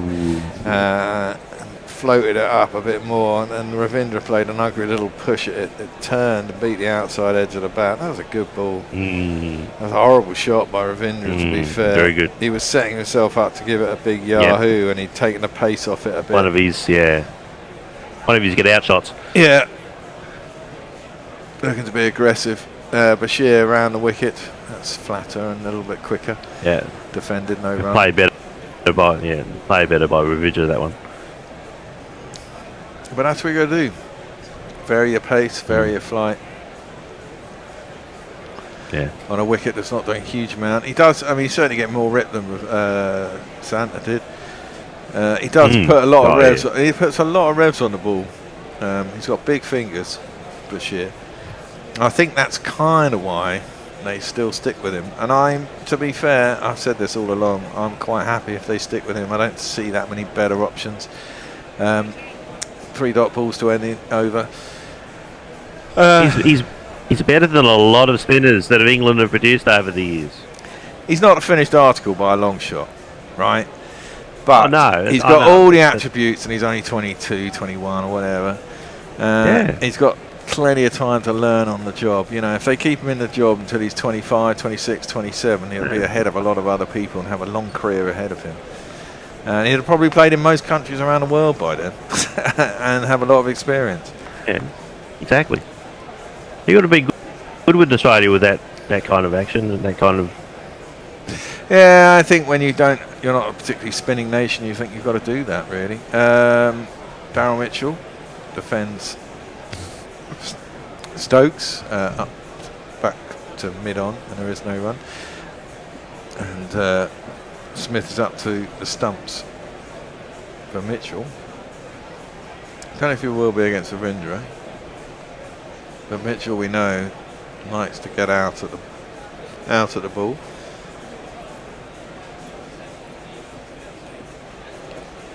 .91 for 3.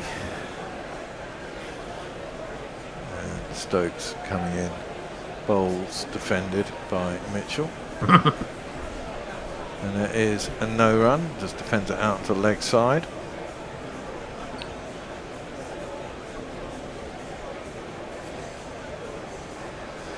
The man with his bongos is off at it again. I can hear it too.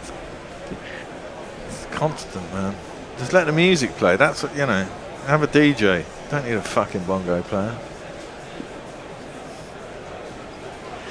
Stokes up to the crease. Bowls defending the leg side.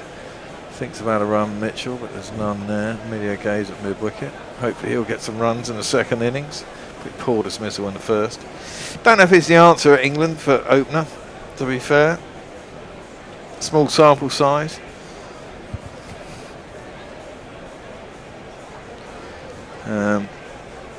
But we shall see. I presume Crawley has not scored any runs this season whatsoever. Stokes defended by Mitchell, out to cover, and there is no run. Do you know anything about that, Will? Has Crawley scored any runs in county cricket?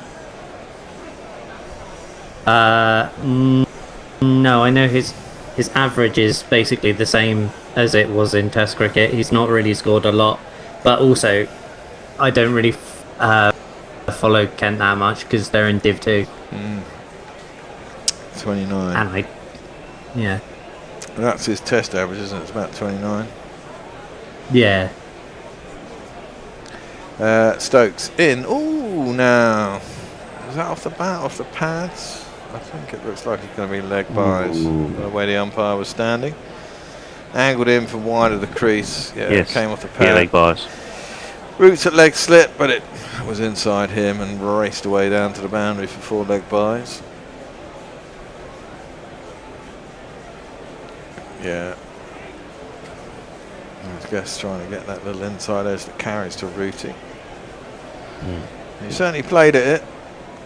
But that's the danger of that. Quite easily give away 4 runs. Last ball of the over.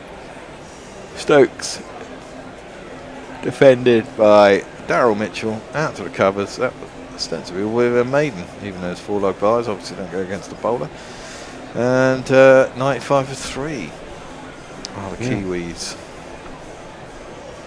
Right, I'm going to give you some tweets, and some of them are going to be nice, and some of them are going to piss you off, and it's going to be fun. The first one is going to piss everyone off, and it's from Gay Boners, and they say, I cannot imagine any of the gorillas like Bear, Hendo and Will played cricket in their younger days. They're so out of shape now. That's not true. We all played cricket We all in our played younger cricket. days. I only retired when I was 45, like Will and Hendo as well. Hendo played Surrey seconds, I believe, at senior level. Yeah. I played youth cricket for Hertfordshire. That was defended into the offside, and there's no run in Surrey League. And Will, you play for England or something? Yeah, a Somerset? couple of times, yeah. Yeah, there you go. And Somerset and Warwickshire. About 7 championships, There you I go. think. And then the fun stuff. I comment. Is Lucky says Will doesn't read my comments because he's uncomfortable being praised. Well, Bashir started another I read over. that one. First ball was a dot ball, second ball was a drive, a nice drive by Ravinder. Good bit of fielding by Duckett. He's at a deepish long mid-off. He managed to get across to stop it going past him for 4. And it's hit quite wide. But Duckett did a full length dive and stopped it going past him. I think he only got the single off that. Yeah, he did indeed. That's a good bit of fielding. Bashir now bowling at Daryl Mitchell, who defends back to the bowler. There is no run. It's very watchful. Yeah, it's a bit too short, isn't it? You got, Yeah, it's not really posing any danger at the moment. Well, the classic adage of the spinners, you want to draw someone onto the front foot, isn't it? If you draw them onto the front foot, and if something happens and they don't adjust, you can get an inside edge, outside edge, miss. Oh, that's not a bad ball. Left by Mitchell, and it turned, and there's a few hands on heads that it didn't turn enough back to hit the stumps. Close. It was reasonably close. It was quite wide, wasn't it? Oh, yes, because then it hit Oh, man, Jesus, yeah. It came up, hit the underside of his gloves, and then went past the That's leg why stump. they were- That's why. Michael Vaughan. Talking nonsense for the BBC, no doubt. I saw him in a pub in Melbourne. I've seen him 2 different pubs in Melbourne, Mr. Vaughan. That one turned into the pads of Mitchell. Gets his bat on it, plays it out to mid wicket. No run, carry on. Well, one was in the under part of the MCG. This is when he wasn't a commentator, drinking down in one of the bars down there. The second time was watching Brett Lee's band 6 and Out. So I don't know if you know about that band. No, not really, but I heard he was in a band. Was he play guitar or is he a singer?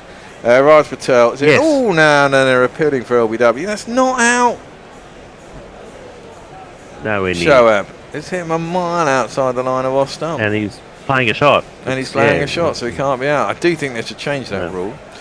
It probably was going on to hit the stumps. I mean, if they change that rule, the game would move on a lot quicker. Anyway, that's the end of that over. One more over, and then we're probably going to have a switcheroo, I think. Go on, Will. Yes. Jay said Will doesn't read tweets on the regular because he's both dyslexic and on stronger drugs than our mortal minds can comprehend. Wow. To which Coles just says, "Not your mind, Jay." Yes. And then Eric J says, "Will is obviously a man of taste," and I am only going to read the tweets that are nice about me. Tim Wilson Davis says, "Psychedelic weed." Oh, where? Right down the bottom, I imagine. Oh fuck! It's now frozen. Okay, I'll read it. Jay, read it. Just says just so Will doesn't think I'm being rude to him. He sends us £2. Thank you very much, Jay. Oh no, I don't think you're being rude to me ever, Jay. I love it. Yeah, we all love it, Jay. Stokes is 6 and continue. out. I can talk about 6 and out before I go, or I can talk about that tomorrow. Well, I think people need to know about them. What, are they any good or are they shite? They're actually good, which shocked me to my core. Is it only made of cricketers, or is it just that? Only cricketers. Oh, really? Left alone through all the of them keeper. New There's no South run. Wales. So who's in New the South Wales band? players. So Shane Lee, Brett Lee, Brad McNamara, who is now produces Fox Cricket. Richard Cheekwee was the lead singer who played for New South Wales, and Gavin Robinson, who was a spinner for Australia briefly, he plays the drums. And they were actually quite good. It was mostly covers, but yeah. Well, covers bands. Stokes around the wicket into the pads. Oh, is that out? No, fuck. I'm not sure if it was a catch even, but it was clipped at mid wicket. No, so they did have one hit. They actually had a hit. Shane Warne.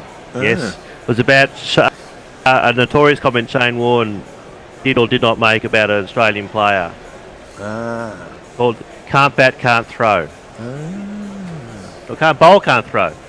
Who was that about? That's quite a famous quote, isn't it? Can't remember who it's about though. Stokes around the wicket to Ravindra, who drives that straight at cover. Maruti fields at this time. Scott Muller. Oh, okay. It's a long deep in Australian cricket law, which I won't go into. But But I saw them live, and Michael Vaughan was there with his wife and child at the gig. Adam Gilchrist was there, and a whole bunch of other. Isha Gur was there. It was an interesting evening. Isha Gur can sing. That's what I learned that night. Oh, okay. Did you get called up on stage? Stokes in. You did. Oh right. Clipped to mid wicket and there's no run. I met Isha Gur at the when we did the World Cup 2019. I met Isha Gur at a thing like a Chance to Shine thing at Lord's back in the day. She was really nice. Yeah. No, she's very nice. Yeah. Seemed pleasant enough. Ravindra over the wicket. There's Stokes. It's defended out. A good field. And there's a cover and there's a slightly deeper square cover. It goes to that one and there is no run. One ball left in this over and it's time for a switcheroo. Hendo will take you through the last half hour with... I think Raj is coming back because I can see him waiting to come in. Hendo, Messers and Raj, in fact. Messers, I might have made you actually, I might have made you a co-host and you might be able to let Raj in. Can't remember if I did or not. If you can do, there you go, you are. There you go. Last ball, Stokes around the wicket. Half hour. Defended, out to the covers, no run. Right, Hendo is going to come in for me. Raj is back. All right, Raj. Messers is back. Bye-bye. And Hendo will come in and take over for me. I'm not in tomorrow, so I'll see you if there is a fifth day. I shall see you then. I don't think there will be, but we shall see. Thanks, Bear. Bye. Bye-bye. Oh, Messi, they're just at the bit where they're all saying how great I am. Oh right. See you later. It's a very small bit. Rude. There's one here that says Will should be given a pay rise because he's probably the best thing I've heard on air this century. Oh no. That's my imagination. Sorry, Will. All right, 96 for 3. Any more? It's Bashir coming in to bowl. He's left that alone outside the off stump. Has Mitchell just thrusting and patted it again, and it turned back at him and just brushed the front pad, I think, through to Jamie Smith. But he's playing a slightly dangerous game there. Mitchell 18 off 37, Ravindra 46 off 76, just the one slip, no other close fielders, and he really loops that one up way outside the off stump, and Mitchell tries to sweep it into the onside, and again he misses, and it's onto the pad, but there was no chance that was going to turn back enough to do any damage. But you wonder whether Mitchell's just being a little bit overcautious against Bashir here. It's the kind of guy who will come down the wicket and launch him. In he comes again, goes back to this one, and just jogs through for a single as he finds a little bit of space out on the offside. Gay is round to field. Well, I'm knackered. That's all I can say. So hot in here. It's those bongos. It's so hot. It's the bongos. It's the exhaustion. It's the sort of constant talking. Bashir's bowled tidily, I'd say. There's that little skip and a jump at the beginning of his run-up, and he's again arrowing it into the leg stump, trying to turn it back across the left-hander, trying to straighten it. Defended. Stokes is issuing instructions to various fielders, wants some subtle changes. And the lead now 181. Well, Bear will be pleased to know that the GPL will be safe. The lowest pick in the GPL is 299. We'll get nowhere near that though. Now there could be some problems here because, Gay was running around to field that as it was driven straight by Ravindra. And Daryl Mitchell had gone a fair way down the wicket. Emilio Gay, having got half a hand on it, didn't really seem to think that there was any point in chasing after it, and then suddenly realised where Mitchell was and hurried up, but by then it was too late. Bashir in again, too short, onto the back foot goes Ravindra. He's got cover out there on the boundary. Archer is the man. 98 for 3. He's taken 2 of the wickets. He got rid of Latham, and he got rid of Conway after striking him a pretty nasty blow on the side of the head. End of the over. Messi. Gabe Owner says, does New Zealand have a good shot to reach a 250 lead by the end of the day? No, they'll almost certainly get to no more than about 200 ahead by the end of the day.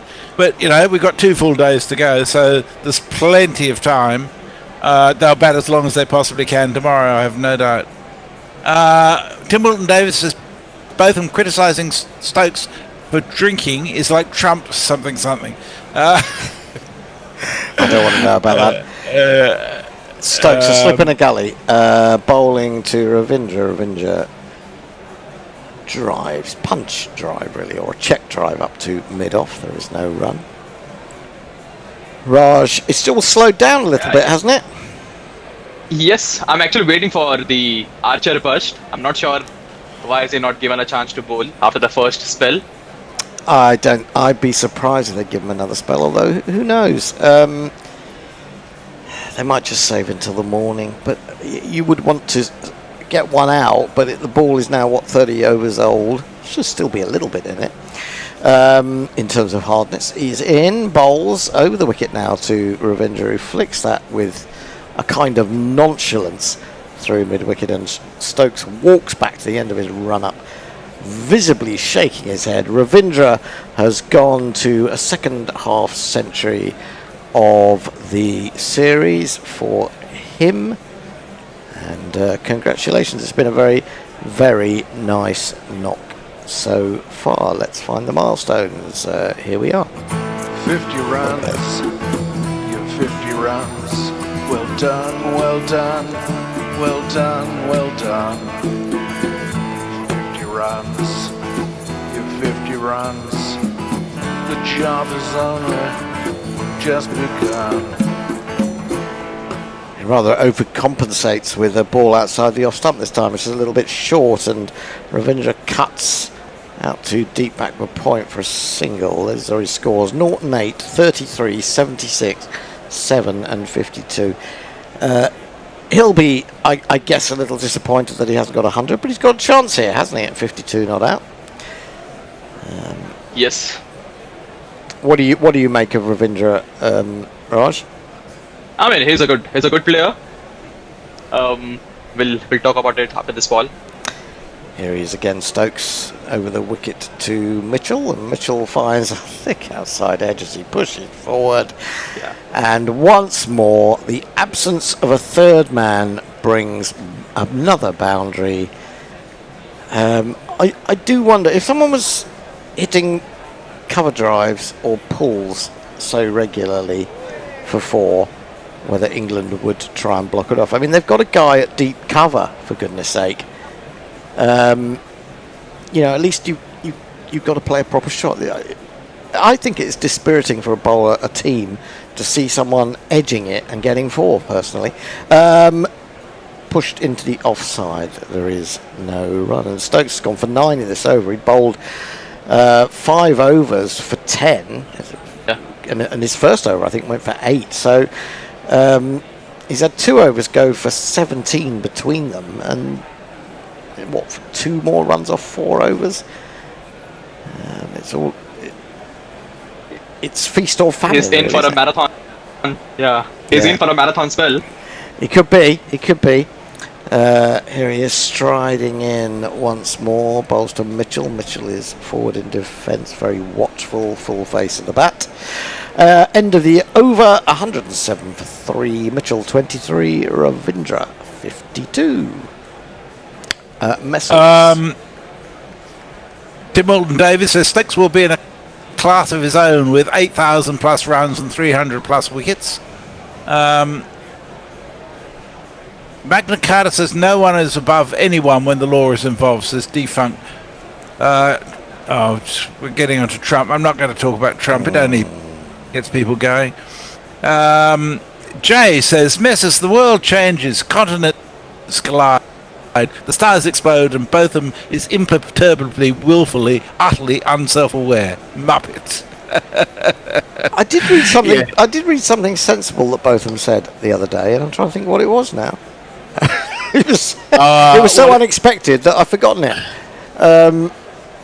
Bashir then to the left-hander bowls. He has time to go back to that one, even though it was thrown up.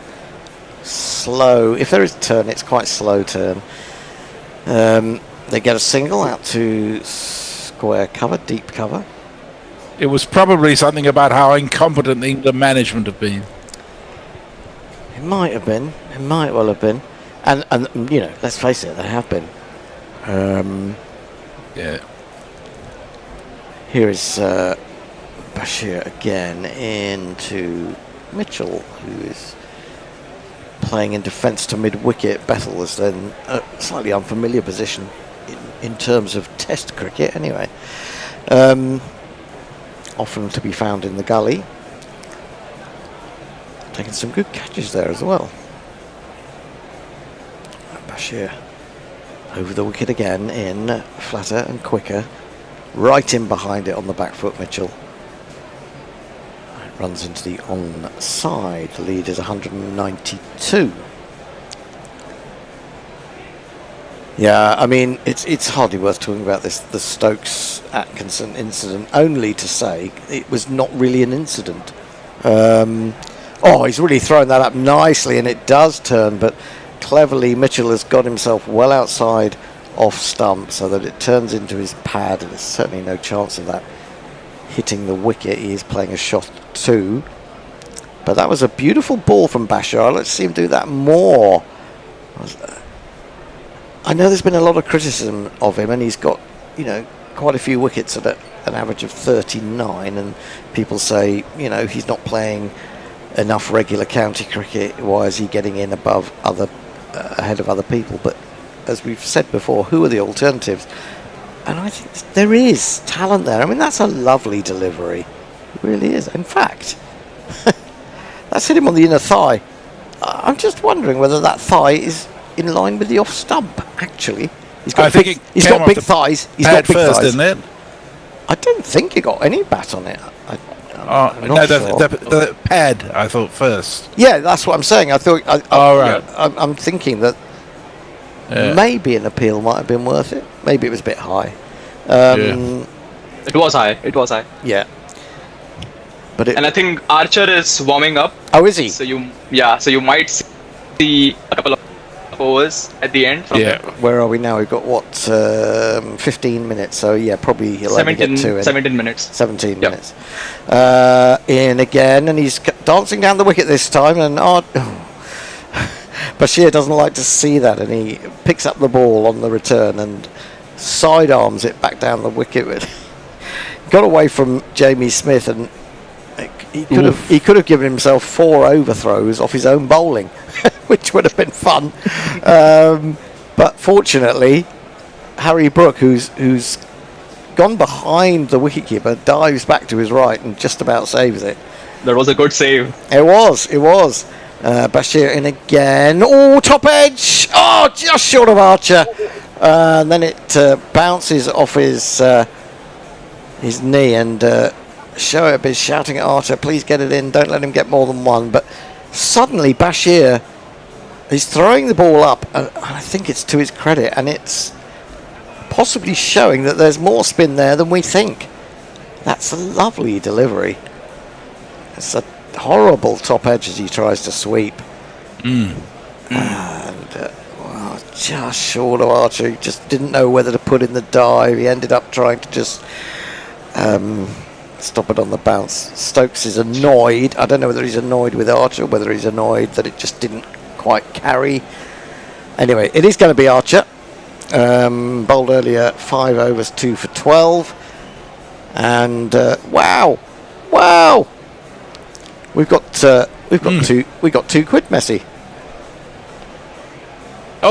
So we have from Jay £2 because I like Hendo being nice about Bashir. I'm always nice about Bashir. I rate Bashir. I know a lot of people don't. Yeah, when Jay's always giving us £2.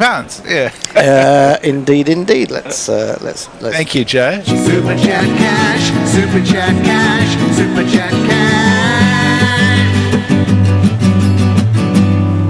What I don't want to see is Archer come back and Stokes then take Bashir out of the attack just when he's beginning to get the confidence to throw it up like that. Archer then, a leg slip, and he bowls way outside the off stump. Mitchell can let that one go through comfortably, just the 80 miles an hour. As we've said before, Raj, he builds up. Yep. He hasn't got a lot of time to build up today. He's only going to get 2 overs. Yes. And I think there would be Shoaib Bashir from the other end. I hope so. There isn't as much turn. I guess it's because bowlers have been bowling around the wicket so much. There seems to be actually more in the way of footmarks outside the right-handers off stump than the left-handers. In comes Archer. Bowls to Mitchell. Mitchell prods out in the offside in slightly ungainly fashion, but effectively enough. What have these two put on? They've must have put on a good 40 odd. Mitchell's 24, Ravindra 53. I seem to remember it being in the 60s when the 3rd wicket went down, something like that. The lead 193. Yes. Decent run rate. I think we have a slip. Belly and leg slip in place. We do. Yeah, I just wonder whether you want one more close fielder. There is a gully. They're quite deep, aren't they? And I'm not sure that edges are going to carry because the ball is a bit softer now. Unless Archer winds himself up to the full 90 miles an hour or more, I can't see those carrying unless someone goes after it with a real booming drive. He's going back to the end of his run-up. Mostly the crowd staying to see the final knockings of day 3. I got the feeling yesterday that people were scattering to shade almost as soon as they possibly could. It may have been as hot up there, but it's also been a little bit more cloudy, not quite so much bright sunshine. 29.9 at the moment. Still 29. Wow, nearly 30. Archer bowls, and now Smith has decided to stand up to Archer. He's standing up to Archer. Hang on. Now that is wow. I'm not sure Jofra would be impressed. Yeah. No. I mean, I think Archer should bounce him. Well, to be fair, that ball did rise and hit him on the glove, Mitchell. I'm just worried that if Mitchell gets an edge, that Jamie Smith won't catch it, standing up to Archer. He's having a little chat with Ben Duckett. Oh, hang on, we're going to have another. Brown in Brisbane sends us $2. Oh, Brian, thank you. How's the GPL looking? It's way off. The lowest pick is 298. So far today, there's been about 241 runs, something like that. So it's actually been a very low-scoring day. Well, we've now got. Well, I guess it's kind of perhaps time wasting to a certain degree, although he was wrapped on the fingers, and Mitchell is now having treatment. We've got another one. We've got another super chat. It's a follow-up to one of our first super chats of the day, where Camilla Cochia gave us £10, €10 just to be praised, and says, "I'm missing the attention I received earlier today." Well, we love you, Camilla. Camilla, we do. Keep them coming. Is $2 all you can afford? We can give you much more attention for a higher price. I think it makes us the sluts, doesn't it? It does. Yes, absolutely. We're quite happy to admit it. Yeah, I'm not 100% sure that Archer was that pleased with Jamie Smith coming up to the wicket. We're looking at the wickets Archer got earlier. That was a lovely ball to get rid of Latham. It was absolutely plumb. And then he really shook up Devon Conway, hitting him on the side of the head with a ball that just kept on coming and rising, and Conway just couldn't get out of the path of it. And then shortly after he fended to slip. Then Atkinson, who had switched ends, got a little prod from Nichols, or produced one, and Brooke took a catch to his right. It's all happening, Messi. Yes, indeed. Jay says, I'm not saying Hendo hasn't been. I just like hearing Hendo praising people. And Jeffrey Ward is very kind to send us £5. Thank you, Jeffrey. Thanks a lot. Onto the back foot goes Mitchell and defends. And there is no run. Decent this from Archer, decent. Has Jamie Smith gone back again now? I think he has. Yes, he has. Yep. Yeah. I think you got the message. Archer says, I think he was probably saying that if the batsman misses it, it's going to hit you in the head. And I think Archer was the one who suggested Smith to come up. Oh, was he? Okay. Yeah. Well, I suppose he would have been, yeah. Or the skip. Onto the back foot goes Mitchell. Keeps this one out, but it's a good maiden on return from Archer. 6 overs, 2 for 12. He's done a job pretty well today. Batted very solidly. Oh no, it's not quite over. It's a no ball. He's looking for a 7th ball wicket then. Yes. We'll see. It's a big un. It's a big un. It's a good 4 inches or over, I would say. Jofra Archer stepping up. Well, you know what happened last time he bowled a no ball? Yeah. With his extra ball, he got rid of Devon Conway. So let's see, can he capitalise again? Let's have a look. Someone's being instructed to stand or sit down behind the bowler's arm. Here comes Archer. What can he produce to Mitchell? Mitchell is forward to a good ball, probing outside off stump, just on the 4th stump line. Defended, And there is no run. 110 for 3, 33 overs bowled. Lead is 194. Messi. So Farung tells us that the final group game of the Women's World Cup Group B between England and New Zealand at the Oval, which starts in 10 minutes, New Zealand have won the toss and elected to bat.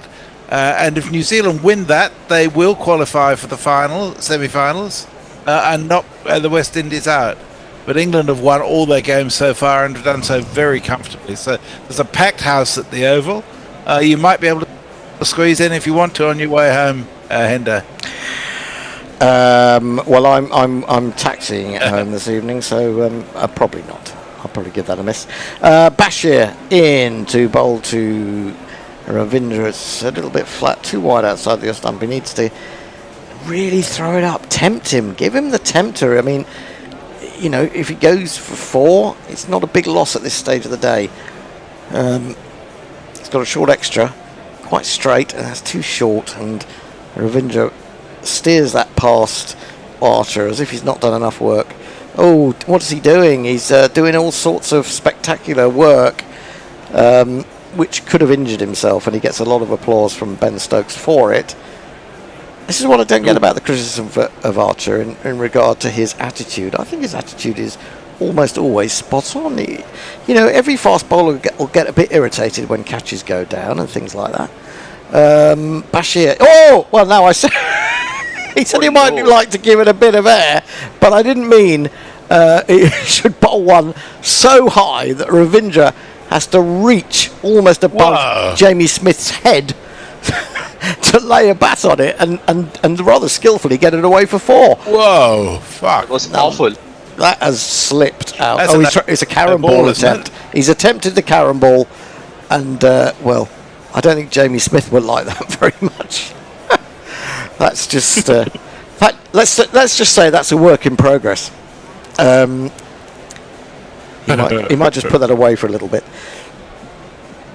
In he comes, bowls to Ravindra, who forces into the offside to deep cover, tongue fields. There's lots of late tweets coming in.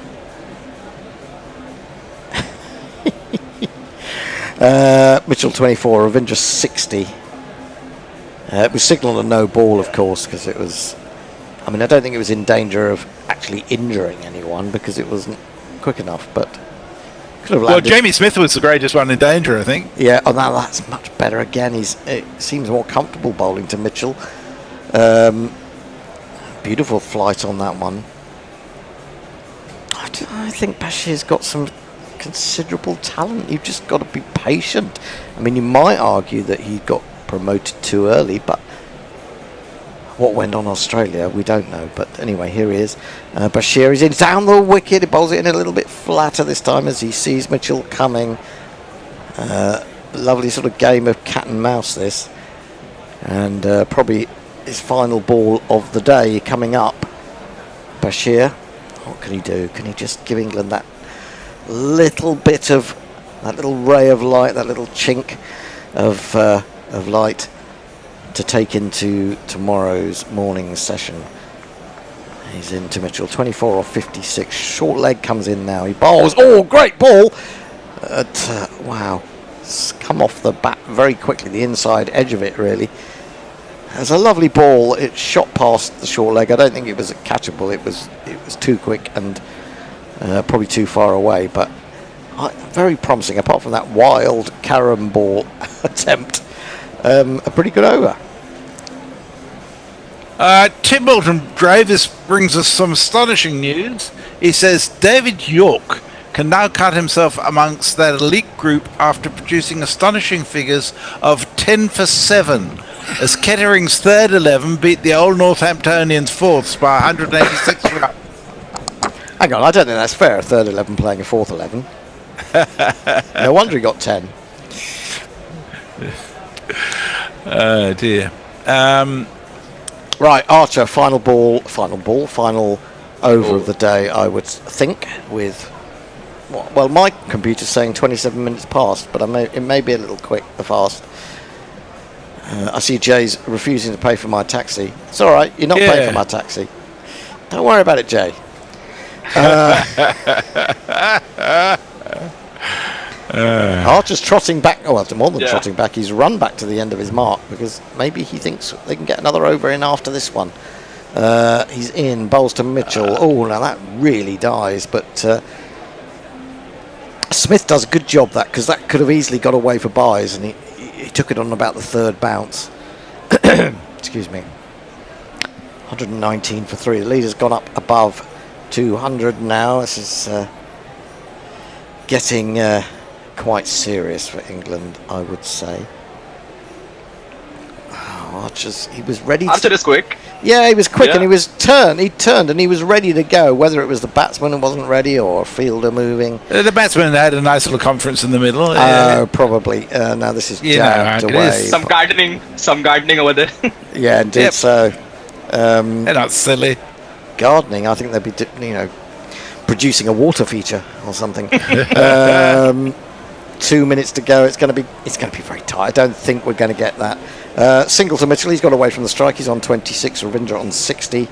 Archer is trying to hurry through, but of course New Zealand are responding, as I believe England did at the end of a day in that India series. It caused a little bit of controversy, and poor old Zach Crawley was unfairly maligned. He's round the wicket, bowls to Ravindra, forward defensive, lovely watchful stroke, and he's running back to the end of his run up. No doubt the batsman will be going and looking at the middle of the pitch. Archer is Gay Boner says, "Hey Hendo, I'm driving close to Mr. Chippy. I can give you a ride. How far do you want to go?" Mr. Chippy. Yeah. No, I'm going to have to rest this evening. Defended back, and he's I think he's been told there's no chance for another over. You might as well slow down. Rod Tucker's given him the signal, and he's just walking back really rather slowly. Is it right for the umpire to do that? I don't know. I don't know. I mean, it's still not clicked quite round to. You still have a minute. Still have a minute left. Come on, Joff. Come on, Joff. In you go. Bowls. Defended. Is that the end of the day, Rod Tucker? We wait to see what he's going to do. I think he's going to knock off the bails, is he? Yes, he is. It's all over for the day. Or is it? Yep. He was just waiting to see his fellow umpire get to the other end. Harry Brook fancied a bowl, I think. Shoaib Bashir bowls at It would have nobody. been better for mine. It would have been better for mine for Archer to really concentrate on getting a wicket that over. Well, yeah, that's the sort of gamble, isn't it? Whether you do that or not. This session we've had 35 overs. It's been a long session, as we said, because of the early tee. Runs, 123 wickets. New Zealand well on top, I think we have to say, Raj. Yes, they are. They are taking the game away from England. Probably they would target around 350 runs, maybe. Yeah, 350 plus. Yeah, I think so. I think that will be enough. I mean, I don't think the pitch has misbehaved perhaps as much as we thought it would, and maybe that suggests that New Zealand just bowled very well. They did the simple things well. England maybe just tried too many short deliveries, too many plans. So there was a period, I thought, when Stokes was bowling early on to Ravindra, where he just threw a bunch outside off stump, wide of off stump, in an effort to tempt him into that drive. I suppose it's not a bad move occasionally to do something like that, but I think Ravindra's batted really nicely. So well on top, and a day that started with enormous promise for England has ending in a bit of a damp squib, I would say, and they've going to have to do a hell of a lot of good work in that early session tomorrow to even have a sniff at this, I would say. 438 New Zealand. England made 354. They started the day on 223 for 2, so they added 131 for for the loss of those 8 wickets, which was not unlike what New Zealand did on the second day. Nathan Smith 4 for 91, but the headline act in a sense was Zach Fawkes, who was the concussion substitute for Blair Tickner. He ended up with 3 for 35. He got rid of Ben Stokes with an absolute beauty, and followed up with probably an even better ball to get rid of Harry Brook, who was into the 50s by then. And it was a bit of a struggle. There was a rearguard action from the likes of Atkinson, who batted a long time for 20, 21, I think. Jofra Archer put in a stint, made 15, got a good ball that leapt up and caught him on the glove. And then Archer came on as England took the field once more, got a couple of early wickets, but hasn't really had the backup from the other bowlers. Atkinson started quite well, then conceded a few, had to be switched to the other end where he did get some success, but really England would have needed to have New Zealand 5 down tonight, wouldn't they? Yes, and another good concussion substitute against England. I shall remember Manas Labuschagne coming in for Steve Smith in 2019 Lords. Exactly, and today exactly. We have Zach Fawkes. Was that though in that Test series? Was that an official concussion substitute at that point? I mean, Yes, that was the first. That was the first, very first one. Yeah. Okay, we're just seeing those England wickets from earlier. Nathan Smith has put in a real stint in this series, and of course in the Ireland game beforehand, been absolutely spectacular. I've underrated, and we often underrate New Zealand players, and that comes back to bite us, whether we're commentating on it or actually playing in the game. Anyway, lots of thanks to everyone who's been involved today. That includes Forthy, Cat, Mark O'Sullivan, our Melbourne trio, our Perth man, our Caveman, our Weather Cave, Constant, Messy Jazz. We've had Raj. By the way, it's going to be 25 in London tomorrow, so my act tells us. So there you go, some relief. We've had Raj, we've had Will. That's good. Who else have we had? Anyone else I haven't thought of? The Bear. We've had the Bear. Tony Bishop. Tony Bishop. Oh, we had Tony Bishop this morning. Yeah, forgot about him. That's about it, isn't it? I think. I can't think of anyone else I've missed. If I have, I'm very sorry.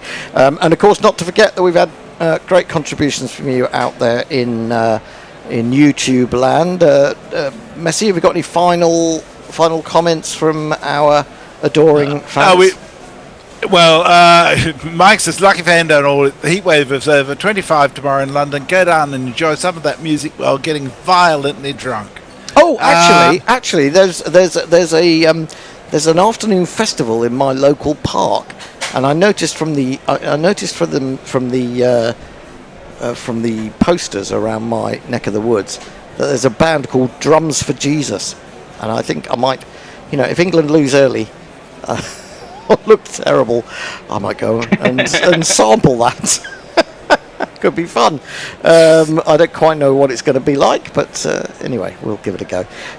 Any final enjoy YouTube more YouTube? A number of people saying thank you. Thank you all for being with us. It's been a long hot day for a lot of you, and we appreciate your stamina. We certainly do, not to mention our own stamina. Anyway, until tomorrow, where you will be led, I think, by the Bish himself, because neither I nor the Bear are in town. So enjoy, and those of you that will be back on commentary will enjoy listening to you. Let's hope England can pull something out of the bag. So thanks to all of you. Please join us again at about 10:50 a.m. BST for day 4 of what's turning into a fascinating Test series. New Zealand are 1 for none after 1 over, I can tell you, because the feed has immediately gone to the oval. It's looking very green indeed there. Isn't it? How can it be so green after the week we've just had? Anyway, we shall be back, as I said, in the morning. Please join us. Look forward to your company. Good night. Good night. Cheers. Good night. Bye-bye. Bye-bye. Thanks, guys. Guerrilla Cricket. Whoa.